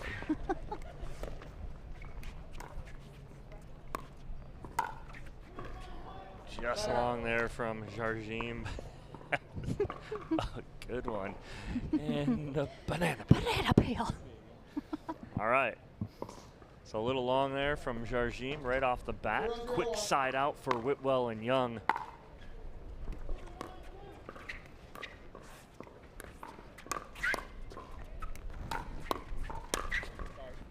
Oh, Young's having some close calls this match. 0-0-2.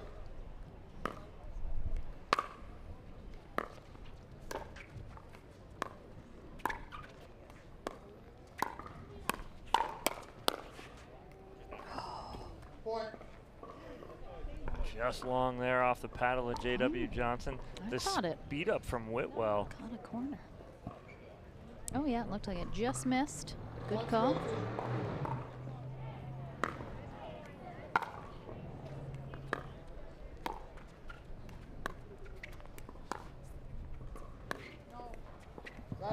There's a couple that Whitwell's missed on that backhand side that she usually does not miss. 0-1-1.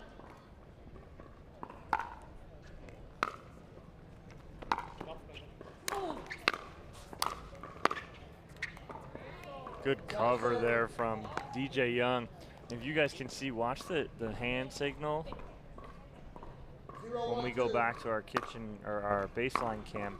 Watch the hand signals that Young and Whitwell are giving. They'll give two signs. They'll give open hand or closed hand, and then they'll give a finger either way. And I'll explain what they do when it's Simone Jardim and J.W. Johnson serve. But right now, it's side out.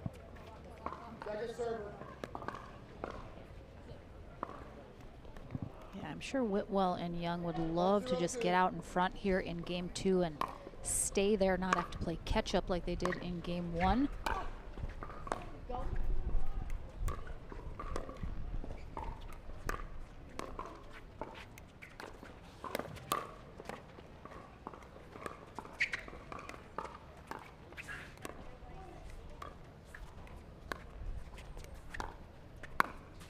Oh my. Little wide.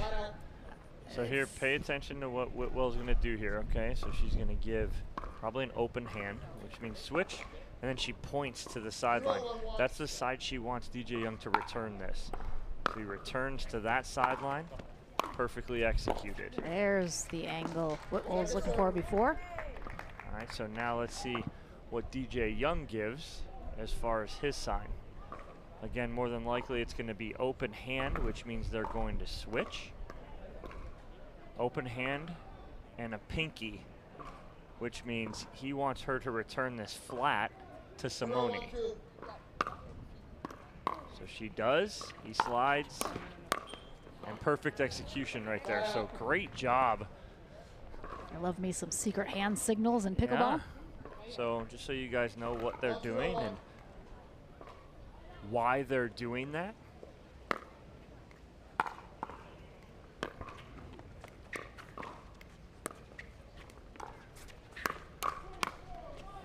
Good hands, J.W. Johnson right there. 1-0-2.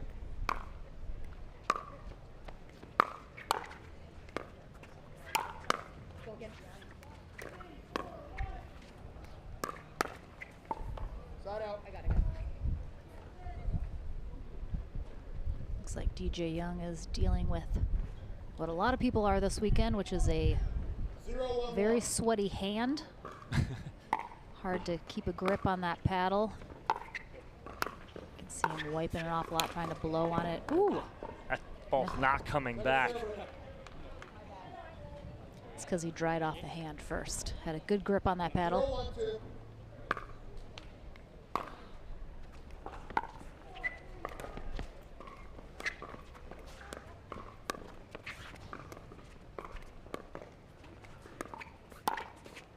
Oh, off the tape, nothing Young can do. Took a full swing at it to try and hopefully hit something. 1-1-2.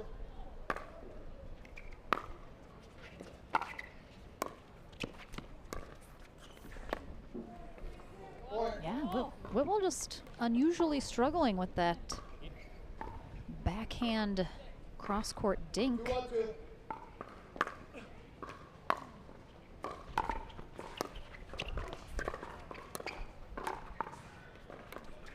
Nice job right there. She catches Johnson in the middle. Well, backhand flip down the line. That was a beaut from Lee Whitwell.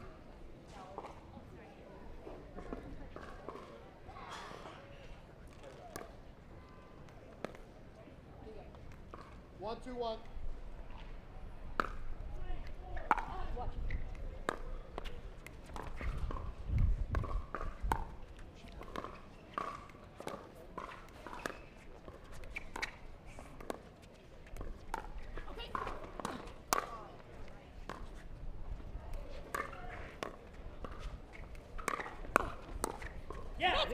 Nice attack there from Lee Whitwell. After being very patient, she came in and then countered that. 2-2-1.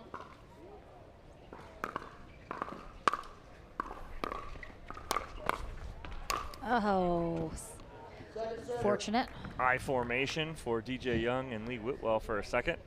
Yeah, it looks like he was going to poach this, and then it came a lot harder than he thought, and then not much you can do after that.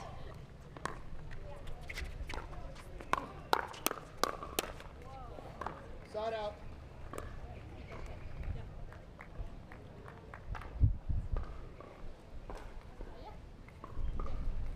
Two, 2-1.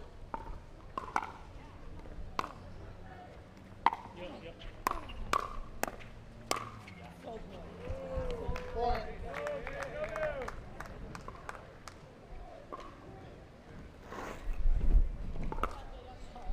JW Johnson's just the artist out there, painting his masterpiece with the different amazing shots he has. That's not one of them. That was a mistake. He's going to go in and correct that one. Just put a nice little tree there instead, cover it up.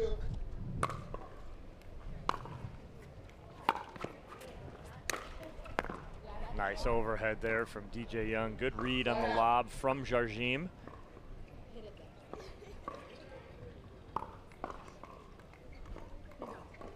Two, 3-1.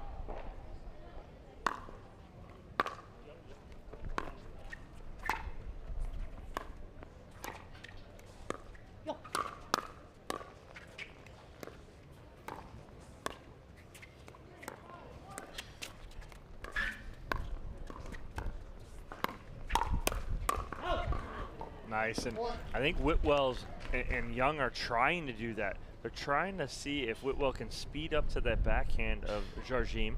So Jardim comes and attacks to Young and he counters. 3-3-1. That's the pattern we're seeing right now from Young and Whitwell. Second server. Again, it feels like there has been so much pickleball played in the second game, and the score is just 3-3. I think sometimes people forget as well. DJ Young, has he turned 22 yet? 3-3-1. He is 21-22, so a very young man still. JW Johnson, ooh, 19. I believe he will be 20 pretty soon. That's yours. That's ours. That's ours.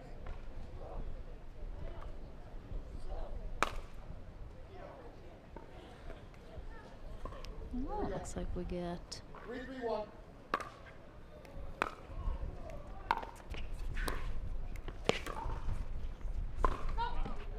oh my goodness. Whitwell realized, I think, she wasn't going to be able to get that She thanks her lucky stars. It went out. Yeah, it was going to be out of her reach, even if that does drop in.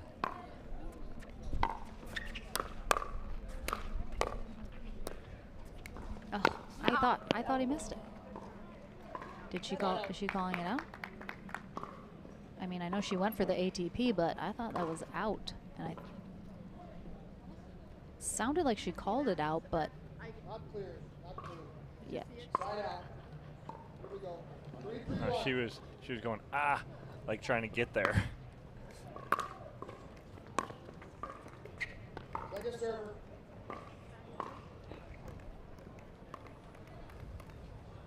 Three, 3-2.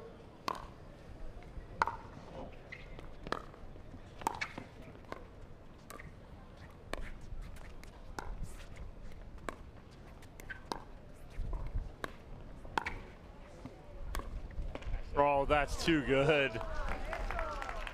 A little slice down the middle.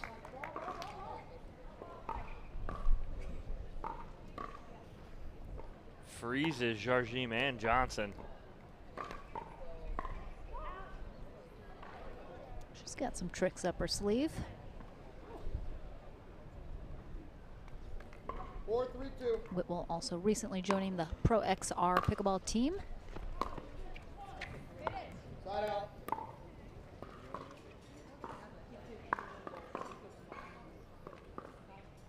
Three, 4-1.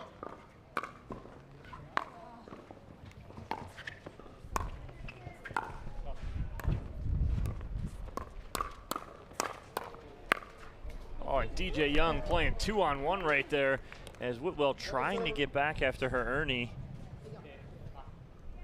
3-4-2.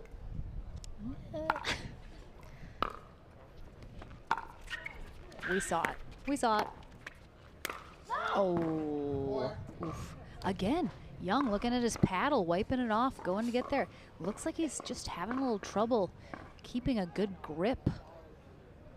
Yeah, what'll on his happen is paddle. that paddle gets loose in his hand, so every time he tries to hit hard, the paddle almost slip out of his hand. Needs some of that like dry lotion stuff.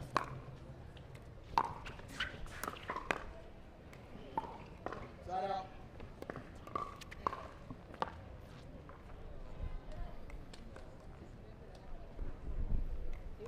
Four, 4-1.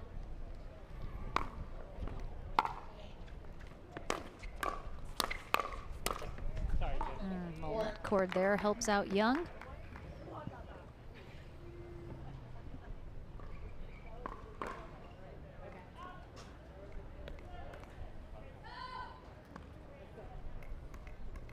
Five, 4-1.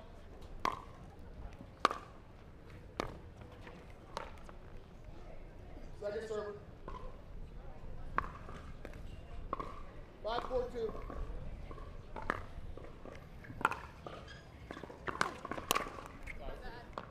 Yeah, he's just going to counter that every time is JW Johnson. You drive at him from the baseline, he's got so much time. He can run around that or rip the backhand, whatever he pleases.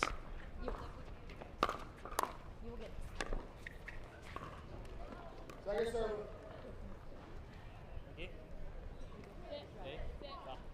4-5-2.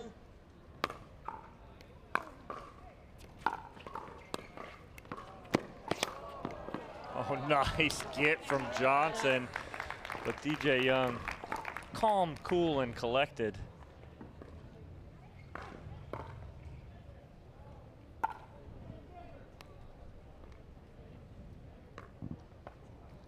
We already know JW Johnson was grown in a lab, so 5-4-1. no surprise he got that ball.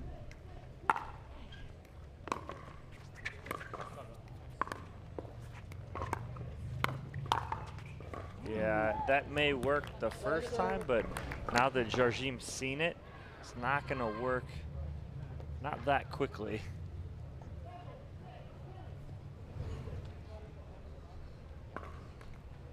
Five, 4-2.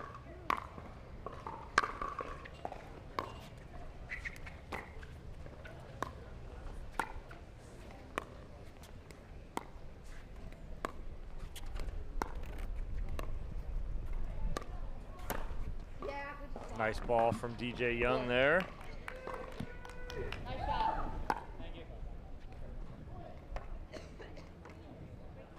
Just inside outs that. Take a 2-point lead.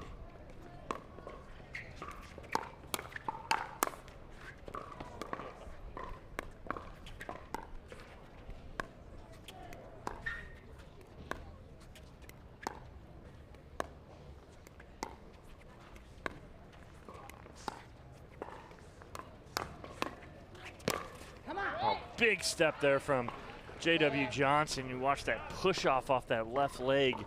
He gets airborne. Finishes for the side out. 4-6-1. Point. 5-6-1.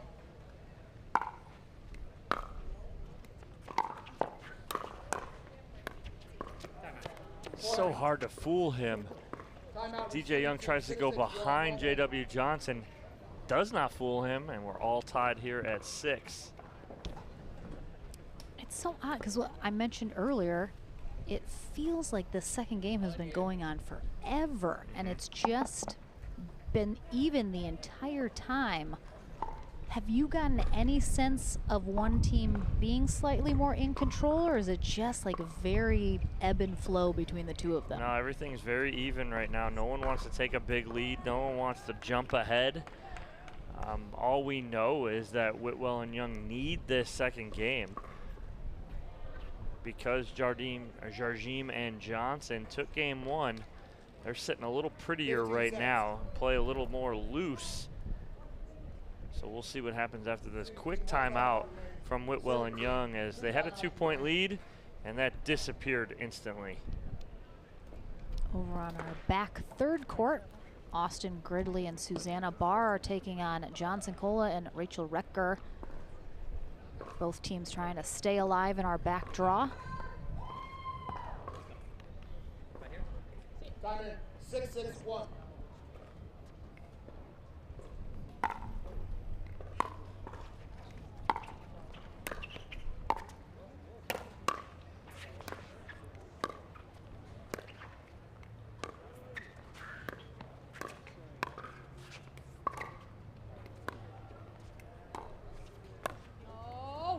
She backed up. She did not stay strong there. She needs to stay strong. She backed that right leg up, and she hits her leg right there. She knows exactly what she needs to do.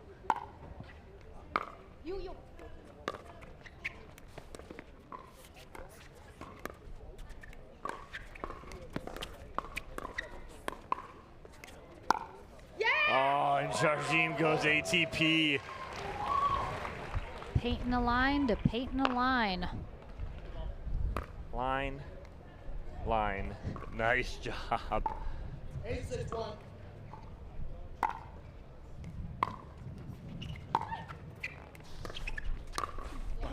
It was the squeak from Jardim that really got that ball up and over the net. And coming out of that timeout, didn't really favor Young and Whitwell. They're only 2 points away from dropping down to our consolation bracket.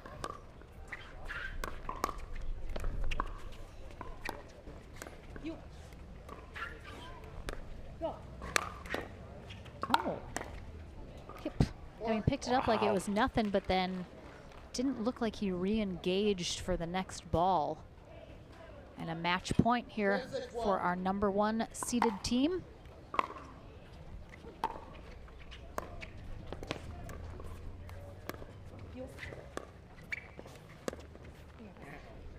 Young trying to make something out of nothing, but flips that really wide, and that'll be game and match for J.W. Johnson and Simone Jardim. They head to the winner bracket final. We will head to the Franklin studio. Don't go anywhere though. More pro mixed doubles action coming next. I see Andrea Kupin, Zane Navratil, so looks like we might be seeing them up next. Don't go anywhere. Back to the action here at the Delray Beach Pickleball Open, presented by Head Pickleball, right after this. Boys out here and get the t-shirt guns.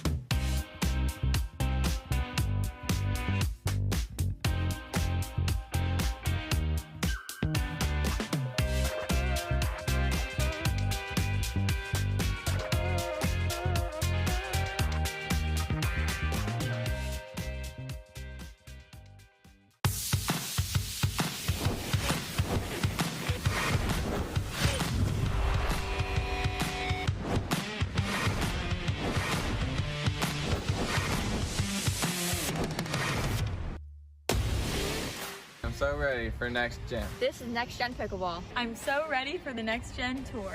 Super excited about Next Gen. I can't wait for the APP Next Gen Tour. I'm super excited for next gen. The PT Pro team at pickleballtournaments.com have unparalleled experience running tournaments, including all professional tours and premier events. We provide professional services to develop, plan, and deliver tournaments that players and fans love.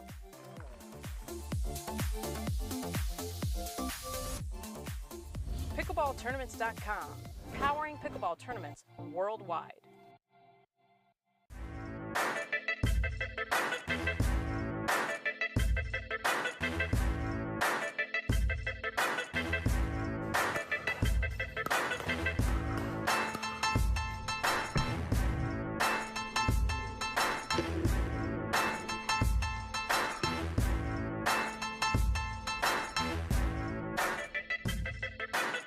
New People Pickleball.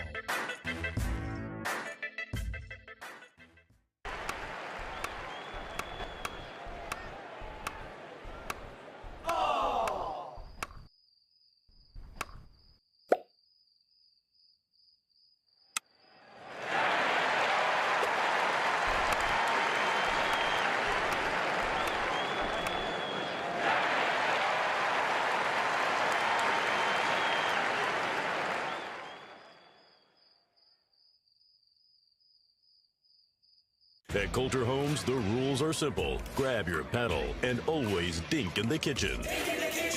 Remember where you are.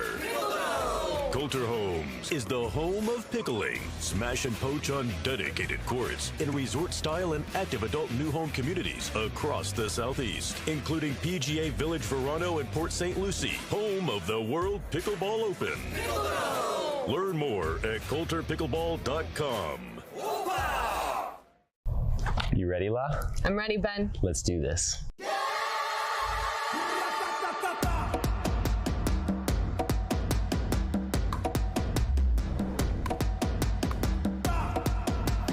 Come on, La.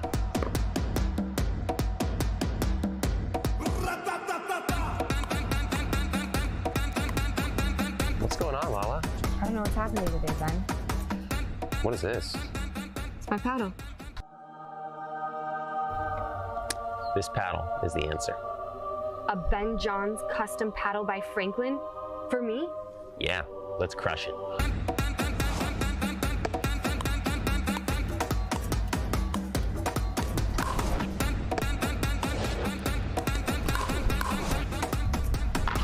Good game. Good game.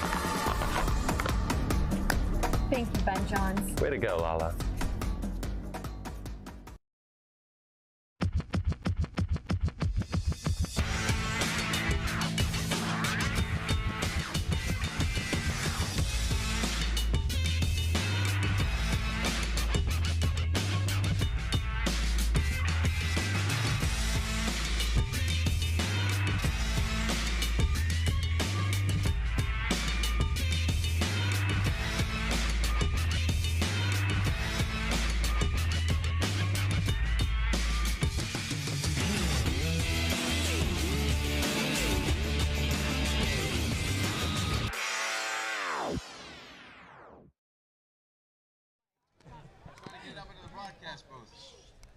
Have a good day. Oh, hey, we're live. Huh. What do you say? We're just talking, shooting the breeze. I am here with Simone Jardim and J.W. Johnson after their victory over Lee Whitwell and DJ Young. Puts you guys in the winner's bracket final. Simone, we were joking around saying, hey, it's Simone and all the young kids in the winner's bracket final. But again, you're still doing this at this level. What's it feel like to be in this final with all these young, new, bright, and shining stars? It's awesome. I mean, honestly, for me, it's still at my age. I want to get better because I feel like the speed of the ball is getting faster and faster. And you know, taking a little bit of time off, I felt a little off. So it's awesome because it gives me something to look forward to. And then I have the best seat on in the house because I'm right next to him and I see him, you know, such quick, short hands. It's amazing. And JW, you going against Anna Bright and your partner, Dylan Frazier. What's that going to be like in that winter bracket final? Well, a lot of people are sure going to be fired up. We'll say that for sure. I mean, I'll be ready for that from Anna. And then, I don't know. We'll just see how it goes. I mean, Simone and Anna are going to talk more than you and Dylan. Are we going to get a little bit out of you guys at least for that next match? Yeah, I'll be a little animated. Simone, I'm going to hold you to it. You got to get this guy going. I can't wait. He just said it, so I'm ready. All right. I'm ready. All right, well, Simone Jardim and J.W. Johnson will meet Anna Bright and Dylan Frazier in the winter bracket final. We'll have that coming up for you guys soon here at the Delray Beach Pickleball Open.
There's a gentler side of Florida, just waiting for you to discover it, where America's first resort destination was built and genuine hospitality began. A place with cleaner sands, warmer waters, and fewer crowds. A place different than the rest, one that exceeds, excels, and surpasses all expectation, waiting here just for you. We are the original, the one, the only, the Palm Beaches.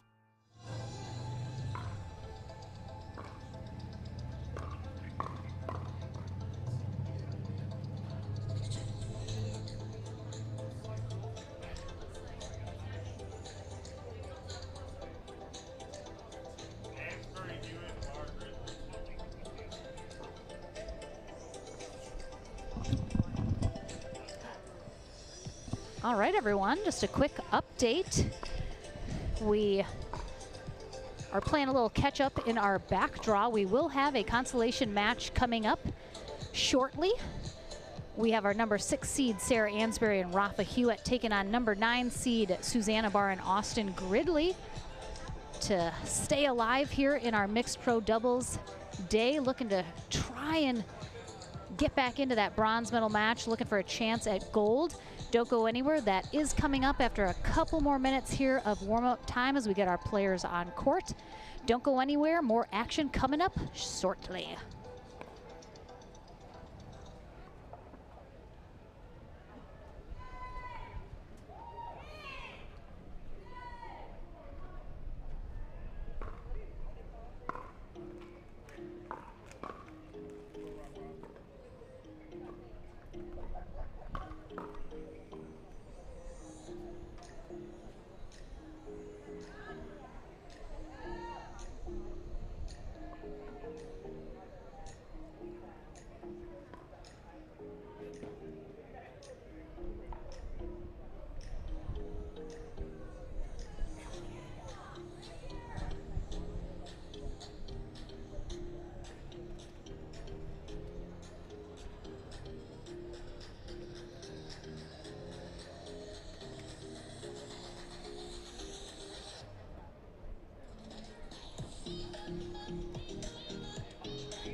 Kathy, the super fan. With her umbrella. The umbrella girl. You not playing today?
Steve Kennedy's in the house. Hey, Steve. Hi, Steve. Richard Morario's in the house.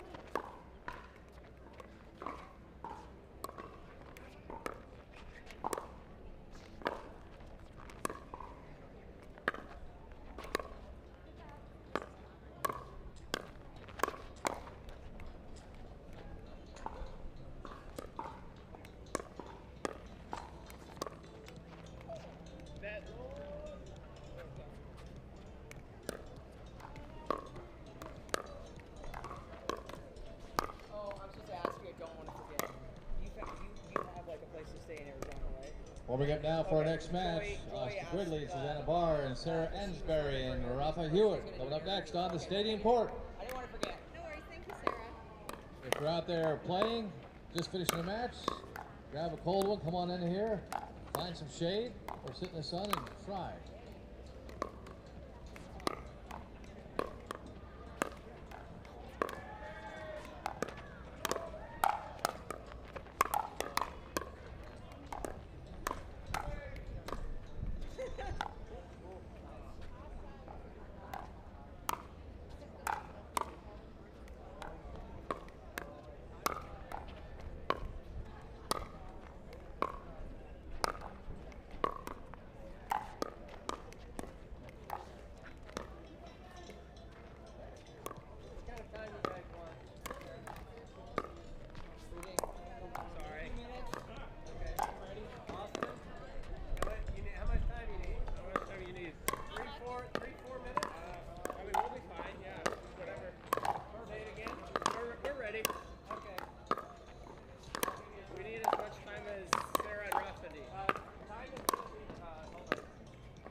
All right, everyone, we are about to get into this consolation bracket matchup here between Sarah Ansberry and Rafa Hewitt, who will be taking on Susanna Barr and Austin Gridley.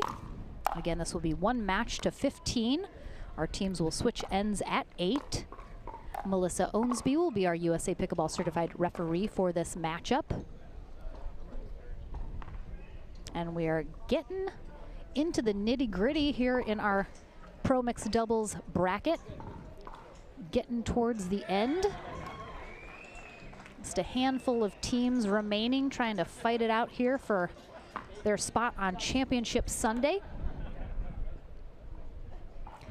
Looks like Barr and Gridley will be starting off the match on the far end.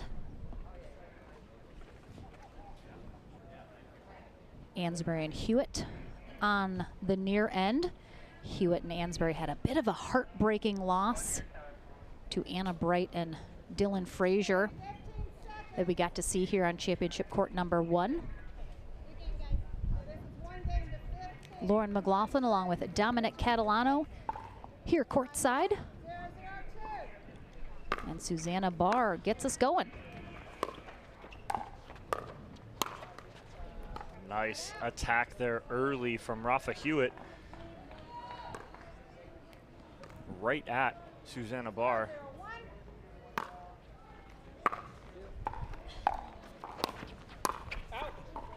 Nice leave there. Again, getting even more windy now here in the stadium. Wind at the back of Ansberry and Hewitt. So in the face of Barr and Gridley.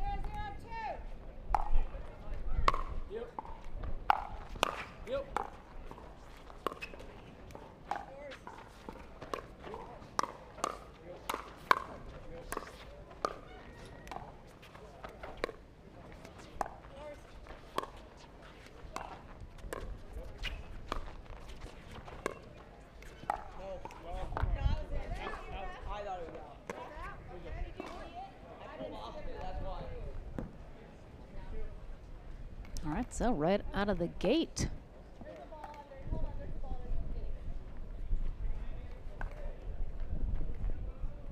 A little bit of a controversy over some line calling.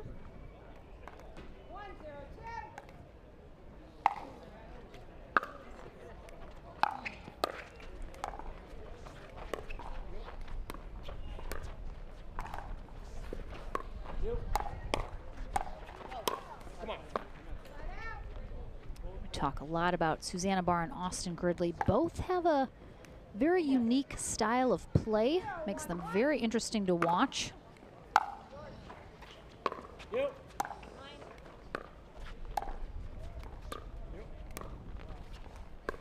Looks like Austin Gridley has joined the Pro XR team. Playing with a new paddle. Oh! Nice ATP there from Gridley. Wow. On his backhand side too.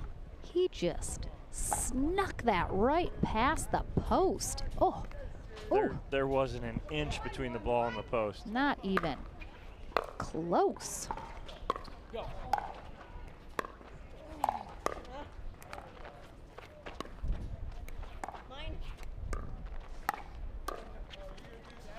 Wow, that is a very aggressive dink from Susanna Barr, as Hewitt's not even able to get a paddle on that.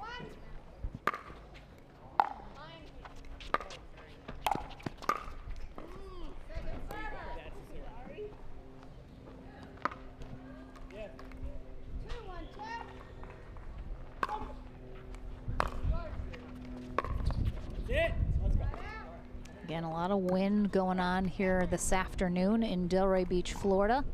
Swirling around our stadium here at the Delray Beach Tennis Center. And that is definitely affecting the shots. And it looks like on championship court number 2, Lee Whitwell and DJ Young are taking on Zane Navratil and Andrea Koop in another consolation match to stay alive.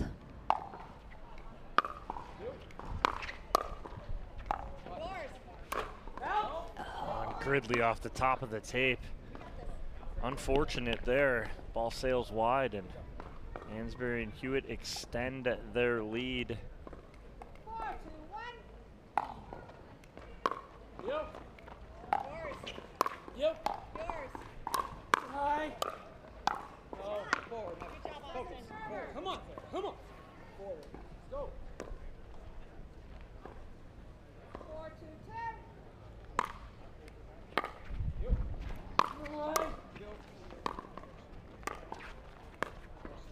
Yep. Yours. Yours. Wow, some incredible digs there from Sarah Ansberry, as she just was annoying Austin Gridley as she's getting every single ball he hit back.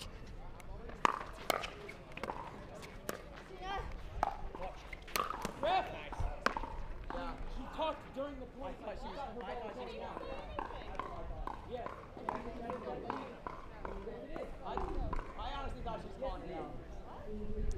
both Hewitt and Ansberry saying that Susanna Barr was talking or made a call or something during the rally. Right, what happened is Barr hit that last ball that ended up on the line, and she made like a noise like she had thought she hit it out.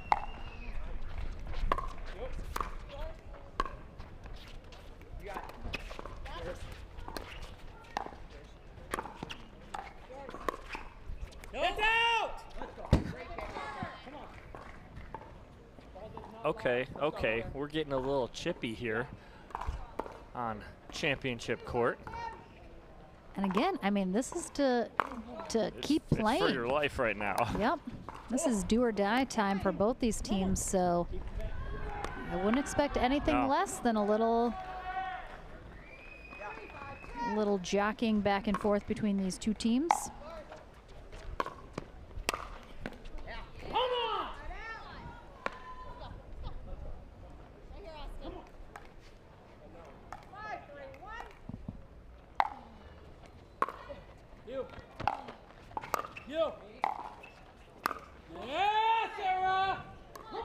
Ball off the top of the tape for Susanna Barr.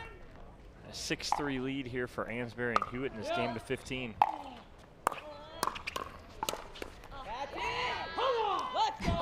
Hewitt has taken it to an 11 here now. Yeah, timeout here from Susanna Barr and Austin Gridley as they are down by 4 here in this game to 15.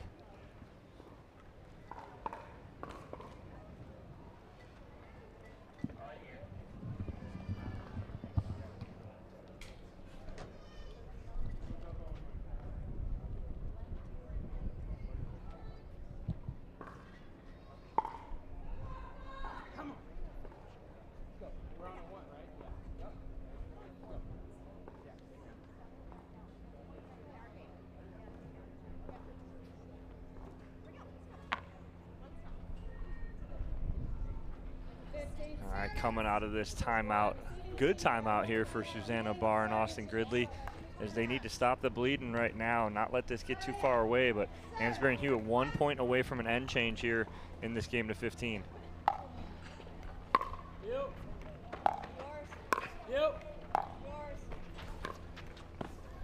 That's a good drop there from Ansberry, and they continue to roll here. We'll see if the end change has any luck here for Barr and Gridley if they play any better on this side of the court. Seems to be the other side has been the side that has been with or had the advantage throughout today. A little more favorable, perhaps. And he did that on purpose. He knows the mic's right there.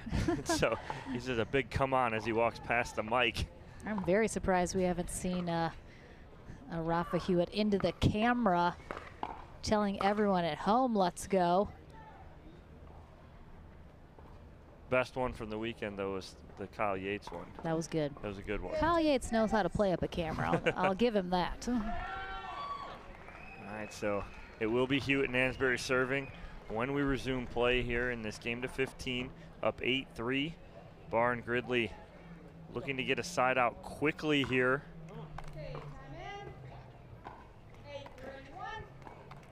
But Hewitt and Ansberry still on first server. Ball just wide.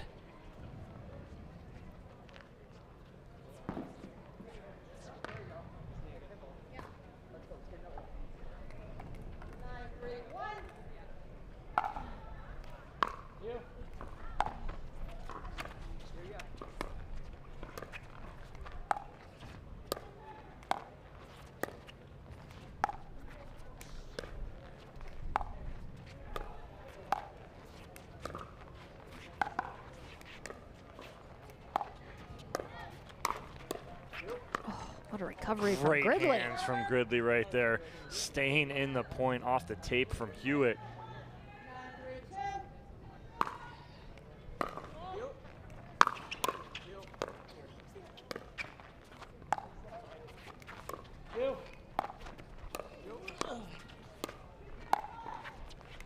No! No! Ref! Oh, fucking A. Come on, Susanna. Yeah, just out on the line, right? I mean, it looked out. It was very close, but I would have called it out if I was Susanna Barron. That ball did look out on the replay, so.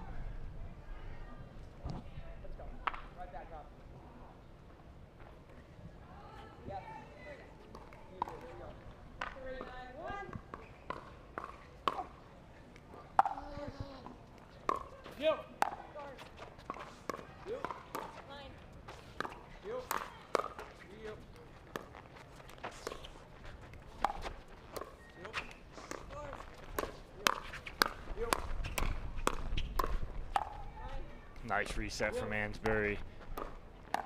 Get right back into it. Nice finish from Susanna Barr right there. Good point construction on behalf of all 4 players. Gridley, the speed up right at the body of Rafa Hewitt, setting up his partner Barr for the put away. Come on. Yes.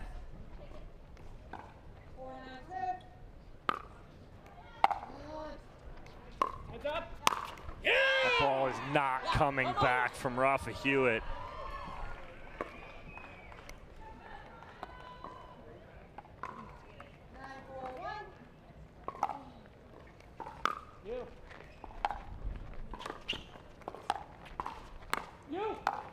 That's a good spot there from Susanna Barr, taking something off it, not trying to do too much with it. She saw the hole because Ansberry and Hewitt were tandem.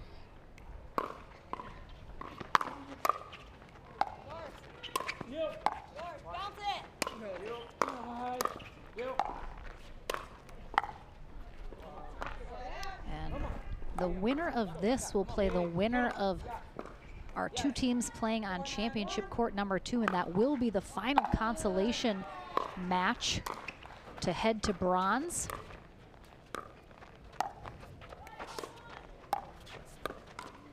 We will have our winner bracket final match here in mixed pro doubles coming up after this.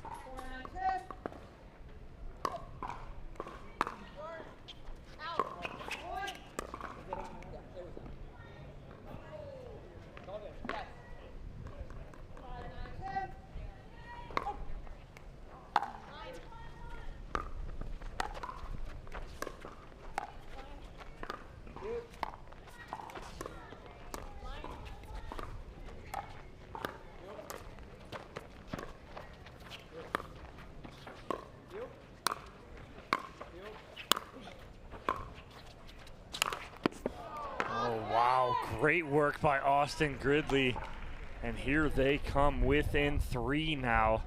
And that's the thing too, you could see Hewitt was getting more amped up every single one of those he had to hit. He just wanted to put it away so bad he makes the error. Just have to stay calm and hit a good shot. Oh, just misses that. Gridley looks to the sky in disgust because he knows he has a ball that he should be able to handle and put away right there, but a good run by Barr and Gridley. Down by 3.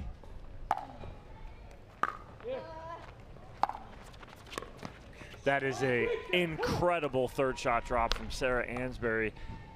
Not a lot of height on it, with some pressure at the feet of Austin Gridley.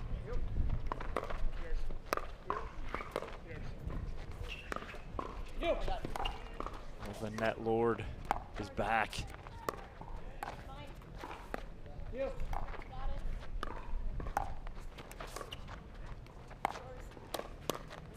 Oh. Oh, and got it right on the line. I think he did get that, yeah. Wow, really nice ATP there from Ansberry. And then with the, Hewitt wasn't expecting that. Yeah, he got that easily.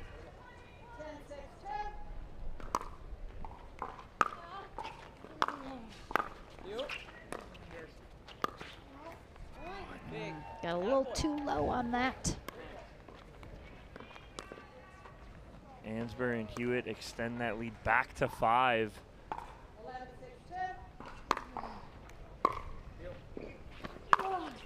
That's a great return from Gridley. Floats that back to the baseline, not much on it.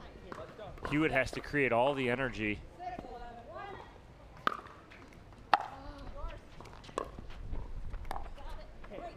Great drop there from Gridley now. Seen some great third shot drops this whole match. Nice return from Hewitt. That's my fault, because I said something. Gridley dumps one halfway up the net on the third. Short.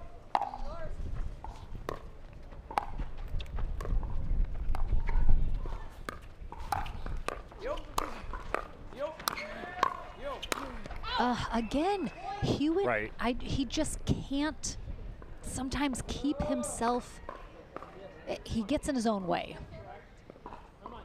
I hate to see that. He's there, he's getting the right shot, he's setting it up well, and he just lets himself get a little too out of control at the end.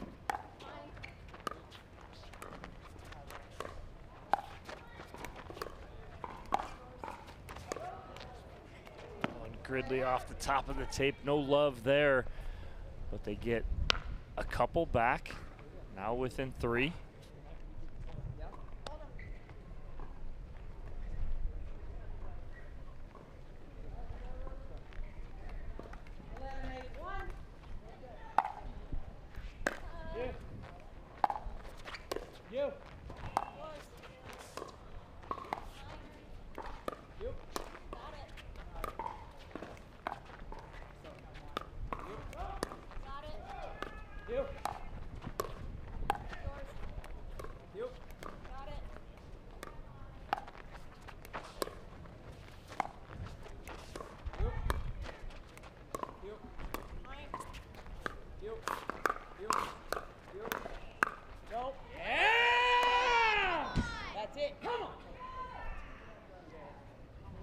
Barr upset with herself because she missed that. She had an opportunity to hit that sideline.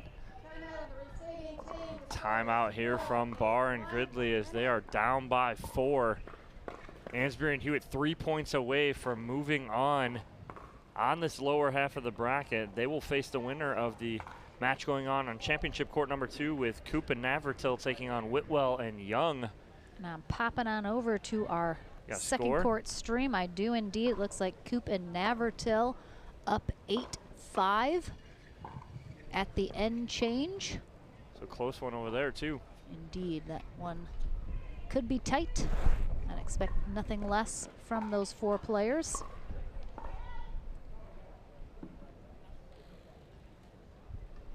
And again, when the winner of this takes on the winner of that match, that will bring us back to 3 matches remaining here today. We'll have our winner bracket final coming up next, which will be J.W. Johnson and Simone Jardim taking on Anna Bright and Dylan Frazier. That should be a really nice matchup coming next. It's all the young kids and Simone. We were talking about that in the interview. She's like, their 3 combined ages are just over my age. I mean, she's being a little dramatic, but I appreciate the sentiment.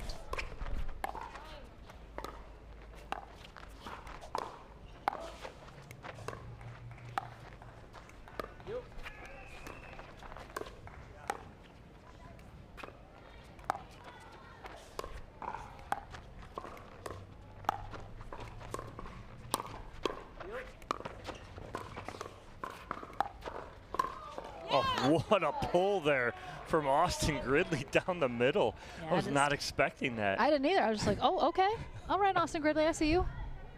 So patient, just waiting for the perfect moment to strike.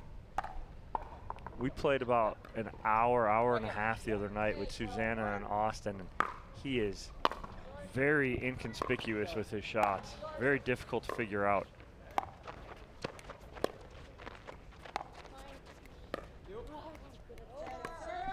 He definitely won't be sneaking up on anybody anytime soon, though, with those squeaky shoes. That is what you guys are hearing at home. That is indeed Austin Gridley's shoes.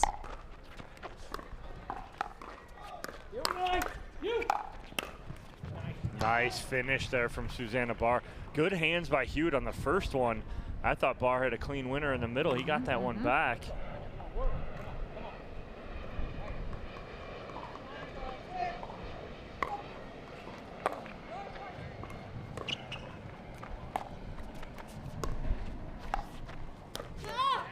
Nice job. Susanna Barr reaching in and getting that, and a timeout here from Hewitt and Ansberry. 2-point game here. No one wants to pull away. The second it looks like someone's going to, the other team answers quickly. It's so tough. This match started out obviously very emotional and has continued to be that way the entire time. You can tell there's a little something else going on besides just the play on court.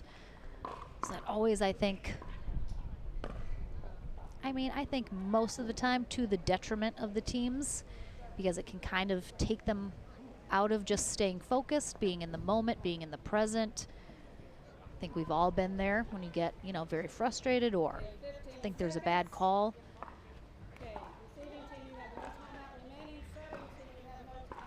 All right, so Gridley and Barr on second server here. See if they can get one or two more back here.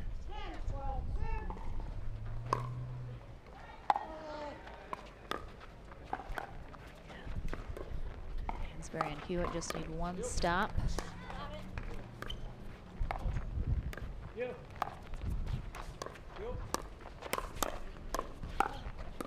Oh, and a little confusion.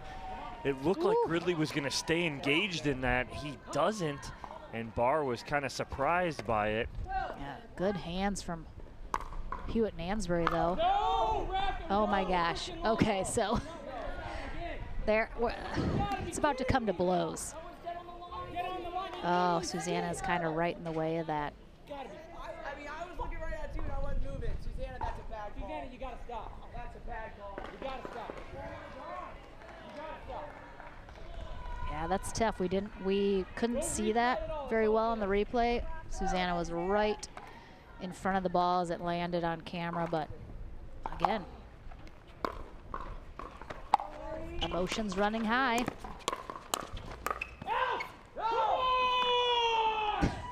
Hewitt.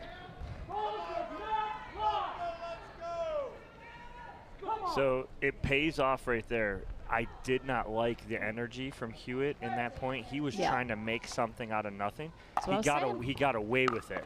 Okay. Yeah, it doesn't do him any favors. It doesn't. Now they got a mistake. The ball was hit out, but he was engaged in a point that he didn't need to be. He's gonna. Well, there's big fist pumping and foot pound. That's a good play.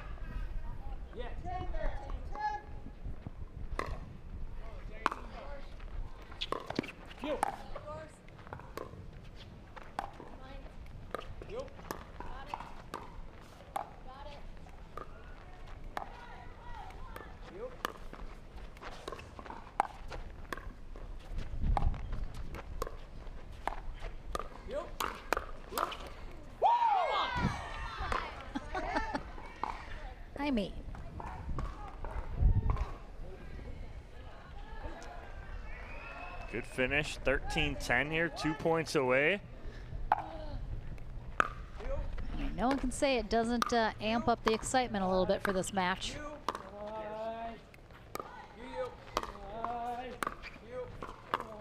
Hewitt dropping these in, but just isn't coming to the net. There they come.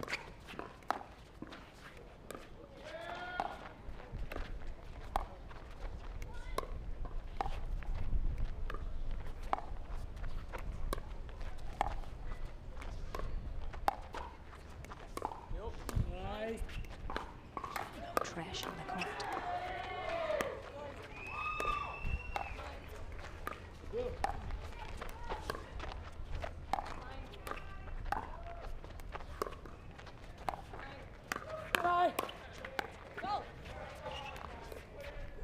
Oh, and the net lord comes out because he's on Susanna Barr's side. Wow. He's going to get that roll. Unbelievable. I mean, that is tough. He almost put that in the net by trying to be a little too cute. Little too. Oof, but on second server, and that is going to be a match point here. I'll be interested to see how this shapes up when one of these teams eventually comes out on top.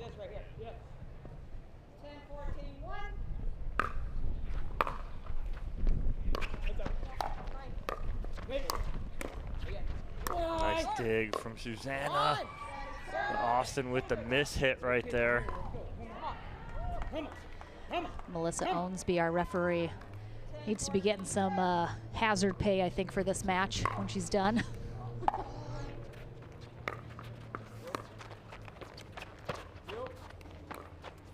Gridley with that backwards dink there.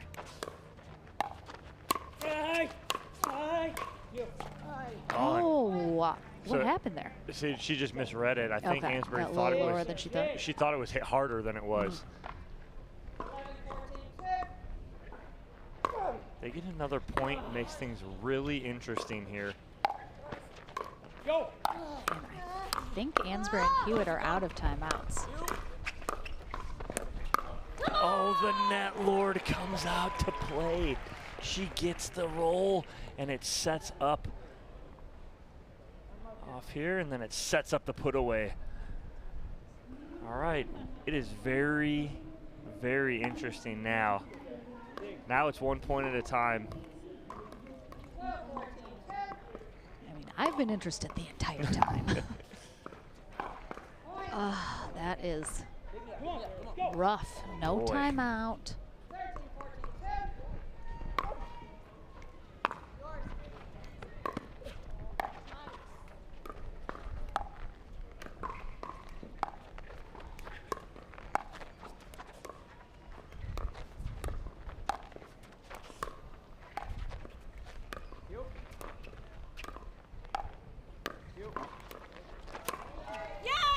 Wow, we're all tied, 14-14. I'm glad you're doing this interview.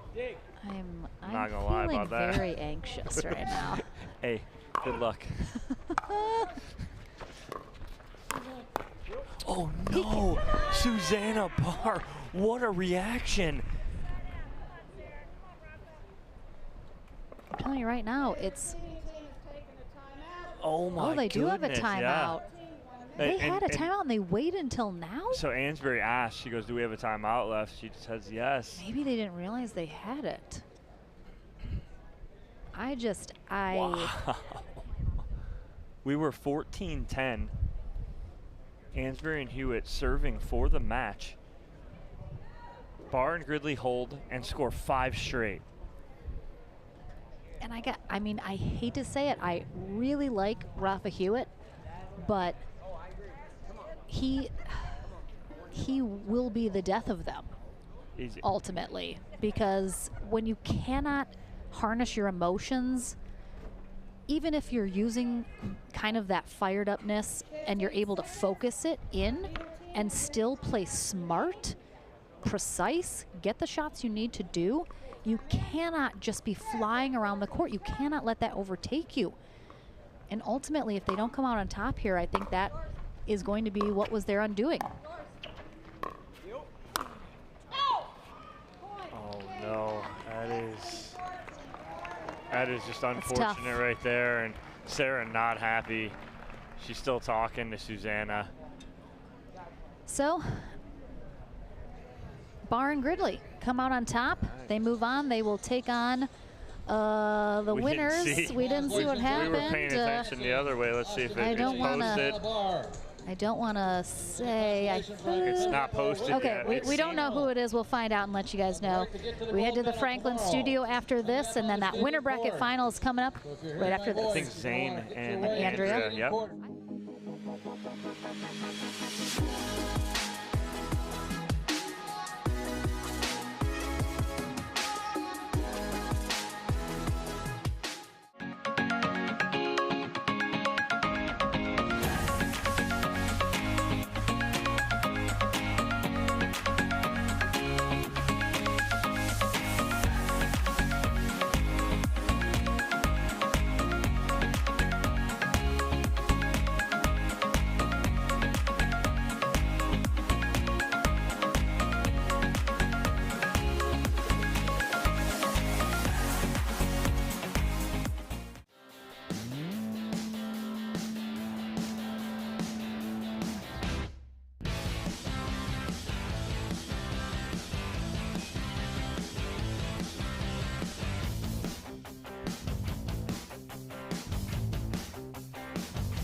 people pickleball.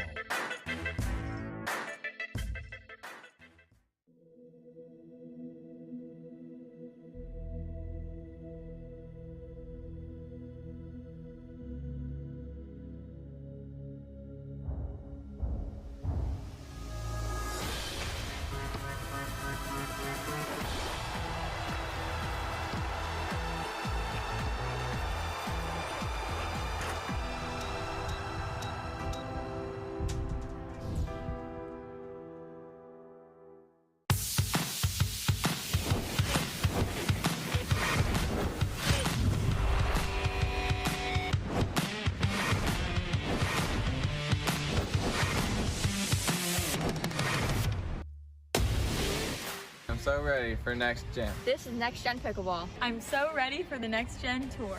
Super excited about next gen. I can't wait for the APP Next Gen Tour. I'm super excited for next gen.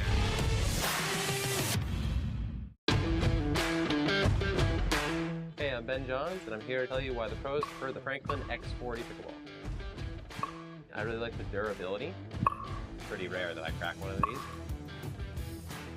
I really like the balance in the ball. I really love this ball because of the color. The visibility at any time during the day is always extremely easy to see, so I think it's not just for the players, it's also a great spectator ball.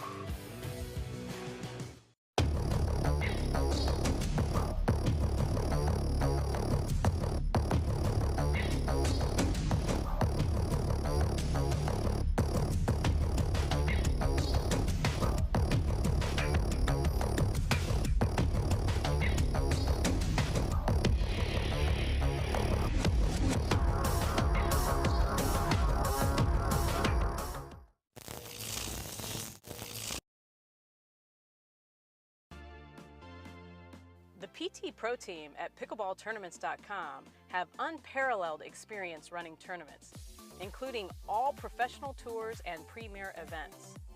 We provide professional services to develop, plan, and deliver tournaments that players and fans love.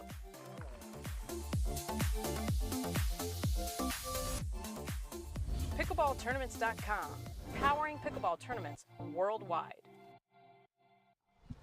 Welcome back to the Franklin studio. Lauren McLaughlin here along with Susanna Barr and Austin Gridley.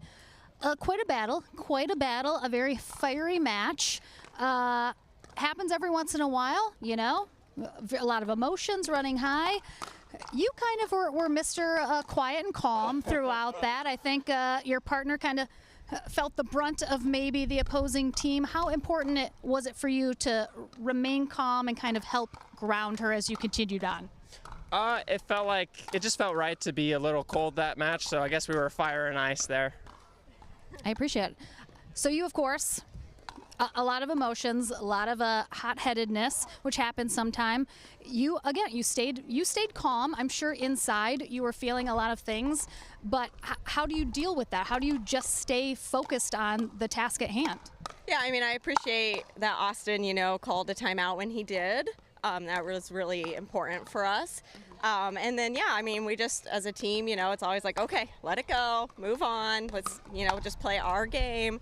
And our game is more of a calm game. And so, we just had to dig back in.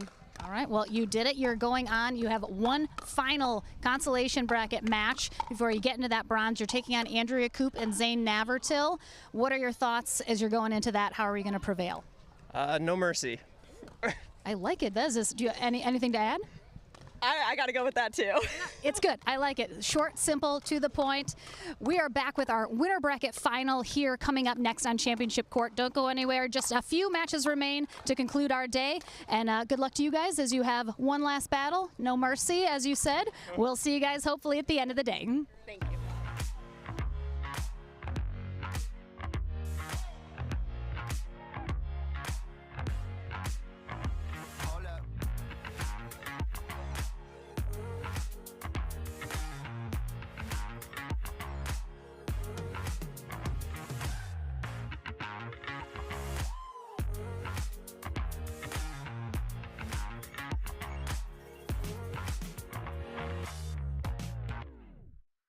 There's a gentler side of Florida, just waiting for you to discover it. where America's first resort destination was built and genuine hospitality began. A place with cleaner sands, warmer waters, and fewer crowds. A place different than the rest. One that exceeds, excels, and surpasses all expectation. Waiting here just for you. We are the original, the one, the only, the Palm Beaches.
The HD5 is the green of ivy. It represents hope, tenacity, the spirit of life and growth. It also reminds us of the Ivy League. The HD5 features a good rotation, an excellent sweet spot, thicker core, and super power.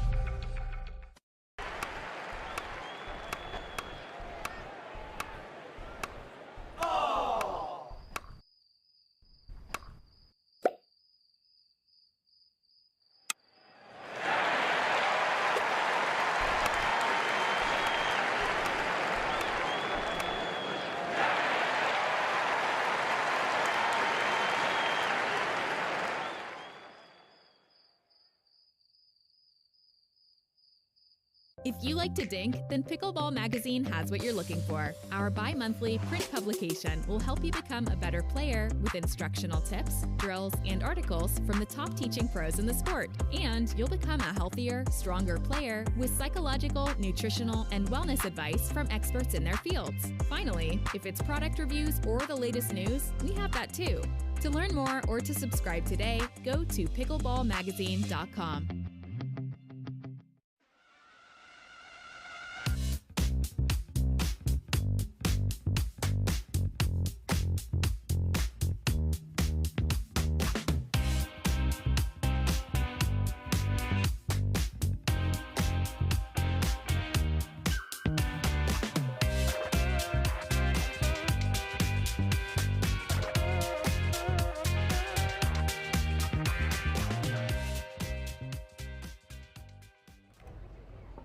A team from this match will be in Championship Sunday in the gold medal match.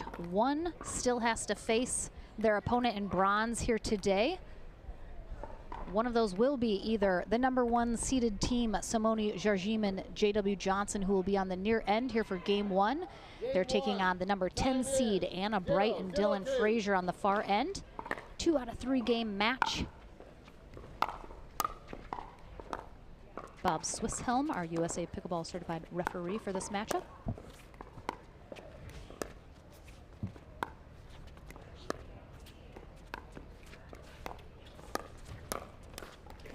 Point.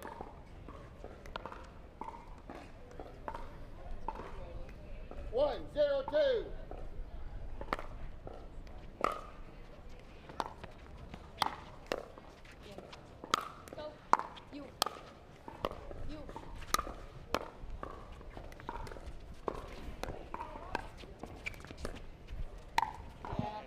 Jardim trying to go inside out on the backside of Dylan Frazier, but off the top of the tape. 2-0-2.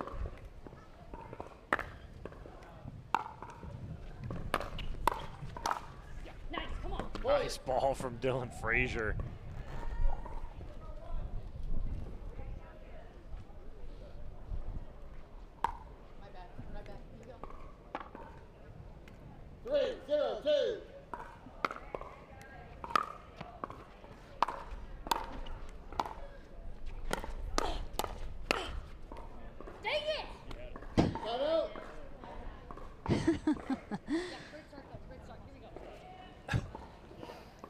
Big dang it call out of Anna Bright right there.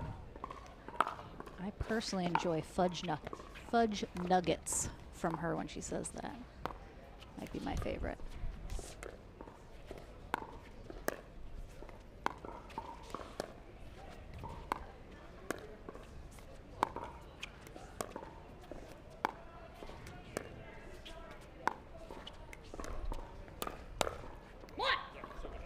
That's a nice ball down the line.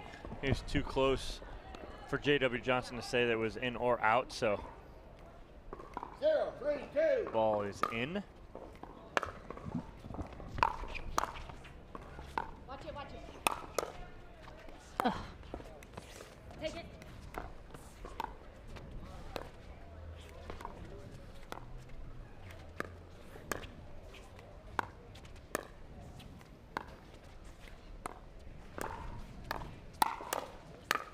So rule of thumb, you have a player up and a player back. You get a ball that's up where you can hit an overhead, usually go with the player that's up. Not unless it's J.W. Johnson. Yeah. Frazier did that, Johnson just reset it.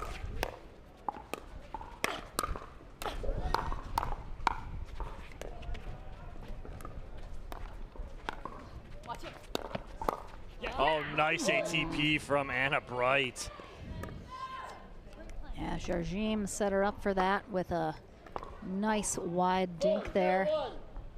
And I think while we normally see Johnson playing very loosely, kind of nonchalant-esque, I think Bright and Frazier are going to force him to buckle down a little bit more. We're going to see a little more effort out of him, I think.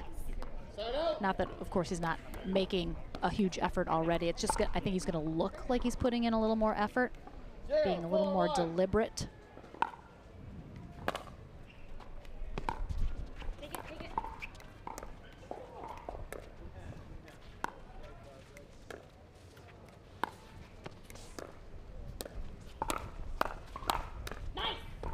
Second server.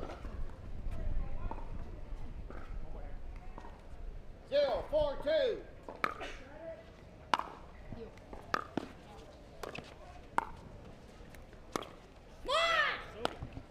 What a ball down the line there from Anna Bright. Goes inside out on J.W. Johnson. Watch her let this bounce, get to its apex. She's able to do something with that. Bright and Frazier have Johnson and Jardim's number right now.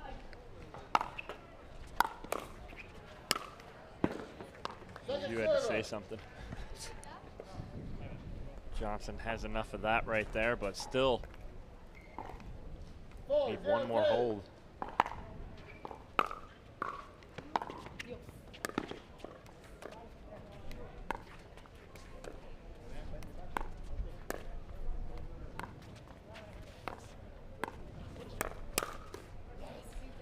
Johnson off the top of the tape.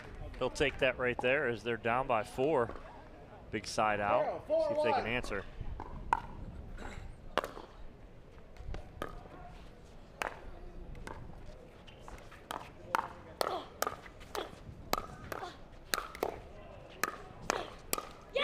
Wow, what a dig from Dylan Frazier in the middle of all that. Johnson had basically had an overhead. Hits right at the feet of Dylan Frazier. He digs that out.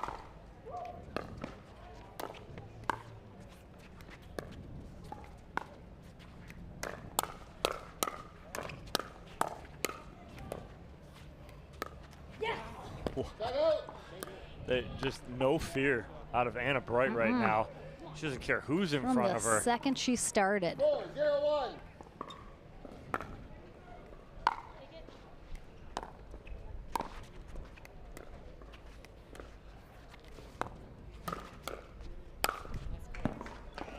We talked about it earlier that Anna Bright has a level of confidence that she can do all things at all times against anyone. Whether or not that is true or happens is besides the point, because she thinks she can. And that's the confidence you need. It's not an Absolutely. arrogance, it's a confidence that nobody's better than you. That's how you got to be. Got to have that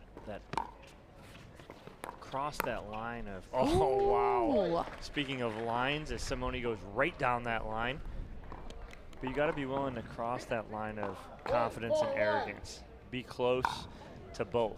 You need some of both.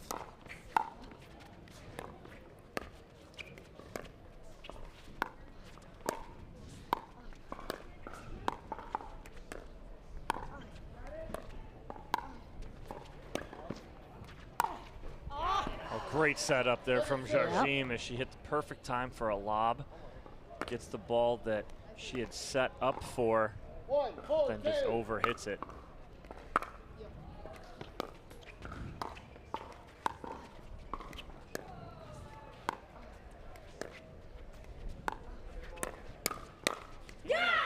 Wow. Anna Bright creating the 1-2 combo on J.W. Johnson. Watch her speed up backside. Get the block and then the put away.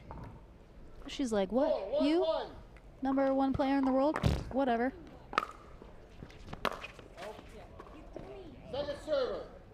What's so fun is we're obviously in this huge stadium here in Delray Beach, Florida at the Tennis Center. And we have people, there's only certain sections that are in the shade, and that's where all the people are. Up in like the second level of the stadium, all around the backside, up next to us, under the booth. They got a great view. They sure do. You can't see any of them. I know, you can't see them, but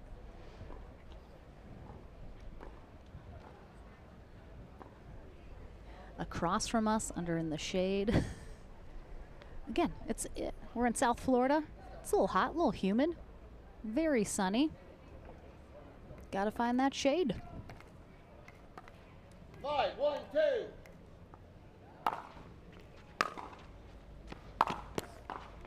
Set up. Come on, here we go. 1, 5, 1.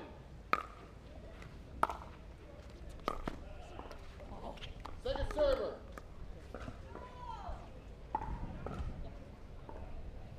1, 5, 2.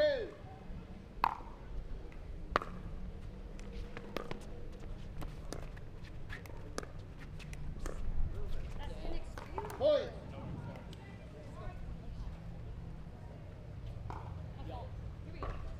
Two, 5, 2.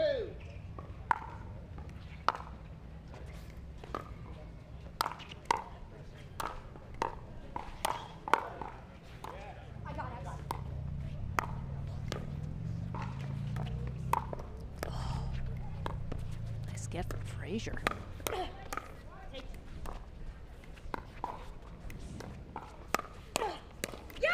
Wow. And go back about 15 shots prior, Jardim had the line. If she does not clip the tape right there, that's a winner down the line, but she clipped the tape, kept Frazier in it.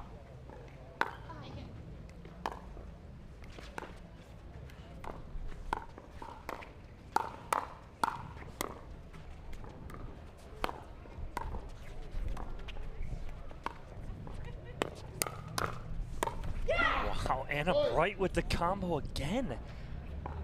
Just no fear out of this girl. I think Johnson is starting to learn the lesson of don't speed up at Bright, because he's leaving that sideline exposed. He's covering a little bit better now. Sometimes he's still not executing, but I mean, if I'm talking to J.W. Johnson, I'm just going to say stop hitting it to Anna Bright. Wow. She's had another beautiful reset on a forehand. I mean, I'd start targeting Dylan Frazier right now if I'm Jardim and Johnson, because Bright's got it going on right now.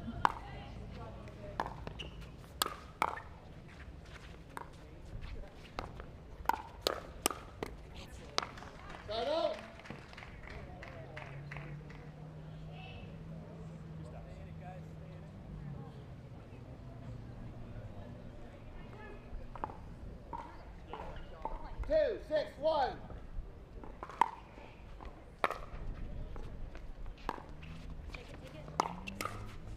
Oh, that was not very nice for him to do to his friend Dylan Frazier. Watch him carve. He didn't have to do him this. like that. Just carves that backhand cross court. 3-6-1. A little bit of a lofting serve there from Jardim. Gets the free point on the return long.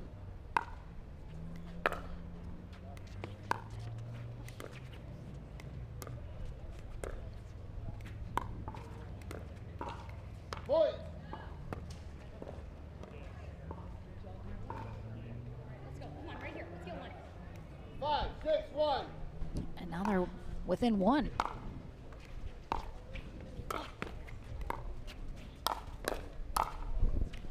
God, he's so imposing in the middle.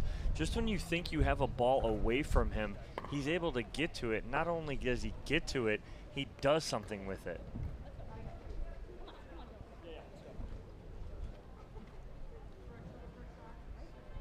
Six, 1.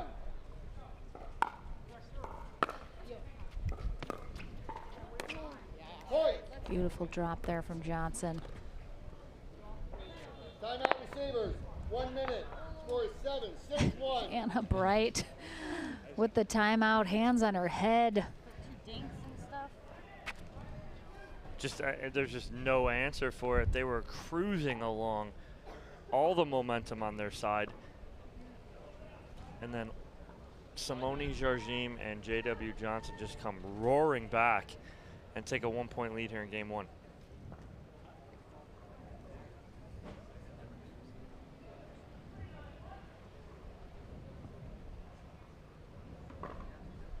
Other match is going on court number 7 is the consolation side with Coop, Navratil, Gridley, and Barr. Now, winner of that takes on the loser of this match in our bronze medal match, which will be our final match of the day here.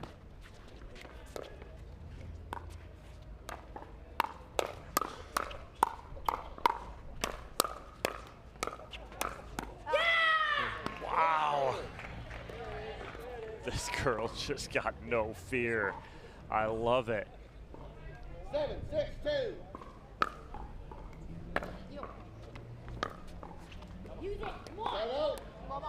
Big timeout, big side out. Now they got to answer. 6-7-1.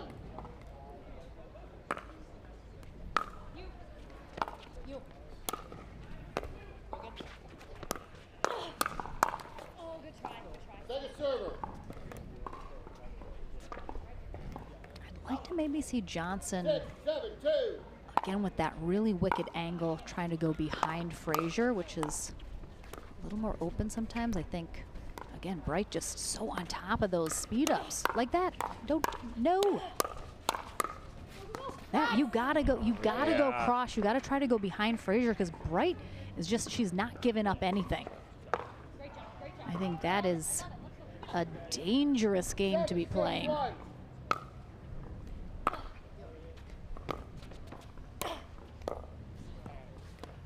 Johnson is a glutton for punishment right now. Just continues to give Anna Bright the ball. He's another one. He's got no fear. He's not scared of going right at her.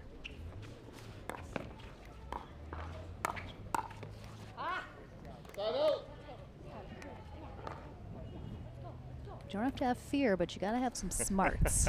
Recognize what's happening.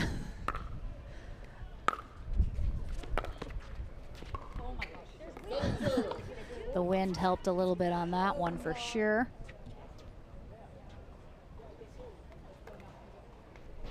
Six, 7-2.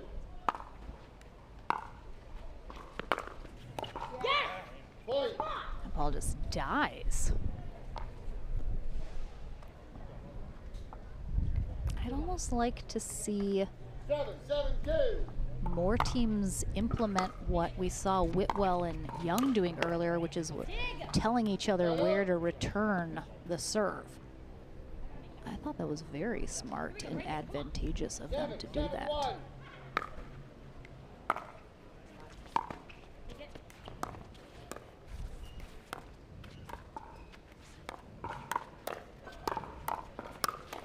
Oh, J.W. Johnson was like, I had enough of this patty cake stuff with you, Simone. Why don't I just step in and put this ball away for you? And Simone's like, can you do that a few more times, please?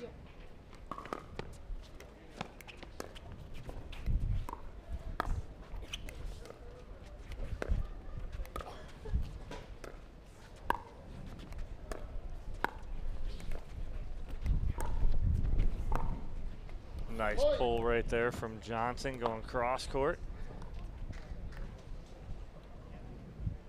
9-7-1.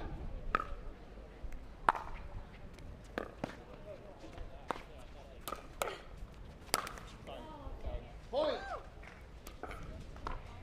Just a huge overhead. I mean, right at Dylan Frazier. Nothing he can do.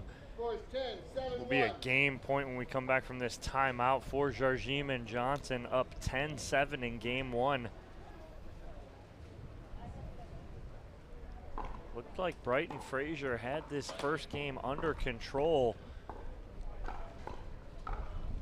until Jardim and Johnson kind of woke up and said, not quite yet. We're going to get right back in this, let alone get back in it, but take the lead. Yeah, we've seen Bright and Frazier a couple times here today already, and I would say generally speaking, they're a little streaky. They get hot, then they kind of cool off, then they got to turn it back on again. So I haven't really seen them yet in any of their matches just kind of turn it on and keep it on. So it'll be interesting to see if Johnson and Jardim are able to take this first game, how they'll fare in game two.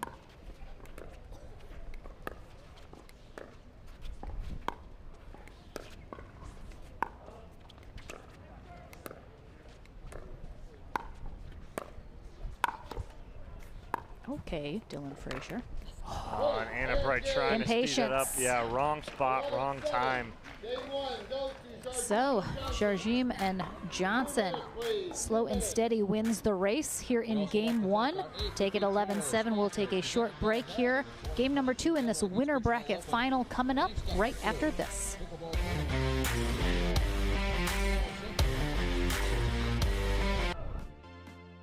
The PT Pro team at pickleballtournaments.com have unparalleled experience running tournaments, including all professional tours and premier events. We provide professional services to develop, plan, and deliver tournaments that players and fans love.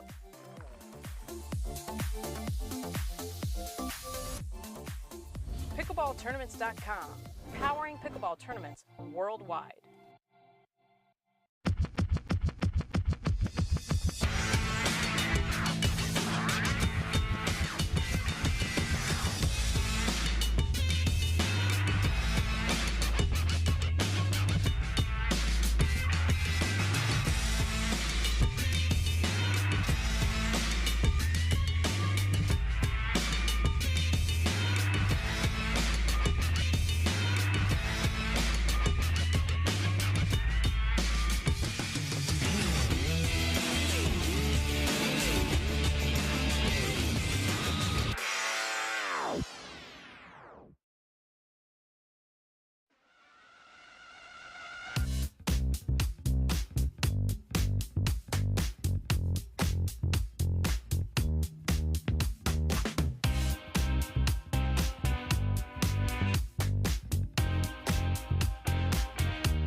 winner bracket final and a spot on Championship Sunday on the line here for our two teams battling it out. Simone Jardim and J.W. Johnson come out in top in game 1, 11-7. They will be on the far end for game number 2, while Dylan Frazier and Anna Bright hoping to take this to a game 3 on the near end here for game 2.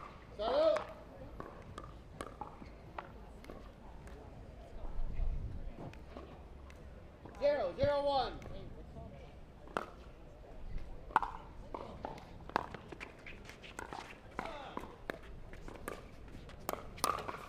All right, she got away with that one right there because, again, if she's going to start the speed up, it's got to go backhand first. If she's trying to go forehand first right there, J.W. Johnson's going to counter that quickly.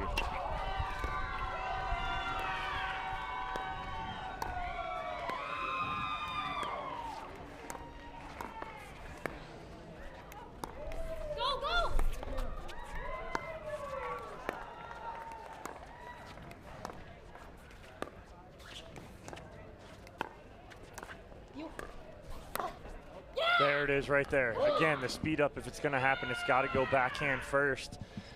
She catches J.W. Johnson in the middle, leaning, so she quickly just flips sideline, finds the winner, and again, just like game 1, they jump out to an early lead. They were up 5-0 in game 1 and got outscored 11-2 to end it. Second server.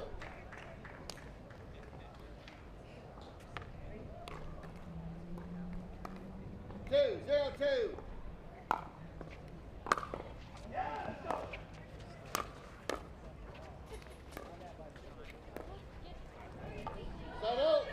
Just let that get on her a little bit too much. 0-2-1.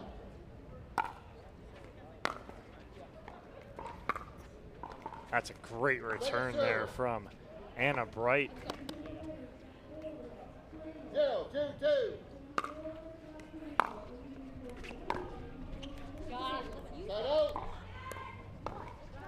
Two returns in the net. 2-0-1. Yeah, 2 missed thirds back to back for Jardim and Johnson. Missed opportunity.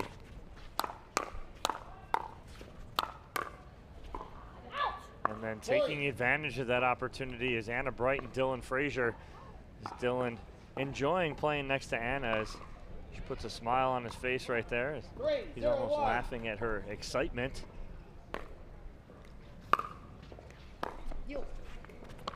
Second server.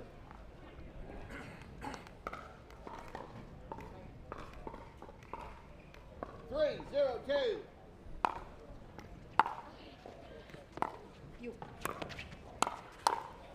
No, come on. Side out.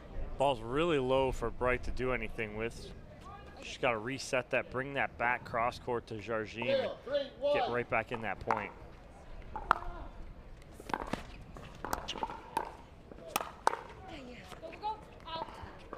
Second server.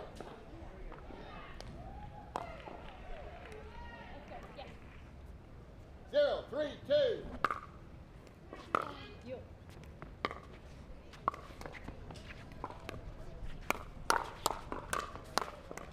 Nice job by Anna Bright right there. Again, it's the combo that's being successful. And it's got to be the right combo, though. You can't start it at J.W. Johnson's forehand. If you do, he's going to take advantage.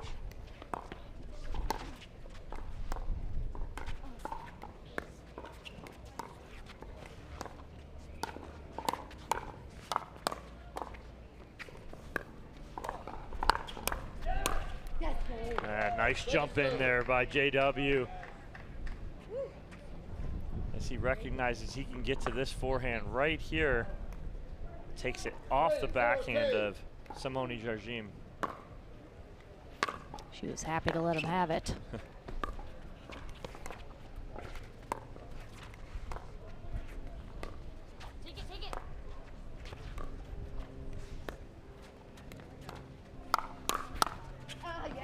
Nice ball, and Jardim got handcuffed a little bit. Didn't know if that was going to go in or out. But I also think that she thought that ball was hit a lot harder than it was.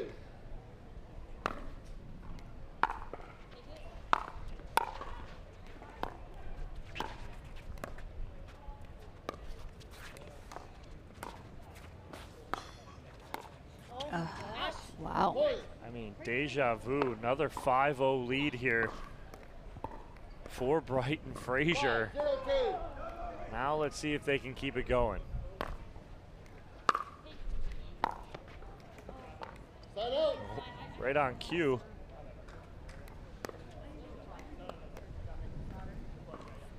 Zero, 5-1.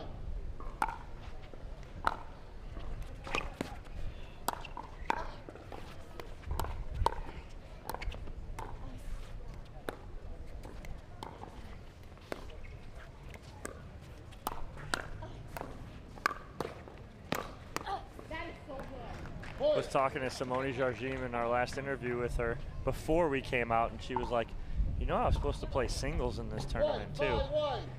And she said, I went to practice last week against CJ Klinger. I played 2 games, and she felt like she was going to die. So she's like, that's why I pulled out. It's been a minute since we've seen Simone playing singles. I don't blame her in the least. So yeah, she said, it was ambitious of her to try and unretire in singles. Nice ball by J.W. Johnson. He flicks that backhand winner down the middle. But yeah, she had a smile on her face laughing about it. She's like, yeah, I thought about it, but then I thought better. That's about as far as it went. Yeah.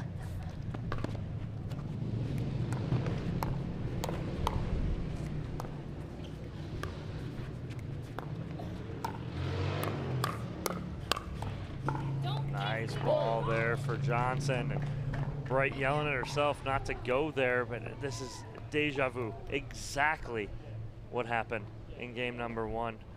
5-0 lead, then Jardim and Johnson come right back. 3-5-1.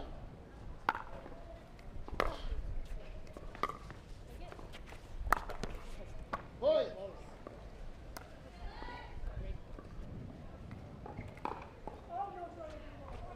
4-5-1.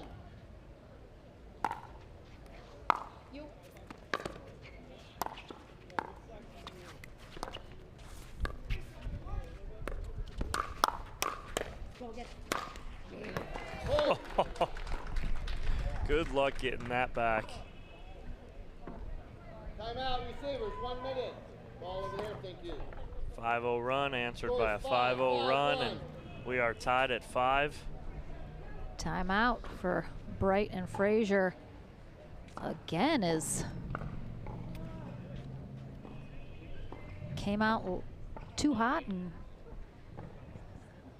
struggling a little to maintain. It is a marathon, not a sprint, as they say.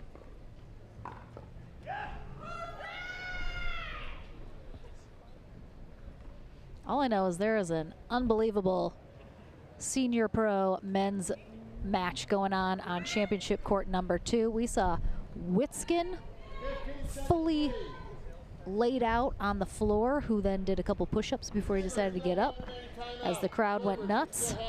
That's the winner's bracket final. Is Paul Olin and Dan Granat taking on Jose Derisi and Rick Whitwell. Oh yeah, that's a fiery match right there. Time in, ladies and gentlemen. 5-5-1.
No, just not the time for it. I mean, just a little impatience from Anna Bright. There were like at least 3 times in that rally I was like, that is the end. The rally's done. And it kept going. Both teams with some amazing gets to stay in it.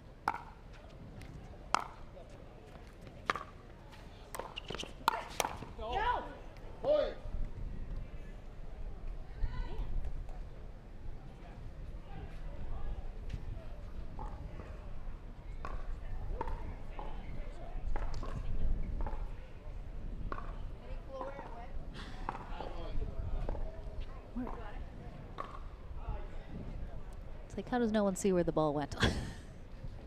There's people over there. J.W. Johnson, he's fishing it out. He got it.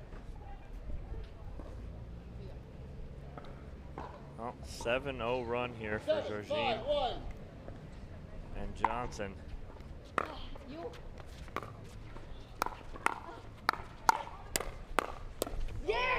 And Frazier and Bright trying to switch it up. Putting Bright on the left, Frazier on the right. Timeout receivers, 1 minute. Second and final timeout burned here by Anna Bright and Dylan Frazier, as they have no answer for this 8-0 run here from Jardim and Johnson. What are you telling Bright and Frazier here if you're coaching them up during this timeout? Stay in those dink battles. Stay in it. Anna just getting a little impatient a couple times. She's got to stay in those. And if you're going to attack, the combo to attack would be, if you're going to go at JW, it's got to be backhand first. You can't go to his forehand. His forehand's too strong. I'm not saying his backhand's weak by any means, but if you're going to want to do that, you got to want to attack the backhand first, try and get a mistake. So we'll see what comes out of this after this timeout.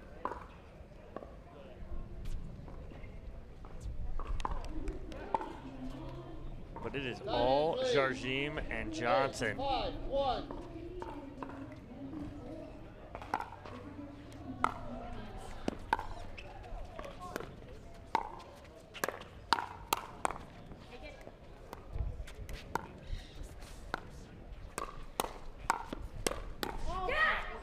There's a nice combo, and worst part is it's only first serve.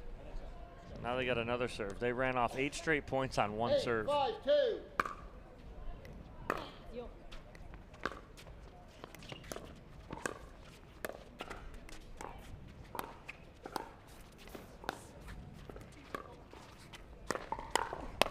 You had it! That's what I want. Yep, and Anna Bright yelling at herself, that's what she wants, because it was. She got the combo to the backhand of Jardim, to her forehand, but didn't execute.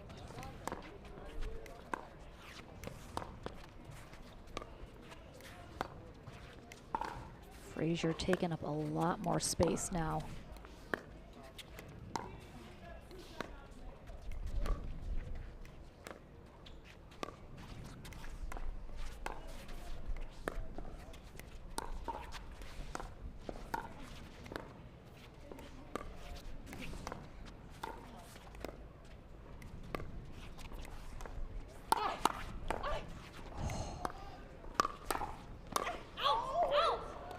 Good talk from Anna Bright to Dylan Frazier, letting that ball go.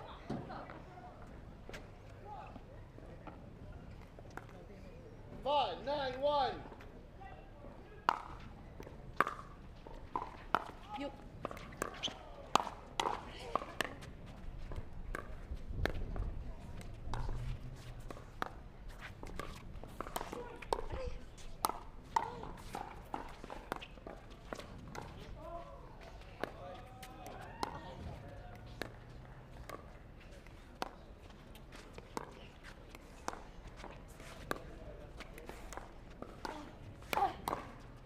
There it was, right? So the attack at the backhand, let JW just block it, right? So the combo works. Backhand, and then Bright gets the winner.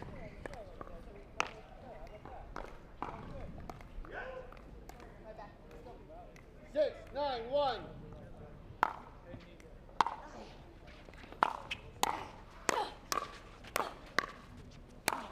Nice finish.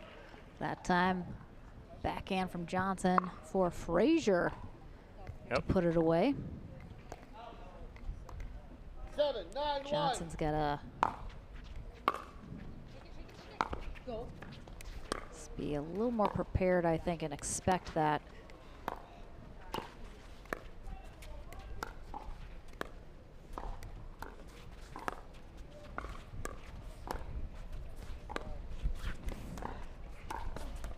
Oh yeah, she could have smacked it. It was up high enough. I thought she was going to, and I'm sure Anna Bright expected the exact same thing. She barely just pushed it over, down, and Bright completely threw her off.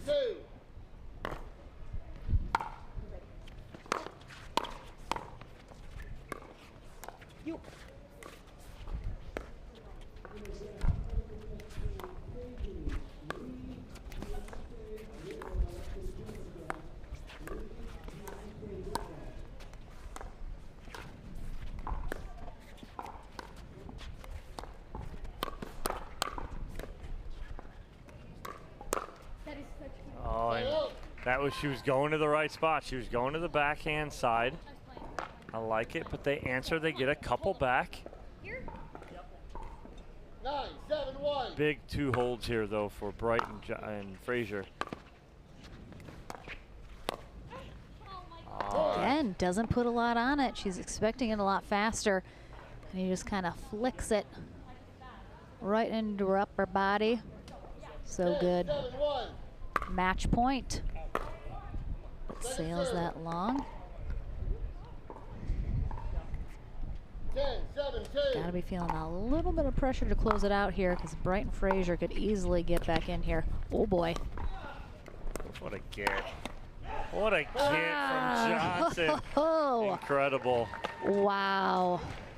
Johnson win, 11-7. Really nicely done. And then the air off the tip of Bright's paddle sends them to the bronze medal match. The winners on their way. Simone Jardim and J.W. Johnson are done for the day. Johnson keeping his hopes alive for a triple crown. Don't go anywhere. We're coming back with some more action here before we close it out. Don't go anywhere right after this.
At Coulter Homes, the rules are simple. Grab your paddle and always dink in the kitchen.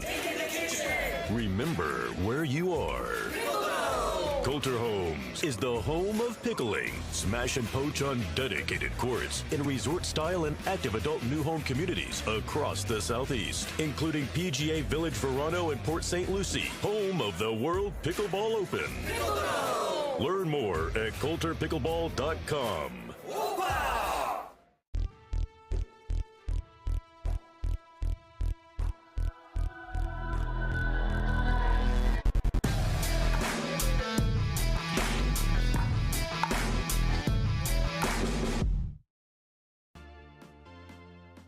PT Pro Team at pickleballtournaments.com have unparalleled experience running tournaments, including all professional tours and premier events.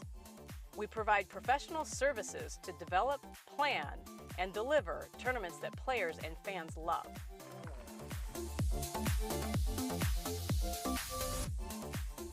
Pickleballtournaments.com, powering pickleball tournaments worldwide.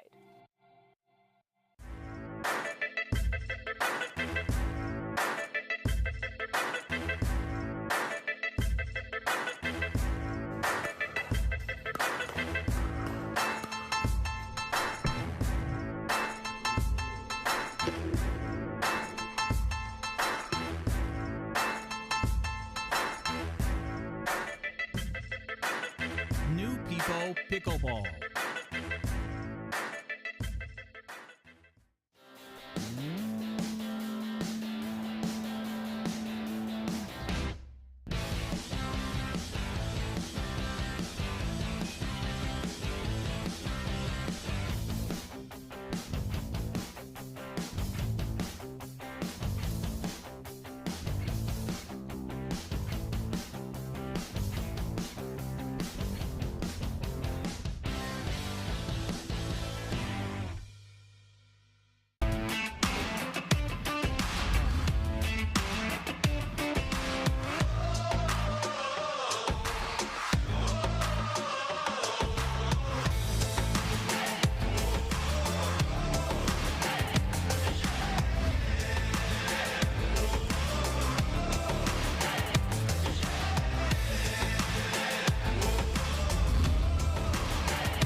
I'm back here on center court with Simone Jardim and J.W. Johnson after their victory over Anna Bright and Dylan Frazier.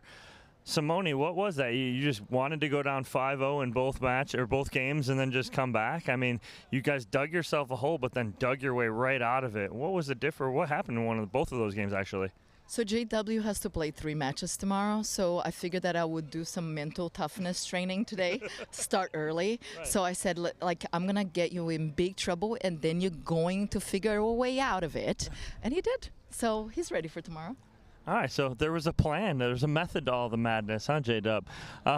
It seemed like Anna Bright wasn't very intimidated going face up with you. She was challenging you that whole match. Did you see that, and what did you think about it? I mean, I'm used to it in practice. I mean, she usually goes face-to-face with about anyone, so I'm not surprised by that. But I was surprised a little bit just because I kind of forgot she did that a little bit. But in the end, I knew where she was going and just won the hands against her. He's so proud of himself winning that against Anna, but Simone, seeing that kind of player, Anna Bright, coming out of nowhere and what she's doing, what do you think she means to the sport as far as the future? I think it's great. Like, this court alone was great. I am so excited because I know that these opportunities for me will not, they didn't come around when I started. I was kind of, in a way, the younger one. So I think I know that going forward, the sport is just going to get more and more interesting. Rallies like that are just going to become more and more the norm. Yeah. And so it's just very interesting, and I think for the audience to watch, it's got to be exciting because it's like, wow, like, this is crazy. Yes, it is crazy. And unfortunately, it's like, for them, they might need to work on their necks because they'll be going like that. So. Well, congratulations, Simone. J-Dub, moving on to the gold medal match. J-Dub, you got 3 gold medal matches tomorrow. What do you think about that?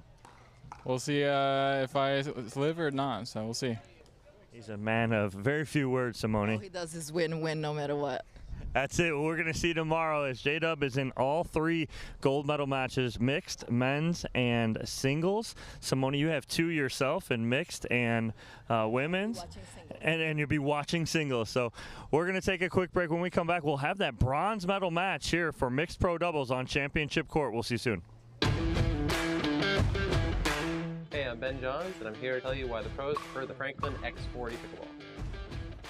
I really like the durability. It's pretty rare that I crack one of these. I really like the balance in the ball. I really love this ball because of the color. The visibility at any time during the day is always extremely easy to see, so I think it's not just for the players, it's also a great spectator ball. There's a gentler side of Florida, just waiting for you to discover it, where America's first resort destination was built and genuine hospitality began. A place with cleaner sands, warmer waters, and fewer crowds.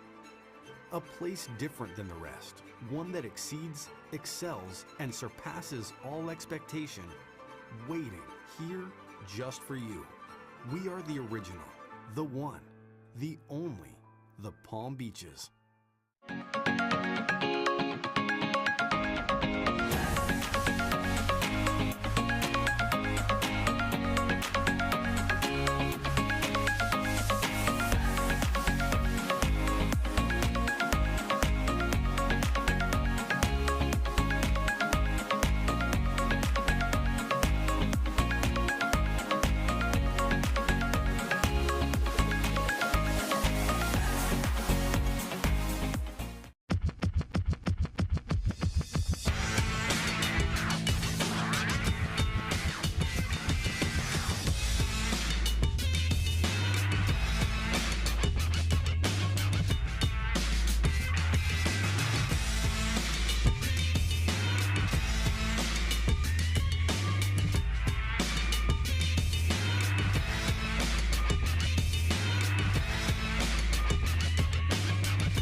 So ready for next gen. This is Next Gen Pickleball. I'm so ready for the Next Gen Tour.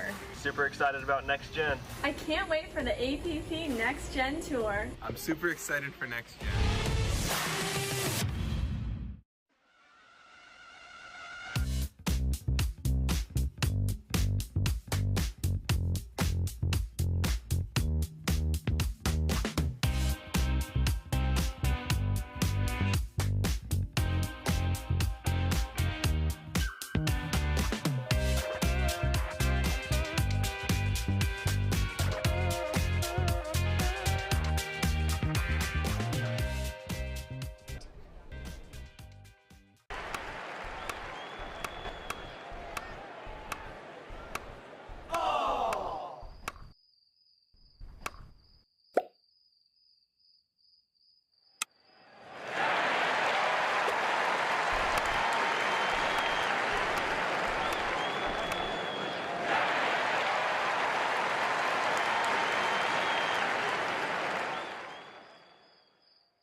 PT Pro Team at pickleballtournaments.com have unparalleled experience running tournaments, including all professional tours and premier events. We provide professional services to develop, plan, and deliver tournaments that players and fans love.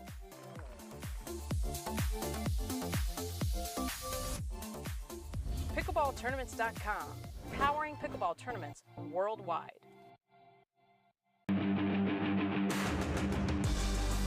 You know why I play with this paddle? Because I win.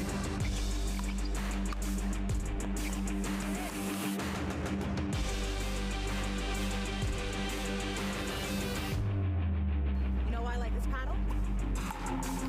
Because I win with it.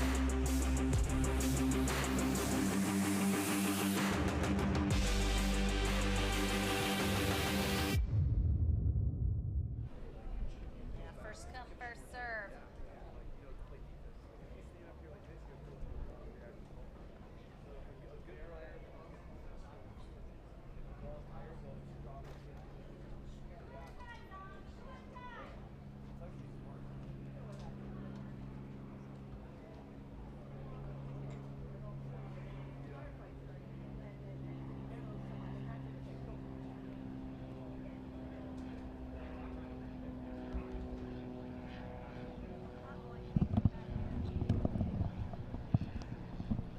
Remind everybody we still All right, just a quick update.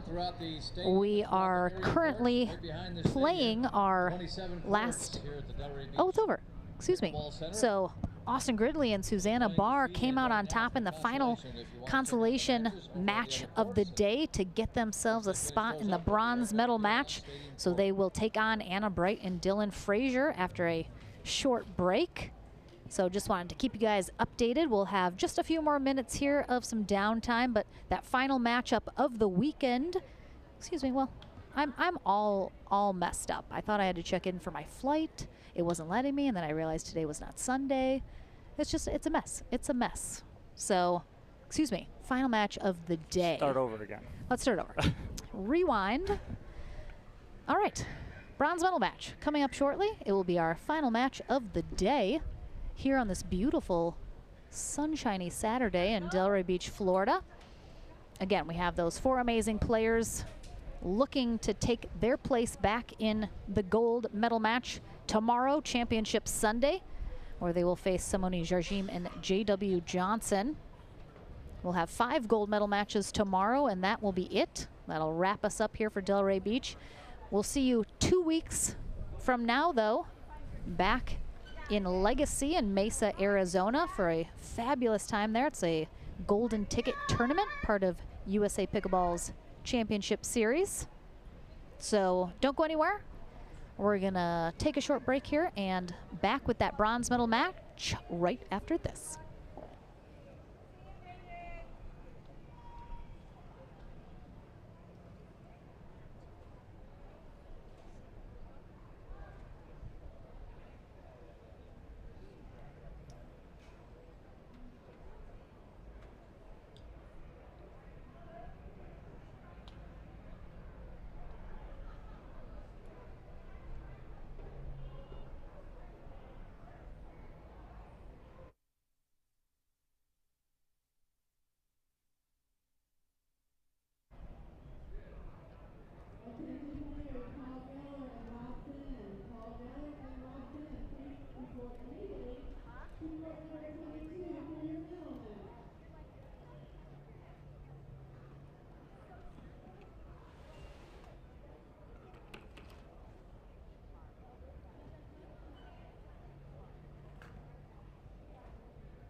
One final match is all that remains here of our coverage on Pro Mixed Doubles Day here at the Delray Beach Pickleball Open, presented by Head Pickleball at the Delray Beach Tennis Center in Delray Beach, Florida.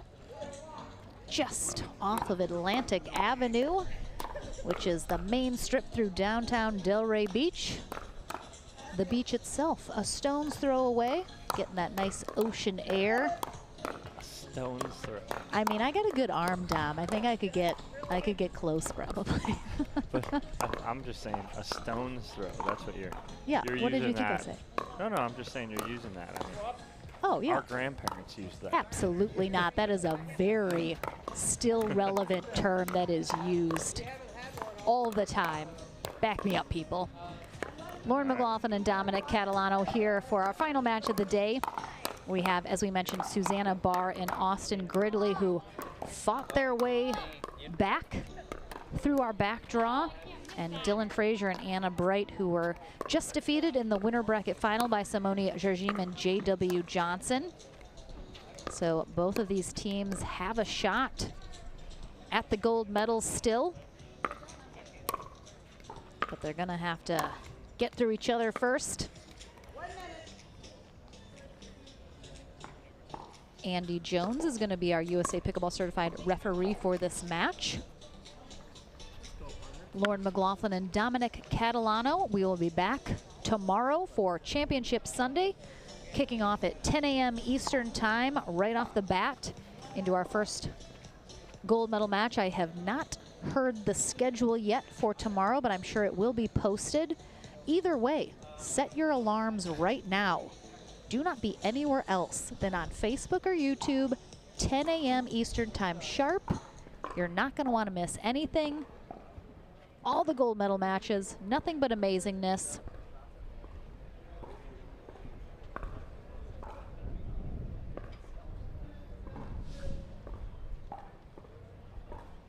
Looks like Barr and Gridley will be on the far end here for game number 1. Bright and Frazier on the near end. This is a first-time partnership for Frazier and Bright. I'd say they have a pretty good chemistry going right now. I think it is working very well for them. Barr and Gridley have played together several times, know each other very well. I'm excited for some Austin Gridley shoe squeaking during this match. That couldn't be any further from a fib. No, that's a real life. We have our amazing court mic down there so you guys can hear all the game action, which includes the shuffling of the feet and the squeaking of the shoes.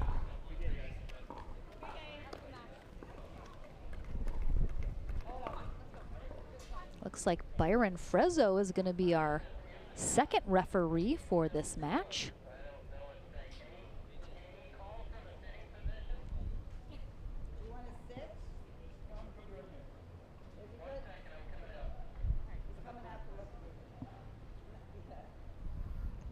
Looking like we're just making sure he is standing out of the kitchen cam viewpoint.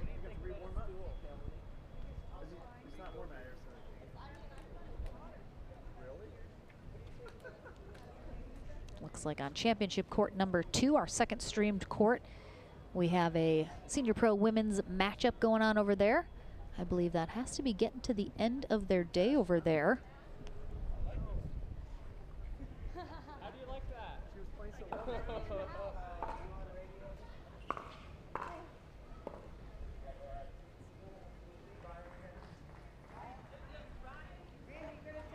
All right, Barr and Gridley will be serving first.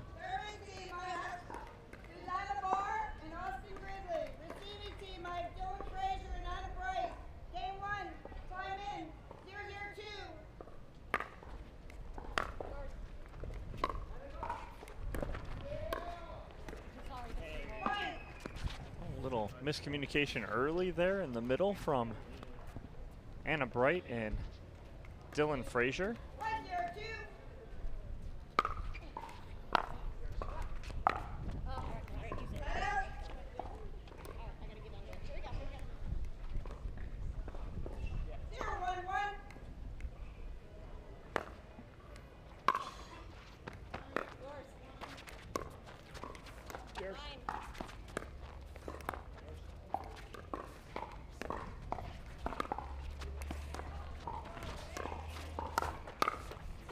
Oh. No net love to kick us off here for Susanna Barr. No love for the net lord, huh? Could be trouble.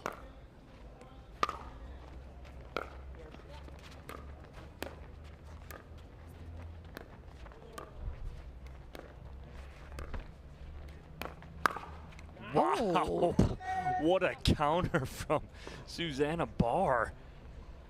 Is Anna Bright gonna be like, I'm gonna flip this here? Barr's having none of that. Frazier can't do anything but watch it go past him. And we talk about how Susanna Barr has such a kind of compact swing. She kind of holds her arms close to her body. Has a little bit of a unique style, as does Austin Gridley.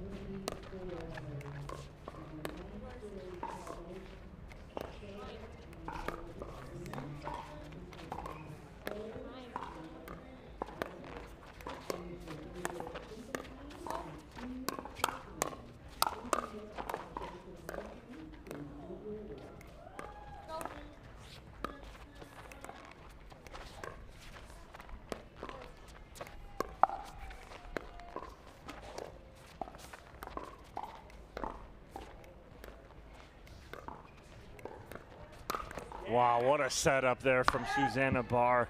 I'm not gonna lie, Lauren, I think we may be here a while. I think we're gonna get a lot of points like this. Just drawn out chess match points. We've seen some very drawn out games already here today within some long matches. I think that is more than possible.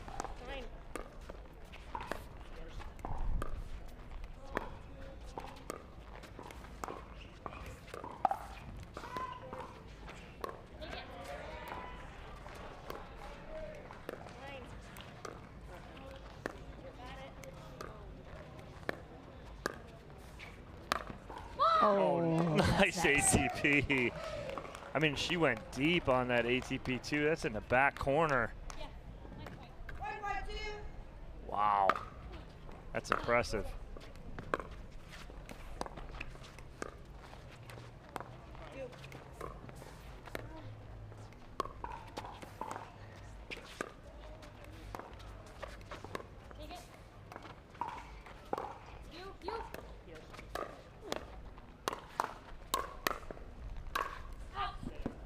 Just misses that right there. Goodly trying to put an exclamation point on that. Yeah, it's just. I'd like to see Susanna stay here. I like her straight up in front of Bright, and she does. Oh, that's gonna miss that line. I thought that was wide. Yeah, but I like the matchup with Susanna Barr in front of Anna Bright.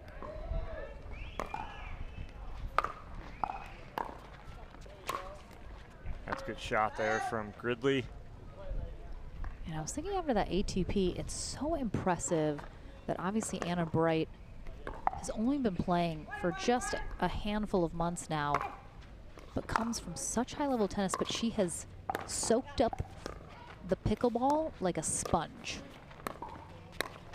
Yeah, she really has. The dinking, the patience now that we're seeing out of her. She was very kind of trigger happy previously when we started. She's only played, in 4 tournaments. And it's like the ATP, just the growth is exponential for her as she's continuing to just up her game. On Gridley again. One on each side now that he's just overhit.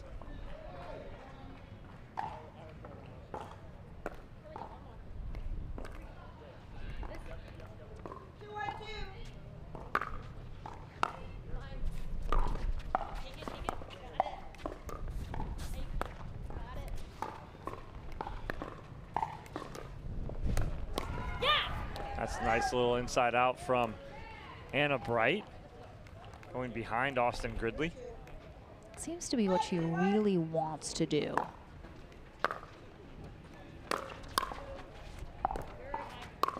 Oh, nice put away there. Nice angle, but yeah, she's always kind of looking to go behind whoever's in front of her. It's kind of where she wants to speed it up, looking to sneak it back there. So it seems to be what she is hoping to get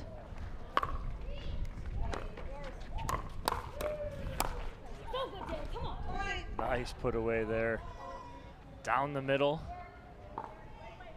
Ties this game up at 2.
Good cover by Susanna Barr, and I know Anna Bright's pointing to go straight on.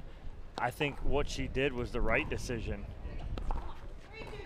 because Susanna Barr had come all the way over. Going to that opposite side was the right decision, just didn't get it up and over. Ooh, ball.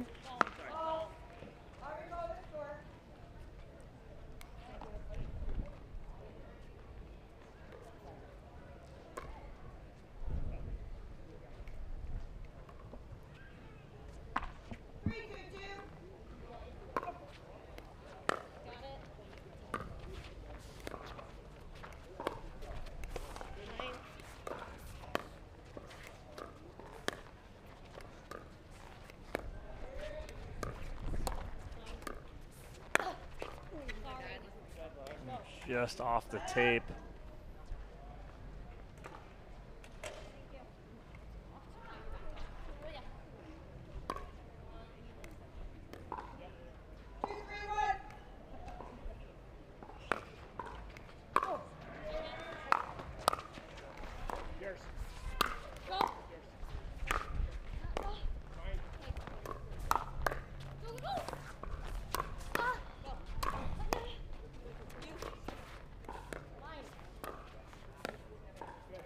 It.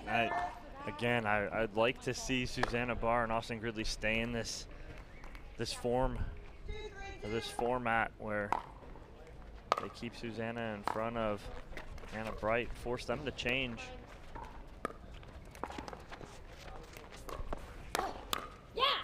Ooh. So you can see, I just feel like Anna Bright, she's looking for that sideline. It's what she wants every time. That's where she wants to speed it up. That's where she wants to set up. She's really hugging that sideline.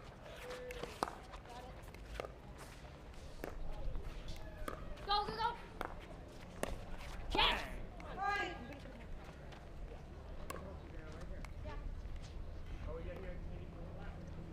We are good. 4-3-2.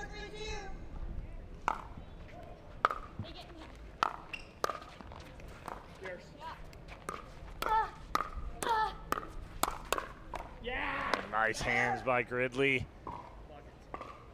Might be the first time I've seen Gridley getting a little fired up here, getting a little vocal.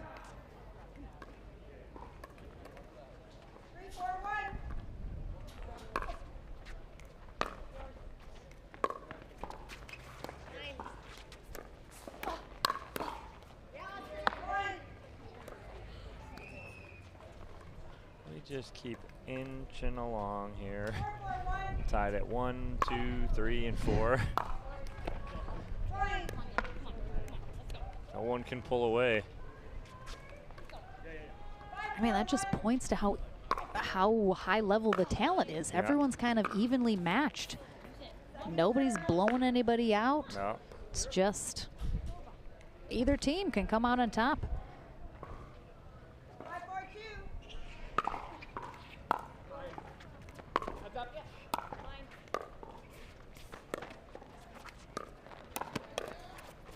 Oh, nice So job good. by Susanna Barr, just staying composed here as Frazier goes for the Ernie. I mean, not only does she have to defend an Ernie, at her, but then she just blocks it with a nice angle. Yep. Back behind Bright.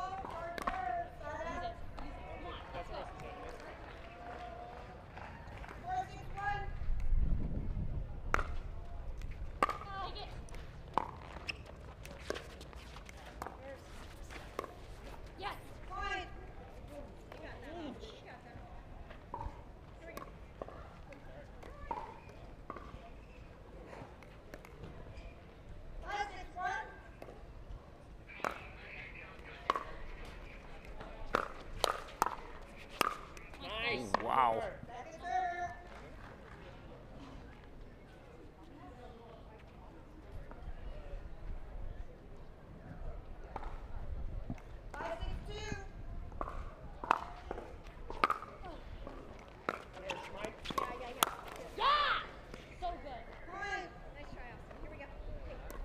Frazier seemed like he telegraphed a little early. He was going middle and surprised Gridley. Didn't try sneaking it behind him, but might not have caught it in time.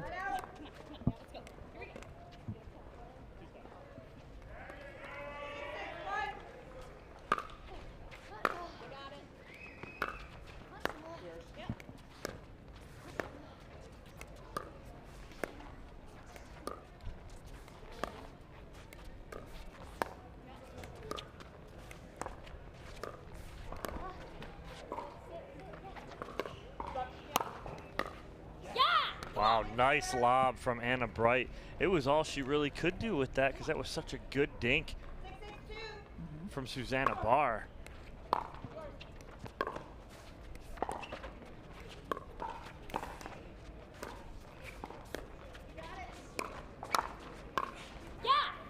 another lob. Uh-oh.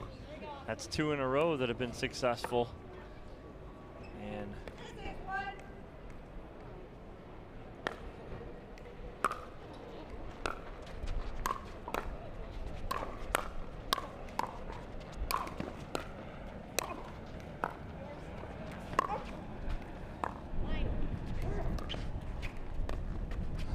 wow.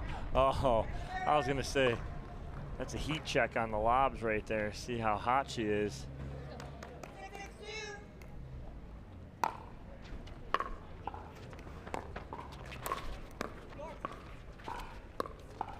Oh.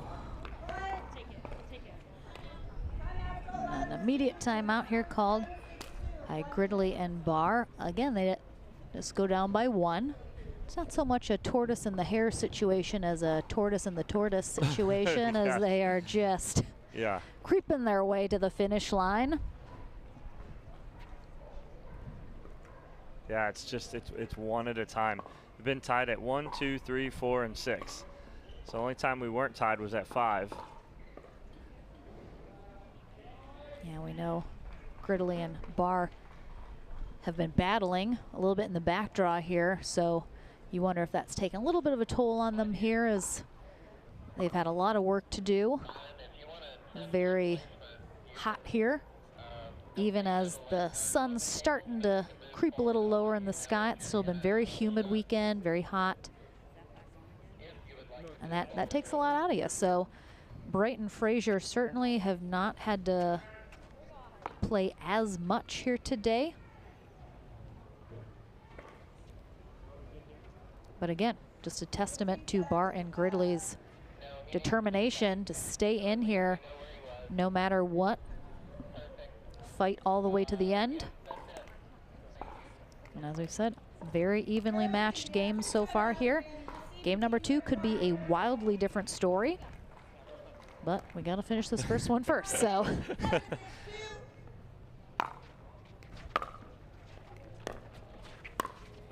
Oh, that's so nice. Oh, I thought that was it.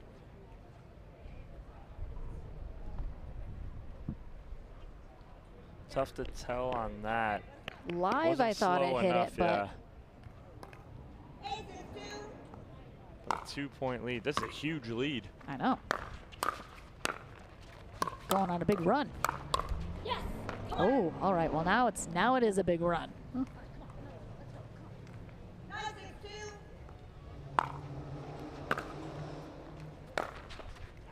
Just misses that.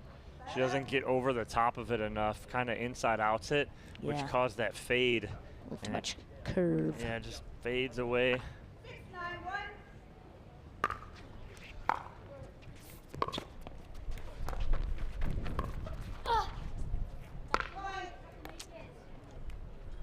Bad effort, but that's a up 3 shot. That's a tie game, probably not going for that.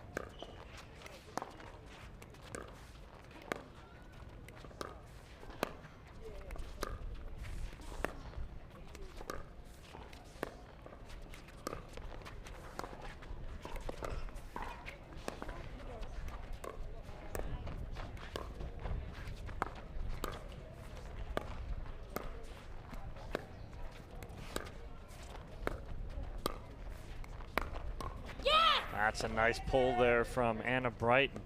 What I like about putting Susanna Barr directly in front of Anna Bright is because it eliminates that, because they're not going that cross court and giving her any angles.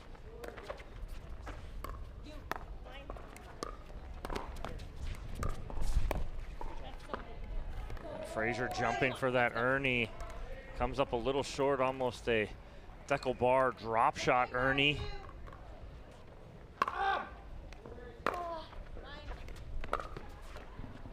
The net Lord, and there she is. It comes out at a very opportune time for her to tie this game up at 9. So she saves it for the right time. Oh, and Gridley, he's had a few opportunities that he hasn't come out on top of. Either hit wide or in the net, but they're still in it here, all tied at 9.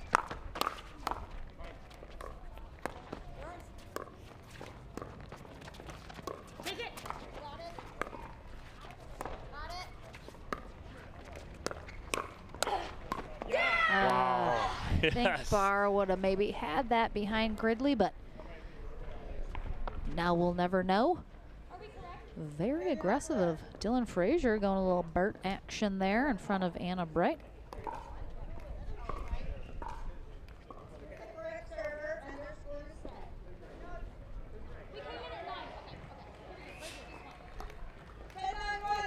Game point.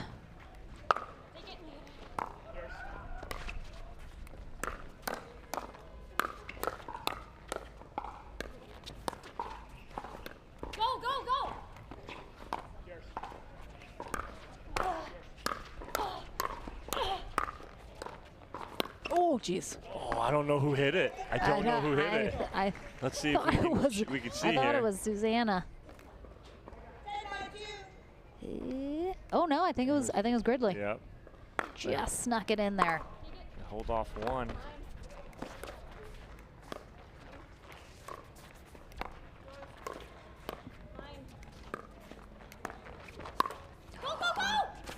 Oh, geez. Oh, wow. Gridley did not miss that one. Though. Wow. I did not think he was. I thought he might get it, but I didn't think he was going to do anything with it. But Dylan Frazier proving me wrong.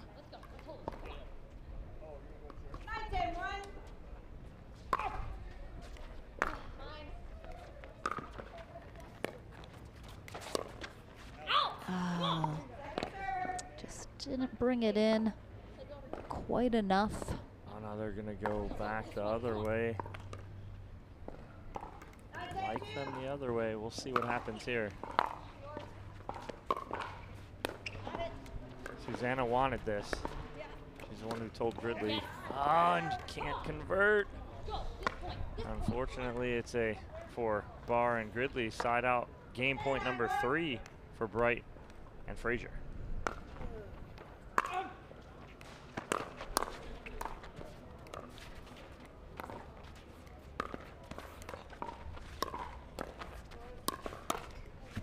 Yeah. That's why I like that for Barr and Gridley, is that Frazier's pinching middle, so Susanna Barr can go that hard cross court and get Frazier off balance a little bit. Just like that. She goes back.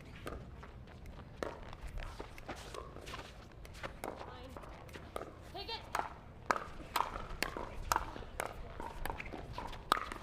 Yeah! Wow. Hanging tough. New kids on the block. So now what I'd like to see, let's see, I want to see Frazier and Bright counter it. Now have them switch, right? If they see that. But now they're going to get back to what they want, which is the cross-court battle between Bright and Barr. I don't think we've seen Frazier and Bright switch all day. No. Oh, yeah, that was a little high. Yeah, it's tough. And we're all tied yet again, Lauren.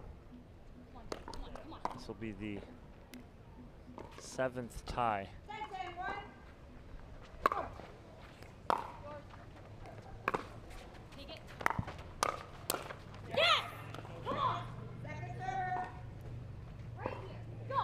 And that's what happens is, so when they're like this, what happens is Gridley will tend to pinch middle.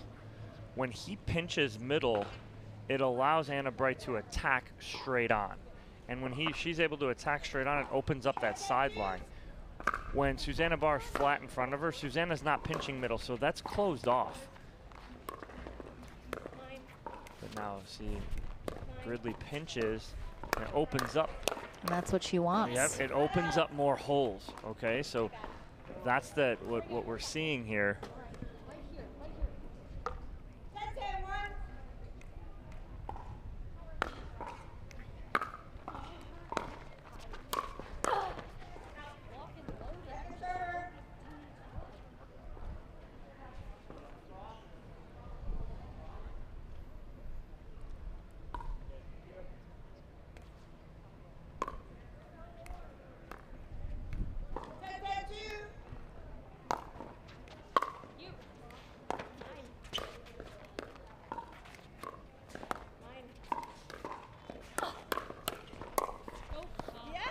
Frazier almost looked like he got stuck in the mud. Stuck, yeah.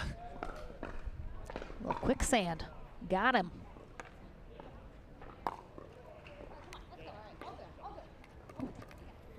Excuse me.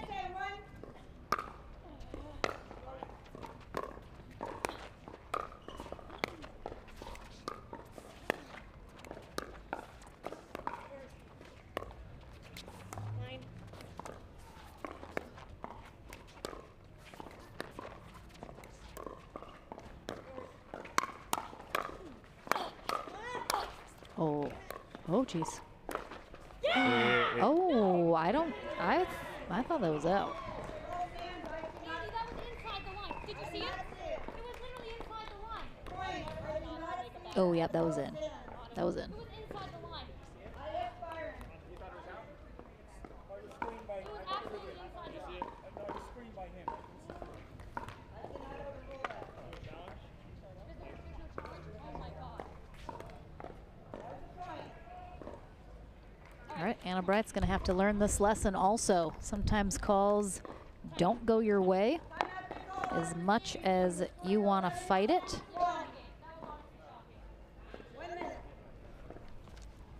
So timeout here from Bright and Frazier, as it'll be a game point here for Barr and Gridley.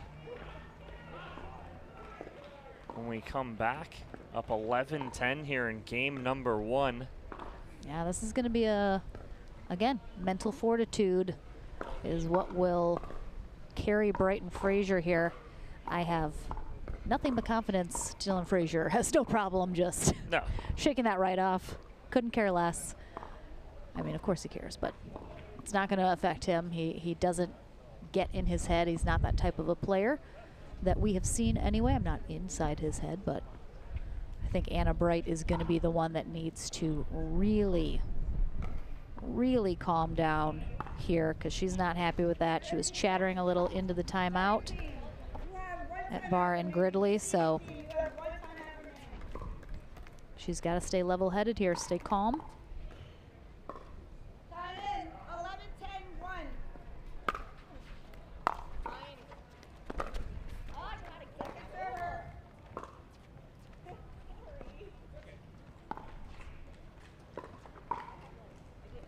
One stop down. Can they get another?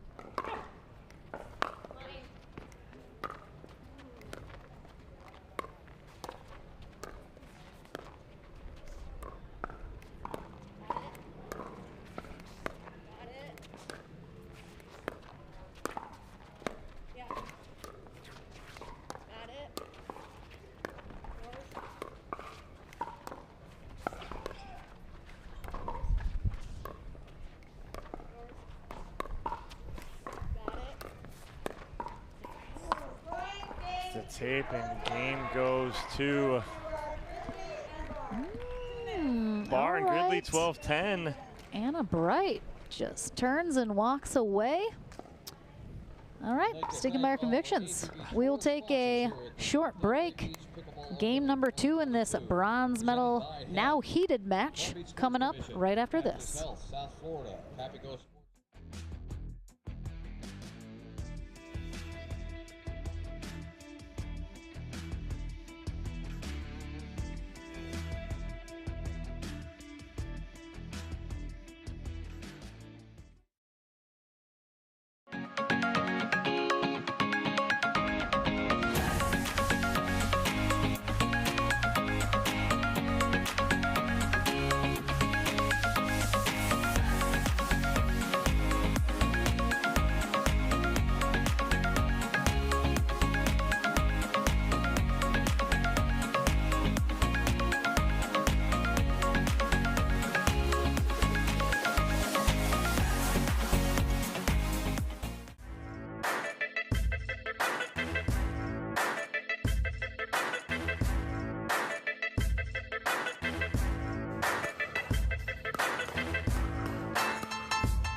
New People Pickleball.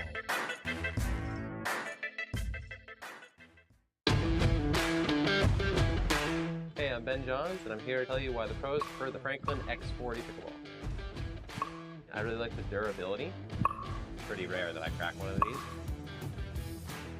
I really like the balance in the ball.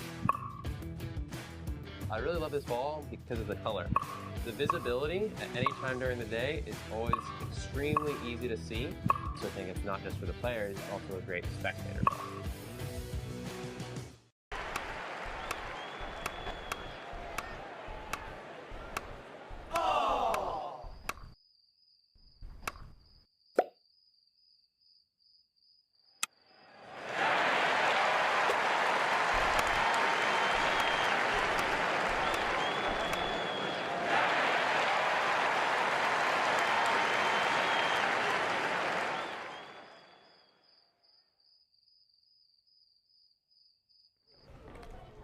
So will the drama continue here as we get into game number 2 of our bronze medal match here in pro mixed doubles?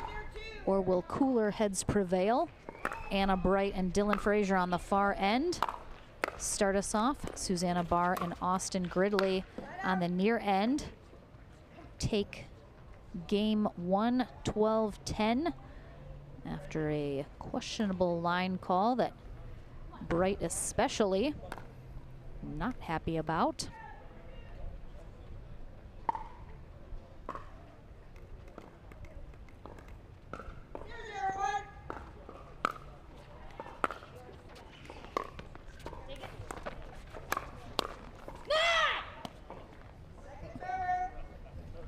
It was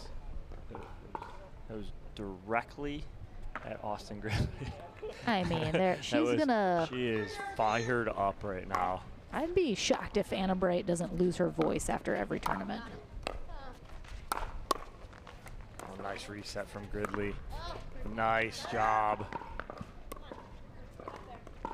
A good spot there from Frazier at the feet of Susanna Barr. And trade side outs here to start game 2.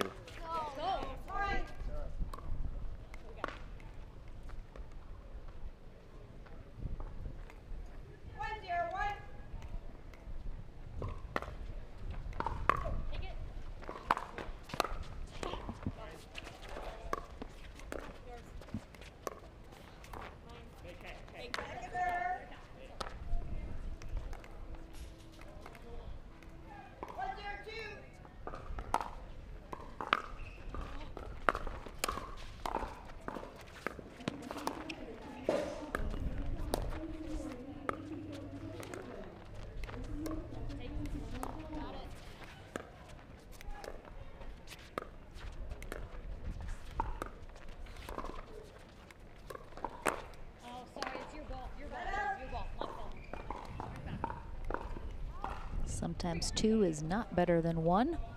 With a little collision in the middle there between Bright and Frazier.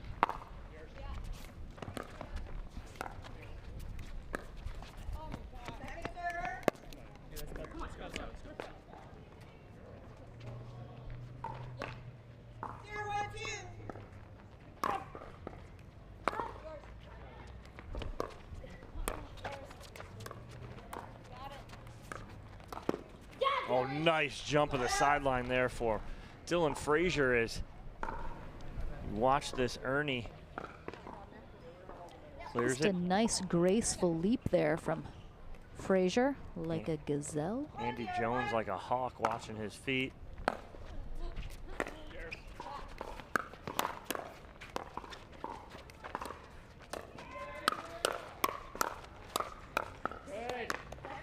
I know they come out on top of that. I just don't like that Barr and Gridley are not going back face up with Barr and Bright. This way just creates more holes for Anna Bright to attack.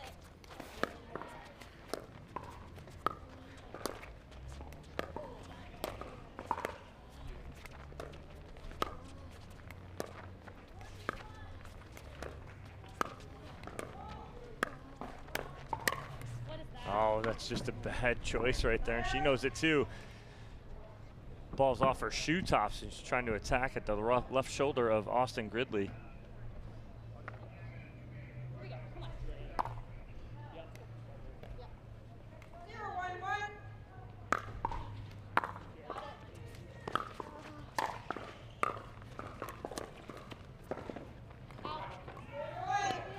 Just misses that lob right there. She was successful in the first game a couple times on that lob.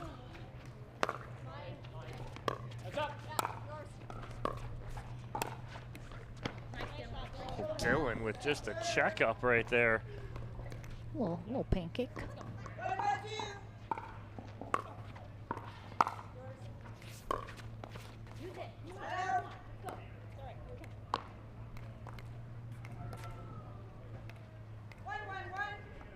Again, I think we're going to see another similarly styled game here as game 1 that inched up the scoreboard.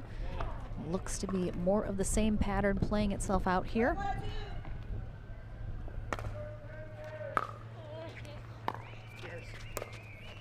Here we go, the matchup that I think is best for Barr and Gridley. Oh, he thought Barr was there. She was not. It's weird. I'm wondering why he thought she was there. Looked like he was going to go for it and then just kind of let it go, but it was so far on his side.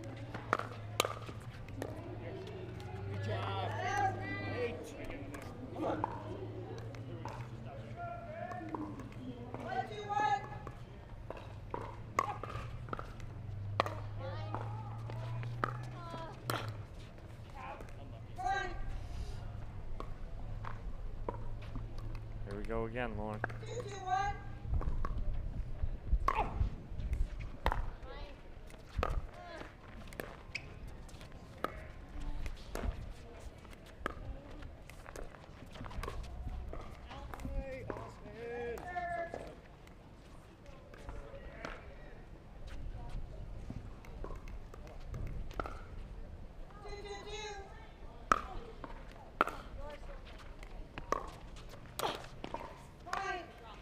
Bright needs to regroup right now. Not let her emotions get the best of her right here. Sorry, Dylan. Here we go.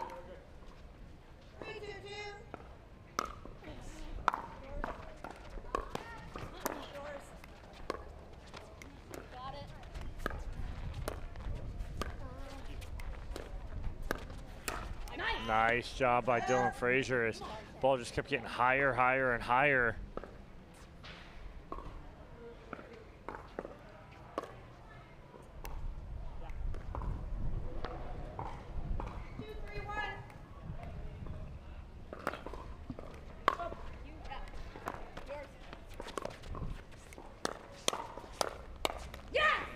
All right, so Bright comes out on top of that one.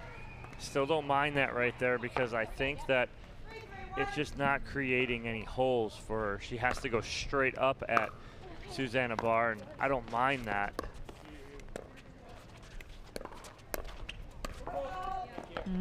Yeah, Anna Bright even knew she was in the kitchen on that. She was going for the Ernie and then stopped, but then played it. Yeah.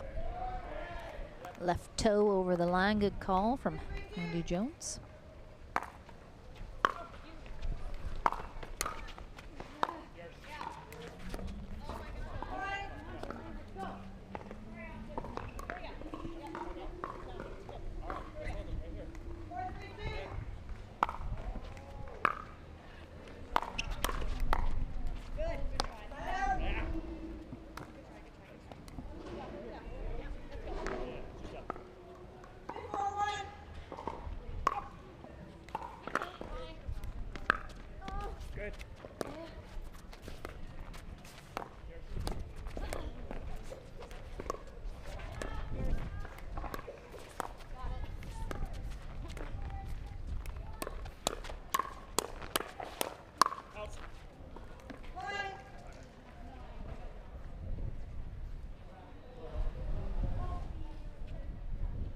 Clips the left shoulder of Anna Bright, all tied at 4.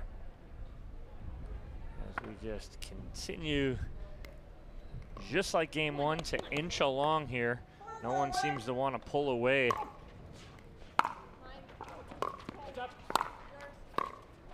Biggest lead in game 1 was 3 by Bright and Frazier when they were up 9-6. Seemed to be pulling away. Barr and Gridley answered. I love that you keep saying nobody wants to pull away. Like they're no. no, I want to play a little more. I'm having fun. I'm having fun. I don't want this to go too quickly.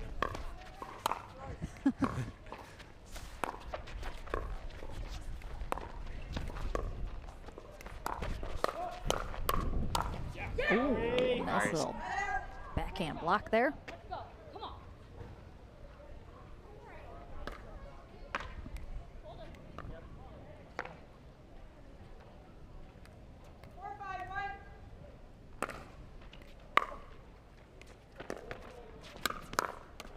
Oh, nice step in from Dylan Frazier.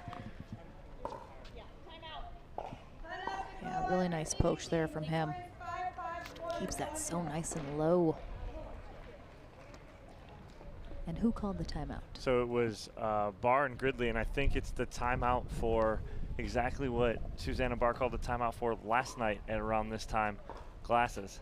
Oh yeah, the shadows creeping onto the court. The sun's starting to get down behind that side of the stadium. So maybe she's gonna change out her sunglasses.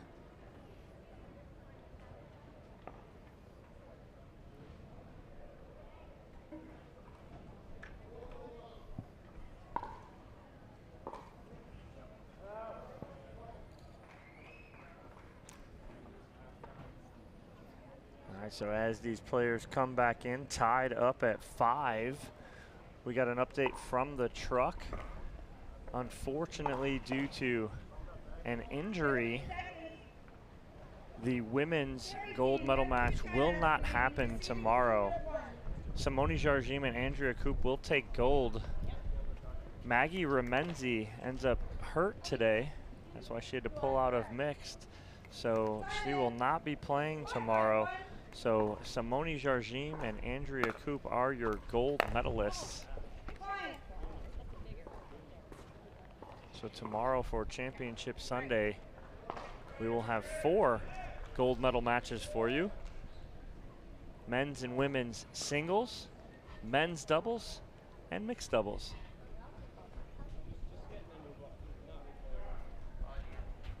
It looks like we're gonna have a ball change here.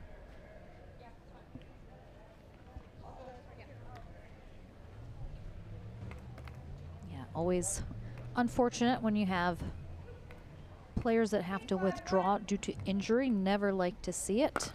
Yeah, so while she's playing in this bronze medal match, Susanna Barr ends up with a silver medal in women's. Nice put away there from Susanna Barr, right on cue, as Susanna Barr was playing with Maggie Remynse. So Susanna and Maggie will end up with the silver medal. And like I said, Simone Jardim and Andrea Koop, your gold medalists. So a big congrats to those ladies. Nice finish there from Austin Gridley. Again, that kind of awkward, not very conventional backhand. Very tough to read, see where it is going.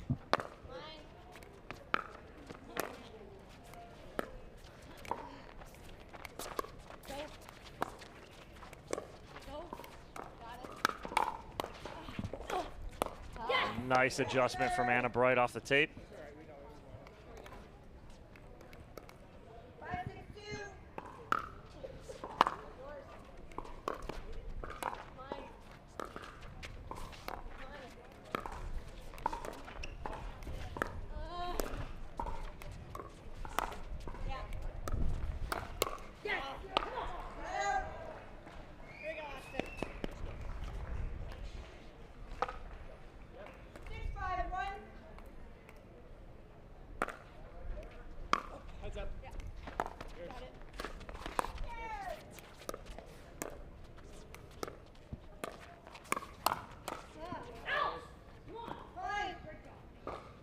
Two-point lead now here for Bright and Frazier in game number 2, trying to force a third game here. Yeah, as this match is winding down, I'm just it's kind of low energy right now, and I know Bright, of course, very high energy. I can hear her trying to get fired up.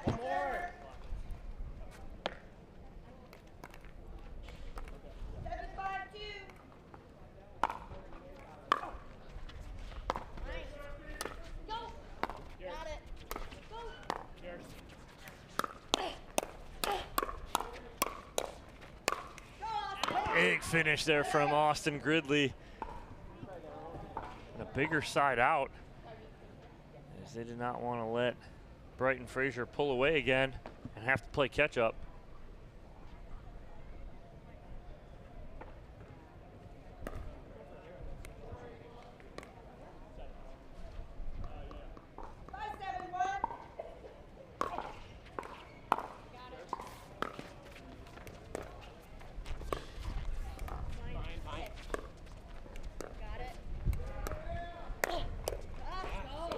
Pull there from Anna Bright as she kind of shocked Susanna Barr right there, which very hard to do. Susanna typically ready for that. Nice drop.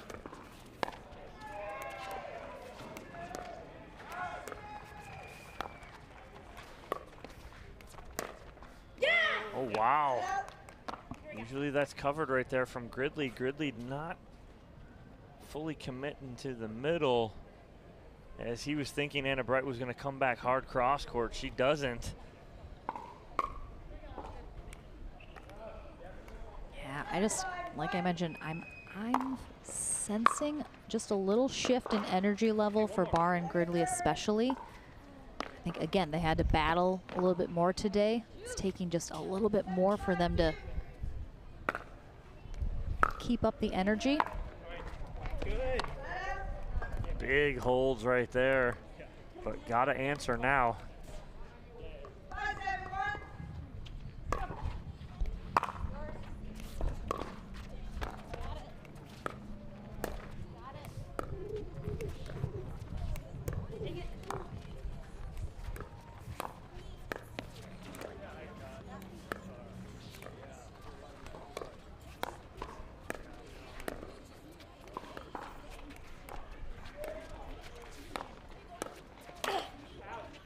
Off the tape and out, the attack from Anna Bright. And again, it's hard to attack from that side, as that's the higher part of the net.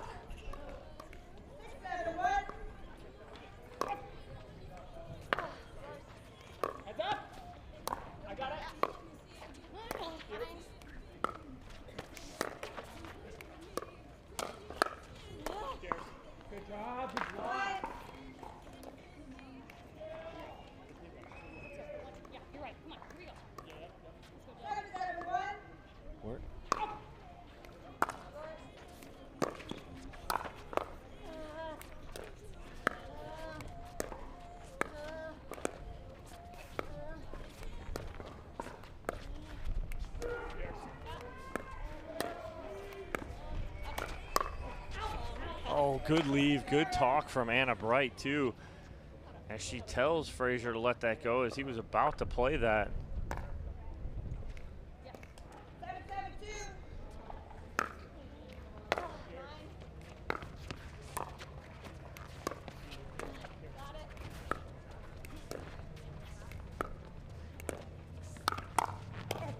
Oh, nice finish there from Austin Gridley as he gets on top of that backhand.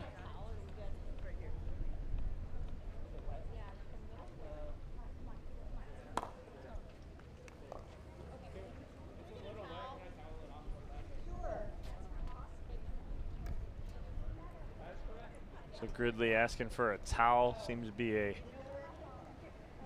slick spot on the court. Probably from his own sweat.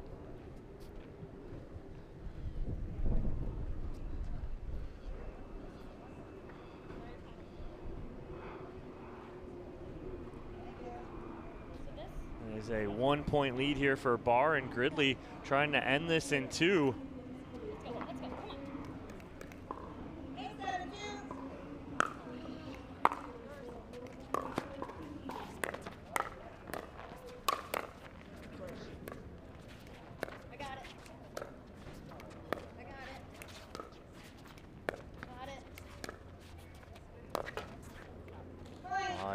Bright trying to make something happen down the line there. Ball not really high enough to do that with. If she does get that over, that is right on the forehand of Austin Gridley. But a 2-point lead here for Susanna Barr and Austin Gridley.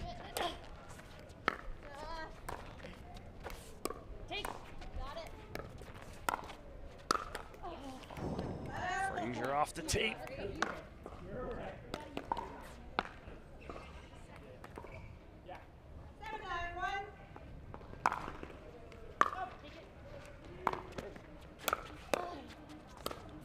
Oh, that was nasty. Wow, what a shot from Susanna Barr. Watch her just go inside out. I mean, that was inside all the way out to that sideline. My goodness.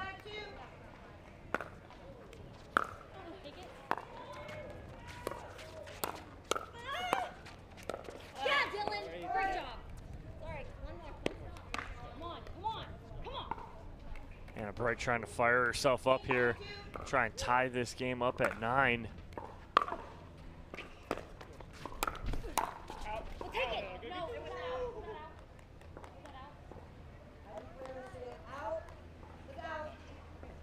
Ball called out and confirmed by Byron Frezzo, as he says. Yeah, we're on the far side of that, so we can't hear see the inside.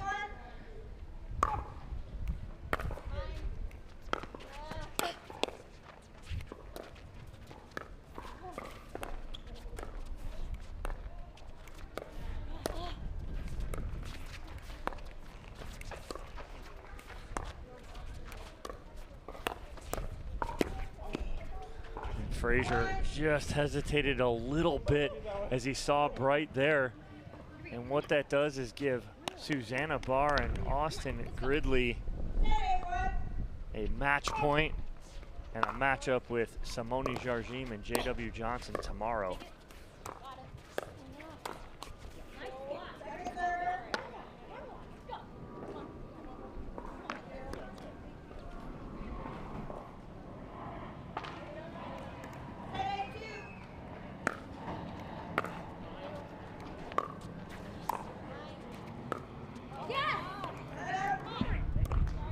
Big hold there for Brighton Frazier.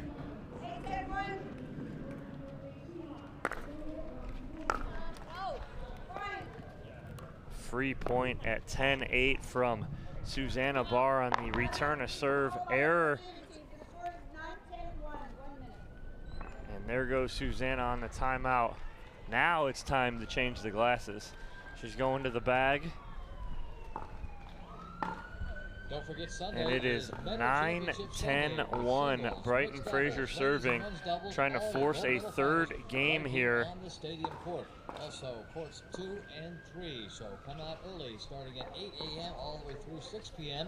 $10 We'll see what Barr and Gridley can do to stop this. Male and female players on Gold Medal Championship Sunday at the 2022 Delray Beach Pickleball Open.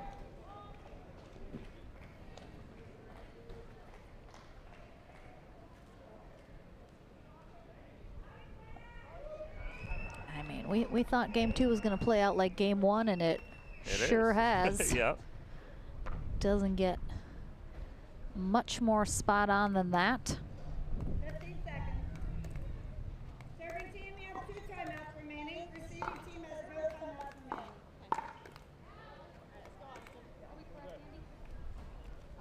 Your score is 9.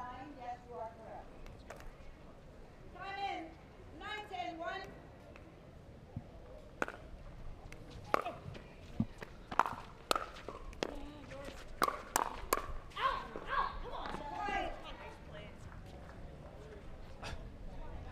Why would we not be tied again, Lauren? This is our 7th tie of this game. We had 7 ties in game number 1. Mm-hmm.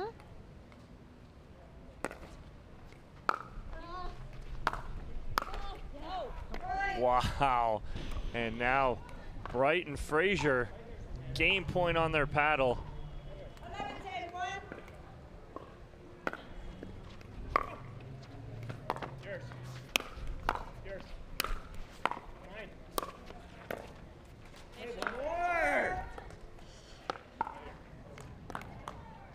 I don't want to say what I think might happen because then I'll mess it up. So I'm just gonna watch. Sorry. Oh. Off the tape. Oh no. I think I thought it enough in that. When you play with the net lord, you get the net lord bounces. They need 3 points now, Oh, that is absolutely beautiful. Inside out from Anna Bright. Gridley doesn't even get a paddle on it.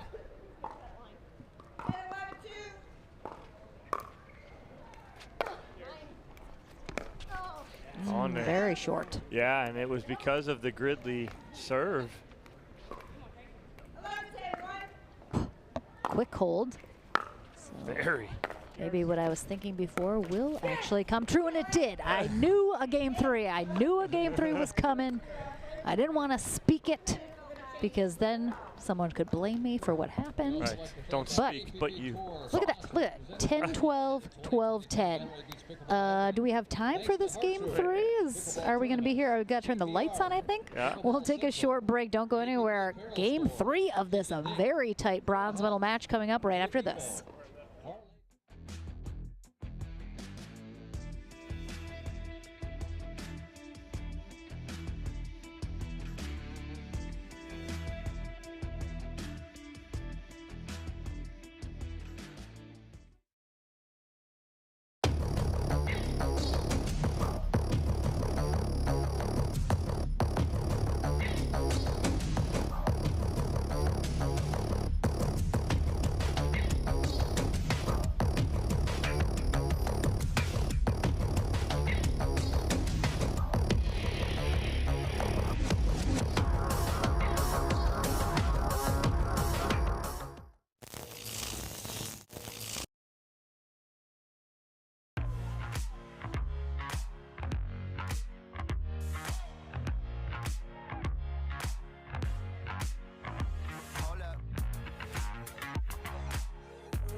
Who's it going to be? Heading to Championship Sunday?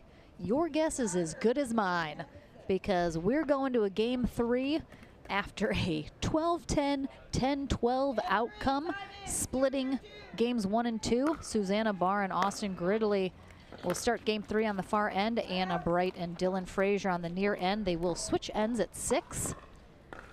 And eventually this match has to end, and somebody's got to take their place in the gold medal match tomorrow against Simone Jardim and J.W. Johnson.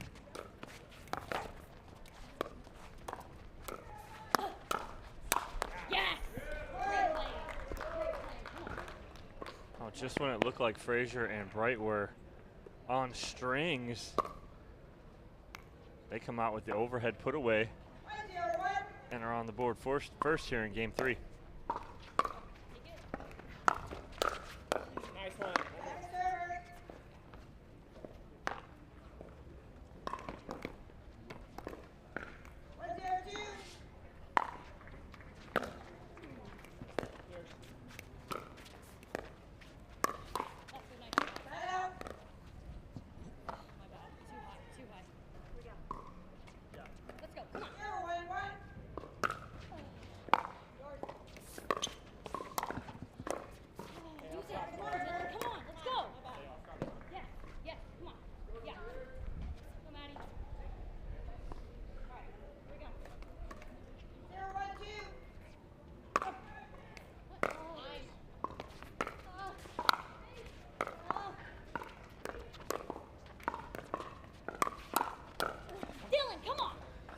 See, it's this matchup, again, this is where the coaching, Lauren, comes into play. Coach it. Coach me. I would love to talk to Barr and Gridley and be like, get in front of Anna Bright. When she is, that being Susanna Barr, it eliminates a lot of these holes that are being created by the cross-court dinking. You want the ladies straight up. Yeah. And I think it puts Bright and Frazier at an advantage this setup. Oh. Is there just a little too much of that paddle face to the left? Takes that ball wide.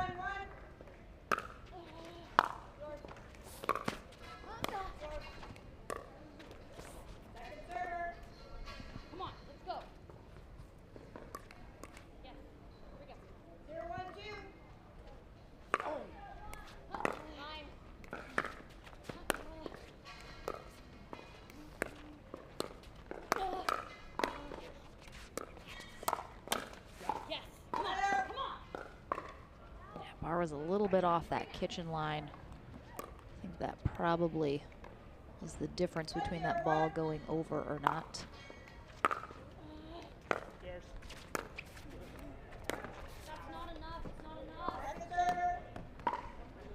That's a tough ball. Very ambitious of Anna Bright to try and do that right there. She's even telling herself that it's not enough, meaning she didn't have enough room to go around the post there.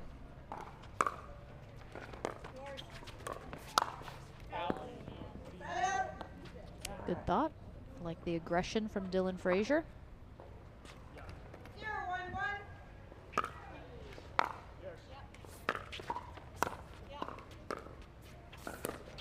That's a nice drop from Susanna Barr.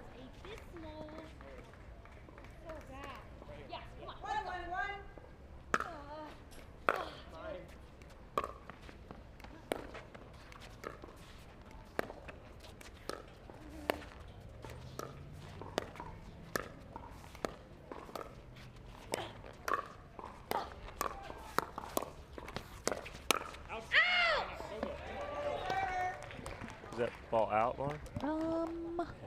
I'm not sure. Just in case anyone missed it. Was there a call? Was within the vicinity on Atlantic Avenue. You know that ball's out coming. The tennis courts. From Anna Bright. Across the way, heard it.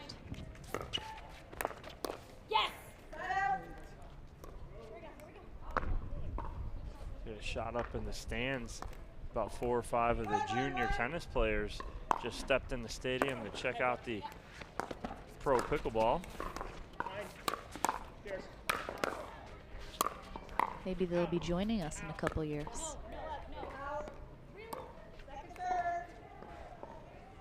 Right, Ball out on that sideline. Yep. I think it just missed. Again, these are all very close calls, but I do think that's the right call.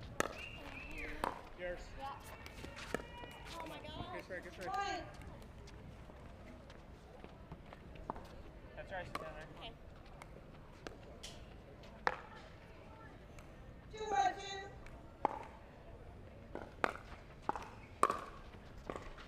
Point. You have to do that, Austin. 3-1-2. Come on. Well. One,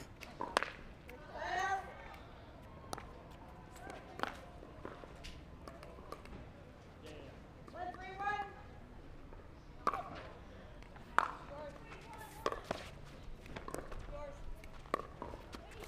Nine.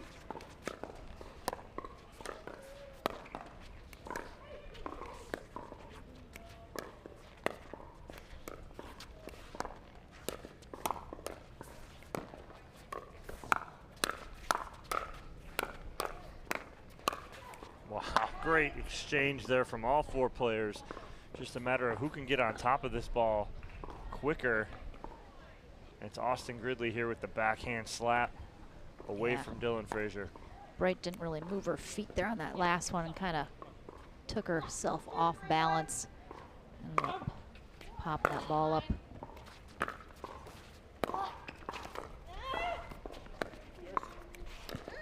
The angle of these two. Wow. Susanna Barr and Anna Bright, just the angles on those 3 or 4 shots were absolutely incredible. I mean, again,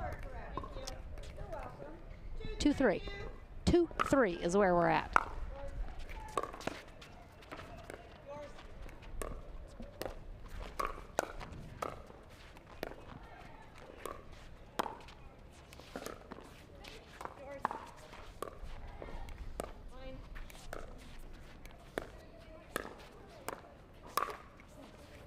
Gridley again, missed opportunity right there.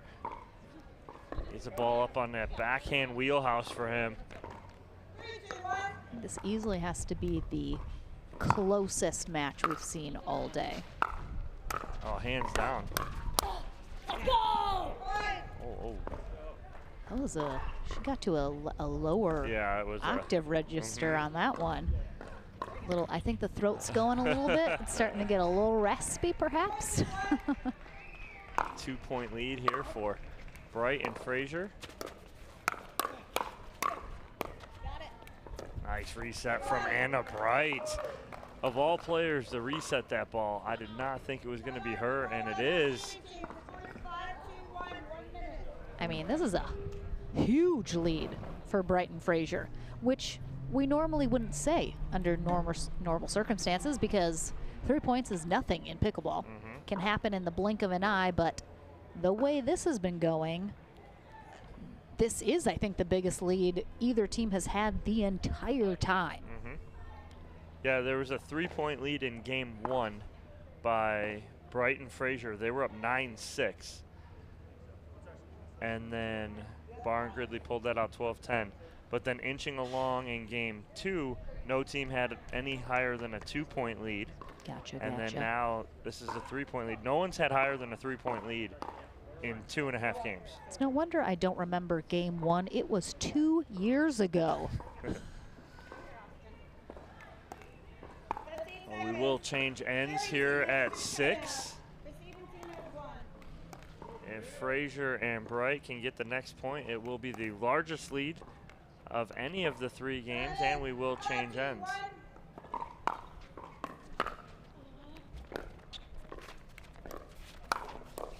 Gridley hesitated. Yeah, he hesitated on the first ball on the drop. I think he should have taken that one out of the air. But it is a 4-point lead for Bright and Frazier, up 6-2 here in game 3. Austin Gridley still very visibly upset about that. Oh, a little kitchen love. A little kitchen love here on the sideline. Oh, is this a hot new pickleball couple alert, I think? Oh, I don't know where that's been, but I'll let you take that one. I don't recommend that. So as we come back in, Brighton Fraser up by 4, 6-2. Game 3. Brighton Fraser looking for a rematch of the winner bracket final against J.W. Johnson and Simone Jardim. Susanna Barr and Austin Gridley looking for their first shot at Jardim and Johnson. Andy Jones, Byron Fresso are two referees on championship court right now. Anna Bright is, she was doing a little maniac from Tommy Boy action.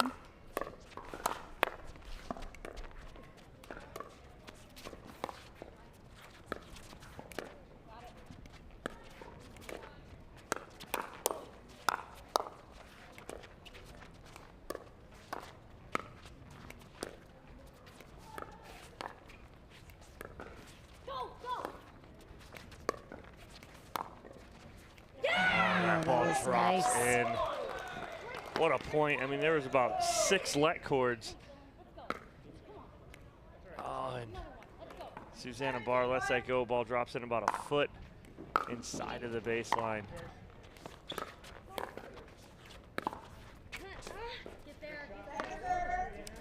I had my suspicions that if Brighton Fraser were able to pull out game 2, that they were going to roll a little more in game 3, which we're seeing happen.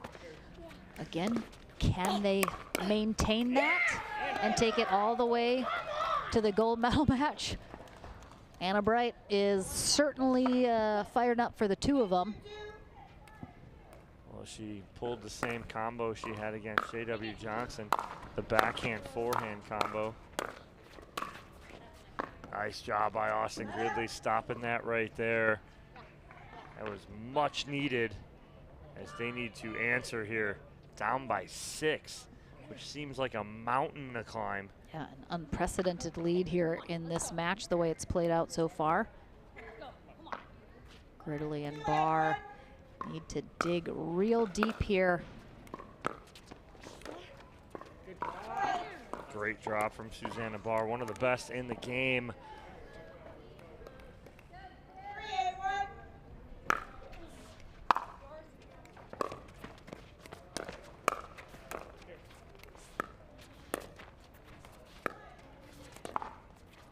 That might be going wide after the net cord. Yes! Come on! Go! One more, come on! Let's go, come on!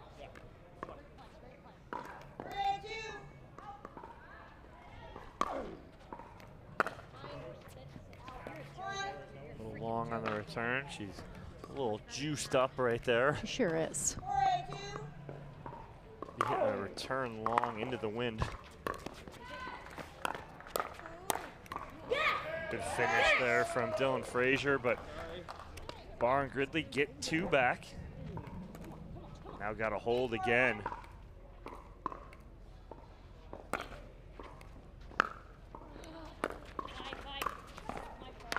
Off the left foot of Dylan Fraser.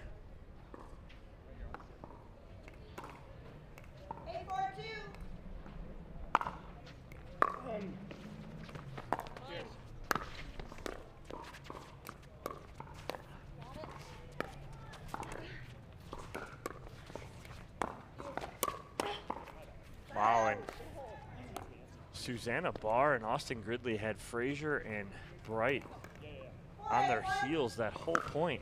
Big side out, no points given up. Now you got to answer, and another great drop from Susanna Barr. That's twice at the right foot of Anna Bright, and she's given her fits and caused an error on the third.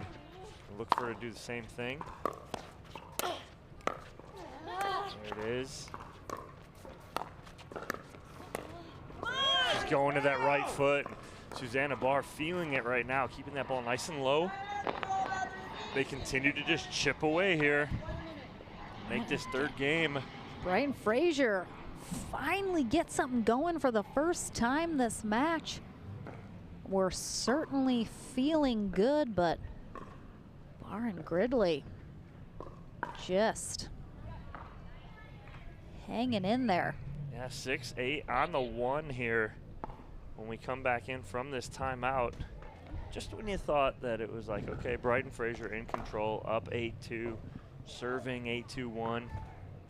You know, anyone that has siblings, I think, knows this. When you're like racing them anywhere and you have to like run up the stairs and you think you're going to beat them, but then they like grab your leg at the last second and then they're like trying to climb over you and then you like get them off and try, like that is this match. No, go back to, I want the other The analogy. banana? Yeah, just when you think you're ahead, banana. No, everyone at home didn't appreciate my unbelievable Mario Kart I loved it. That's analogy. like my favorite game.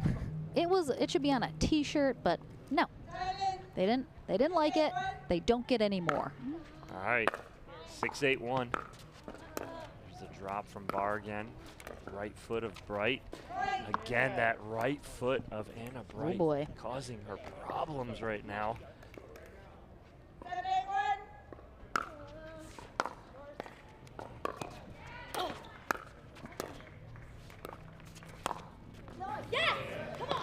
Ball in. Susanna, I don't know what she tried to. Oh. It's almost like she tried to jump into it. Well, you never know.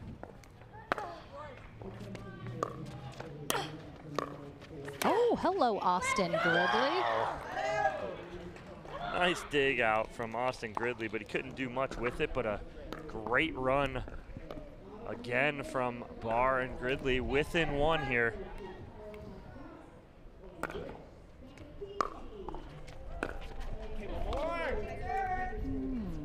So again, into the wind right there are Bright and Fraser.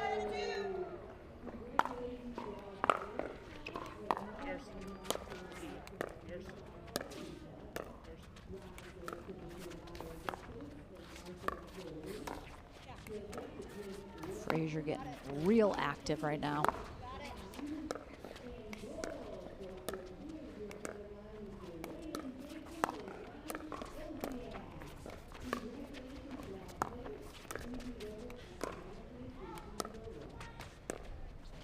Look for the Ernie.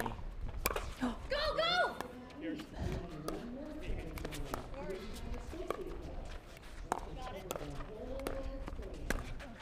Oh. Wow. Who served that? What's going on? Now, where are we? Where are we? Who are you? And side out. So they hold again.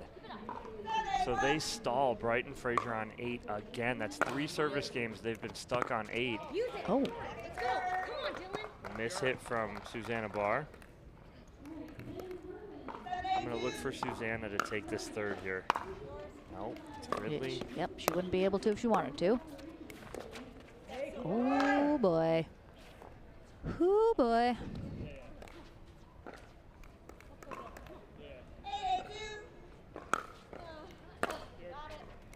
Right foot. Gridley, what a counter. Anna Bright can't believe. Oh man. Can't believe that Austin Gridley countered that. And Barr and Gridley with a lead.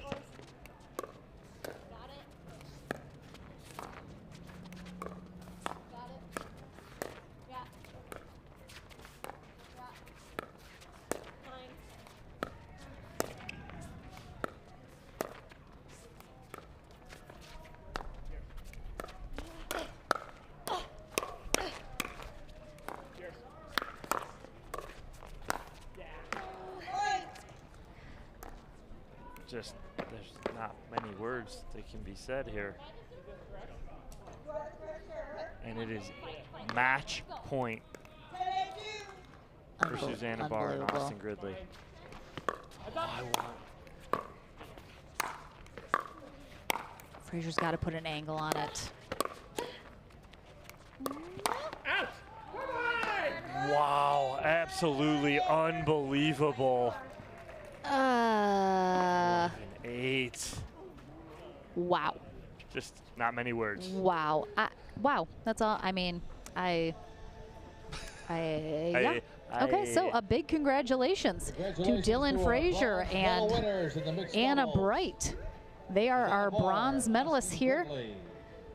Susanna Barr and Austin Gridley head to the gold medal match tomorrow for Championship Sunday, where Simone Jardim and J.W. Johnson await them. It's been a very exciting day here for mixed doubles. We'll head to the Franklin studio one last time to talk to the team that grinded it out all the way back to the gold medal match. Big thank you for everyone staying tuned all day long here on this beautiful Saturday. Tomorrow we're back at 10 a.m. Eastern for Championship Sunday. We will have 4 gold medal matches coming your way. We'll be streaming on YouTube and Facebook. Thank you again, everyone. Lauren McLaughlin signing off for the day. Dominic Catalano heads to the Franklin studio one last time, and we will see you sharp 10 a.m. Eastern time tomorrow for our 4 gold medal matches. I expect all of you to be there. We'll see you there.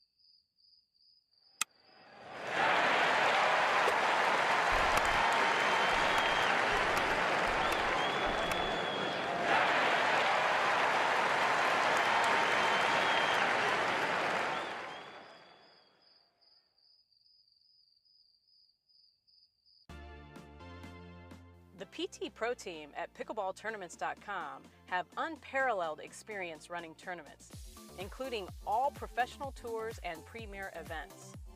We provide professional services to develop, plan, and deliver tournaments that players and fans love.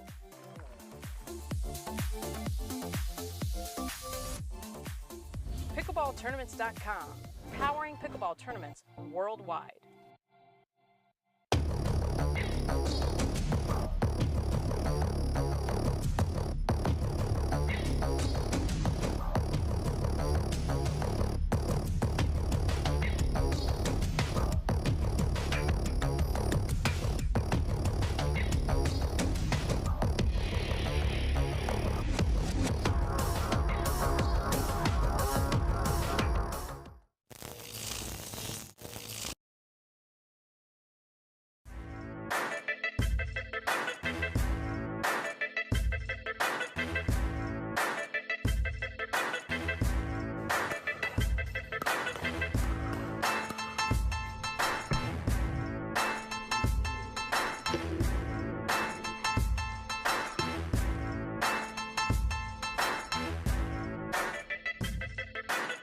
New People Pickleball. At Coulter Homes, the rules are simple. Grab your paddle and always dink in the kitchen. Remember where you are. Coulter Homes is the home of pickling. Smash and poach on dedicated courts in resort-style and active adult new home communities across the Southeast, including PGA Village Verano and Port St. Lucie, home of the World Pickleball Open. Learn more at coulterpickleball.com.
All right, one more time here on Championship Court. I am with Susanna Barr and Austin Gridley at Gridley. Oh, it's been a long day, Austin. Yeah. It's been a long day. Austin Gridley, after they took down Anna Bright and Dylan Frazier, 10-12, 12-10, no, 12-10, 10-12, 11-8. Susanna, in the first game, the biggest lead was 3. Second game, biggest lead was 2. And then they went out in game 3. We'll go straight to game 3 to an 8-2 lead. What changed at 8-2 in game 3? Oh, my word. You really want me to answer that? Honestly, I think, like, my drops just started going over, and being successful, which allowed us to get up to that kitchen. And that was part of it, and we just had to grind away. And it seemed like at times you would put, Austin, you would put Susanna straight up against Anna, and it was successful. And then all of a sudden you guys went away from it, and I'm up there in the booth going, will you please put Susanna in front of her? But then on the counter side, sometimes it would work, sometimes it wouldn't. What was the strategy there? We just went with what felt good. At first we were like, oh, it's working. Then we're like, oh, it's not working. So we just kind of went with our guts on it, honestly. And then with a match like that, no one's pulling away in any one of the games. How is that intense-wise, going back and forth with a team like that with, 2 young stars like that? Right. I mean, it was really intense, and you're right. They were young, and I'm feeling it, but I'm good. Austin just kept reminding me, like, you got young legs, and you can do this. Well, that is awesome. It puts you guys in the gold medal match tomorrow against J.W. Johnson and Simone Jardim. What are you looking forward to in that match, Austin? Just more pickleball. That's it, man. More pickleball, and we got to get Austin some new pickleball club wristbands. He's worn through both of those right now, so I told him I have some in the car. I'll get him some for tomorrow. So thank you guys. Congratulations. You guys are moving on. Our bronze medalists, Anna Bright and Dylan Frazier, congratulations to them. We're signing off for today. We'll be back tomorrow at 10 a.m. for all of our gold medal matches on Championship Sunday. We appreciate you guys joining us. We'll see you tomorrow morning.